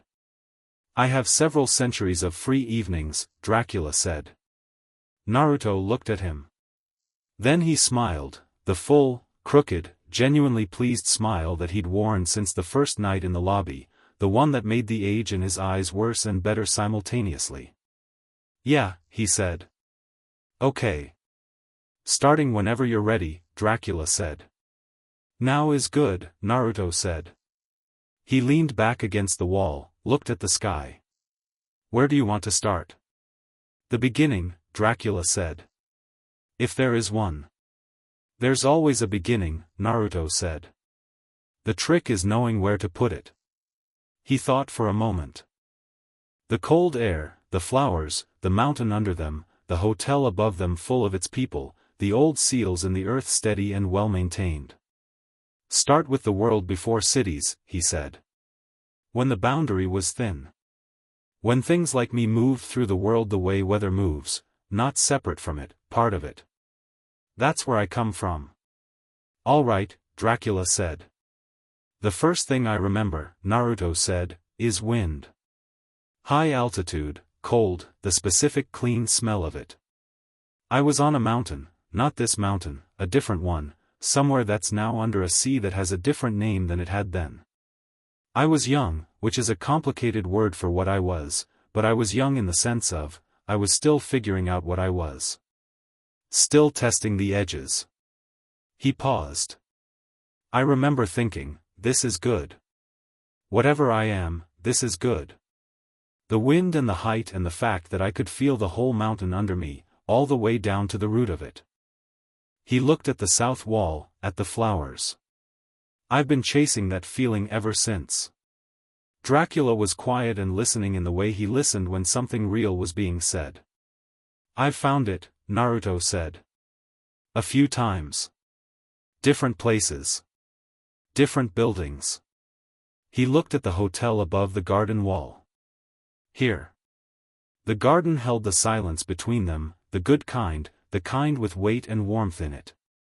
The flowers moved in the cold air. The mountain below was dark and patient. The stars above were the specific brilliant density of altitude sky. Then Dracula said, very quietly, I'm glad you came through the gate. Naruto looked at him. The depth in his eyes, the full measure of everything he was, and underneath it, or maybe central to it, maybe the thing the rest of it had been built around, something genuinely, simply glad. Me too, he said. 3 days later, the summit delegates departed. They went in stages, the way they'd arrived, the Yetis first, who had extended their stay twice and were clearly conflicted about leaving and had made Sebastian promise 3 separate times to reserve their rooms for next year. The mummy elders, Nefertari stopping at the main entrance to turn back and look at the hotel one last time with eyes that held a recognition so old and deep it was beyond expression, and Naruto, who was standing at the entrance, returned the look with the same depth, and something passed between them that required no words and needed none. The Goblin Consortium left with a preliminary agreement that Mavis had facilitated between them and the Sea delegation, her first official act in her new role, executed with the combination of enthusiasm and precision that was entirely her own. The consortium lead had shaken her hand at the end and said, "You negotiate like your father but you smile like your mother," and Mavis had looked like she'd been given something she hadn't known she was waiting for. Valdris left on the second day. He came to find Naruto in the morning, which Naruto had expected. The departure was going to require something between them, a specific kind of closing that the summit session's public moment hadn't quite finished. He found Naruto in the lowest floor, of all places, where Naruto had gone to check the original carvings after the attack and had stayed because the room was good to think in. Valdris stood in the doorway of the lowest floor and looked at the carved walls. His expression was the reading kind. "These are the originals," he said. "Yes," Naruto said. Valdris stepped in. He looked at the workings closely, the way someone looked at things they had some knowledge of. He put himself in here, Valdris said. The grief is visible in the working structure. Yes. I've made workings out of grief, Valdris said. Mine don't look like this. Naruto looked at the walls. His was protective grief, he said. Grief that was building something. It goes in differently. Valdris was quiet for a moment.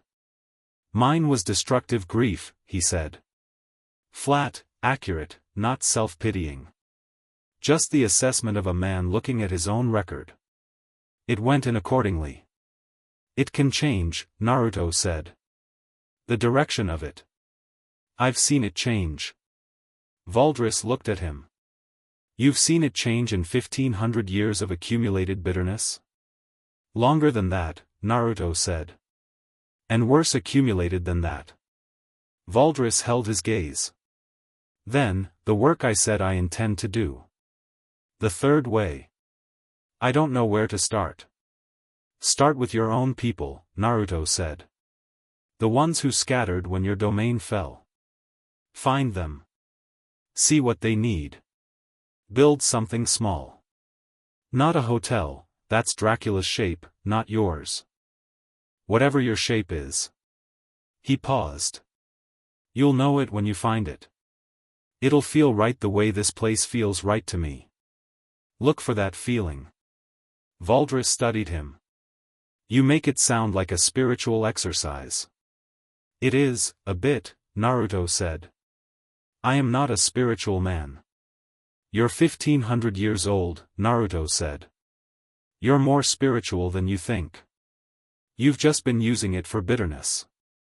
A long pause. Then the ghost of that almost smile again, brief and gone, but slightly more present than it had been in the garden. You are consistently the strangest thing I have encountered, Valdris said. You've mentioned that, Naruto said. It remains accurate, Valdris said. He moved toward the door, stopped. Without turning, the hollow count. Morghast. His voice had the flat quality of someone addressing a serious thing directly. He will not stop. I know, Naruto said. He has resources I didn't when I led my domain, Valdris said. He has been systematic in building them. He understands that force alone is insufficient and he has been developing other approaches. I know, Naruto said. Thank you for telling me. Valdris paused. Then he said something that cost him a visible but accepted thing, if you need information. About his networks, his resources. I declined his coalition but I was not uninformed about it. He was quiet for a moment. I know where to find you. He left. His footsteps went up through the hotel, through the lobby, out the main entrance, and Naruto stood in the lowest floor with the torch and the old carvings and the sound of the hotel above him moving through its morning, and he thought about everything that had been set in motion and everything that was still to come, and felt neither dread nor impatience, just the steady, grounded readiness of something that had been here before and knew how to be here again. A week after the summit, the hotel returned to its ordinary extraordinary operation. The delegates were gone, the breach in the west wall was repaired so well that you could only find where it had been if you knew where to look, and the kobold groundskeeper had declared the east garden restored to his satisfaction. The enchanted ceiling in Naruto's suite, which had been showing Konoha's sky for the first several days, the sky he'd grown up under, the big cloud formations and the warm wind, had shifted to the mountain sky outside, the real one, as if having decided that this was home now and the inside and outside should match. Naruto had noticed this and said nothing, but the warmth he felt about it was enough that Kurama noticed it from the inside. Sentimental, Kurama said. Accurate, Naruto said. He was in the courtyard with Winnie, who had won the rematch at cards and was now teaching him a game she'd invented herself, the rules of which were extremely flexible in ways that consistently favored her. He was letting her win and she knew he was letting her win, and they had a comfortable unspoken agreement about it that involved her not mentioning it and him not making it too obvious. You're staying forever, right? Winnie said, sorting her hand with the focused intensity she brought to everything. "That's a long time," Naruto said. "You're old enough for forever," she said, with the precise logic of a 7-year-old who had put this together from the available information. "Fair point," Naruto said. "So you're staying," she said. "Not a question anymore. A filing." "I'm staying," he said. She nodded, satisfied, and played a card that was almost certainly not valid under the rules she'd established but that he accepted without comment. Dracula appeared at the courtyard entrance at 7 in the evening, on his way to some hotel business, and stopped when he saw them. He watched for a moment, the nine-tailed fox god and the werewolf child, sitting on the courtyard cobblestones with a hand of leaf cards, the specific comfortable ease of two people who had established a friendship on their own terms and were in no particular hurry about anything. Something moved through Dracula's expression. It was the expression of a man looking at something that his hotel, his impossible, stubborn, 300-year project, had produced, and finding it better than anything he'd planned for. The specific joy of a thing exceeding its design.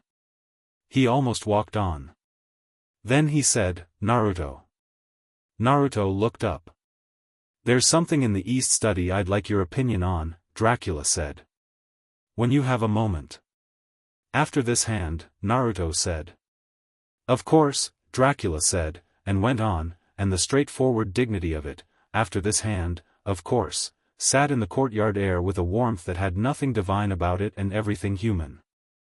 Winnie played her last card. Naruto looked at it. "I don't think that card exists," he said. "It does now," she said. "I just made it." He looked at her. She looked back at him with her father's amber eyes and her mother's unassailable certainty and the specific weaponized confidence of a 7-year-old who had decided she was going to win and had adjusted reality accordingly. Naruto set his hand down. "You win," he said. She pumped her fist. It was the cleanest, most uncomplicated victory celebration he'd seen in a very long time. He gathered the leaf cards, stacked them neatly, stood up. Winnie was already running back toward the family wing, her win established, her interest now moving to the next thing. She paused at the entrance, turned back. "Tomorrow," she said. "Tomorrow," he said. She disappeared into the hotel. Naruto stood in the courtyard with the stack of leaf cards in his hand and looked at the building around him, the old stone, the lanterns coming on as the evening deepened, the warmth in the walls steady and reliable, the sounds of the hotel in its evening rhythm, the mountain below and the sky above and the old seals in the earth, maintained and patient. He put the leaf cards in his jacket pocket. He went inside. Late that night, after the East study conversation and the late dinner and the walk through the hotel's upper corridors that had become something close to a nightly ritual for him and Dracula, the two of them moving through the building in companionable silence, checking the wards, checking the warmth, the way a person walked through their home before bed to confirm everything was in its right place. Naruto stood at the window of his suite and looked out at the mountain. The enchanted ceiling above him showed the mountain sky, real and current, the stars he could also see through the window, doubled, the room reflecting the outside reflected in the room. "Hey," he said, not out loud, inward, the specific channel between him and Kurama that was more direct than speech. "What?" Kurama said. "Thank you." A pause. The long, textured pause of something very old being given something it wasn't expecting to be given tonight. "For what specifically?" "For being patient with me," Naruto said. "While I figured it out. The ceiling and the living small and all of it. For waiting." "I didn't wait," Kurama said. "I was there." Another pause, shorter. "But you're welcome." The mountain outside was dark and patient and enormous. The hotel around him was warm and full of its people, all of them doing whatever they did in the small hours, sleeping or not sleeping, dreaming or not dreaming, going about the business of being alive in whatever form alive took for them. Somewhere in the East Wing, in a suite with good beds that the goblin smiths had made and the kobold housekeepers maintained, Dracula was in his study with his father's founding scrolls and a fresh glass of wine, and he was looking at the wall and probably thinking about his wife, visiting her in the good chair in the good room, and he was not alone in the hotel the way he had been alone in it for 100 years. And the difference was real and he knew it, and the knowing was quiet and steady in him. Somewhere in the family wing, Mavis was awake and writing, 3 notebooks open at once, the expansion plans taking shape in her handwriting, the next generation of what the hotel could be beginning to exist on paper before it existed anywhere else, the way all real things began. Somewhere in the lower forest, the 3rd seal sat in its rock, solid and maintained, and the other 6 were out there in the mountains territory, waiting to be found, a project for the months ahead. And somewhere 200 kilometers east, in what remained of a domain that had once commanded fear, a 1500-year-old vampire sat in the ruins of his great hall and thought about a 3rd way, and whether he believed in it enough to begin, and whether beginning was something that was available to him after all this time, and found, slowly, with the specific reluctance of something very old encountering something genuinely new, that the answer might be yes. Naruto turned from the window. He sat on the bed. He looked at the enchanted ceiling with its real sky, the stars sharp and cold and very far away and also right there, present, the ceiling and the sky the same thing. He thought about wind. High altitude, cold, the specific clean smell of it. A mountain, the first mountain, standing on it and thinking, this is good. Whatever I am, this is good. He thought, still good. He thought, still good, maybe better. He closed his eyes. Outside, the hotel held its warmth in the dark mountain air, and the gate stood closed with its bright chains, and the seals in the earth were steady, and the sky above was the same sky it had always been, old, patient, holding everything under it with the same vast indifferent care. And the fox god slept. And the mountain breathed. And Hotel Transylvania, stubbornly, warmly, magnificently, endured.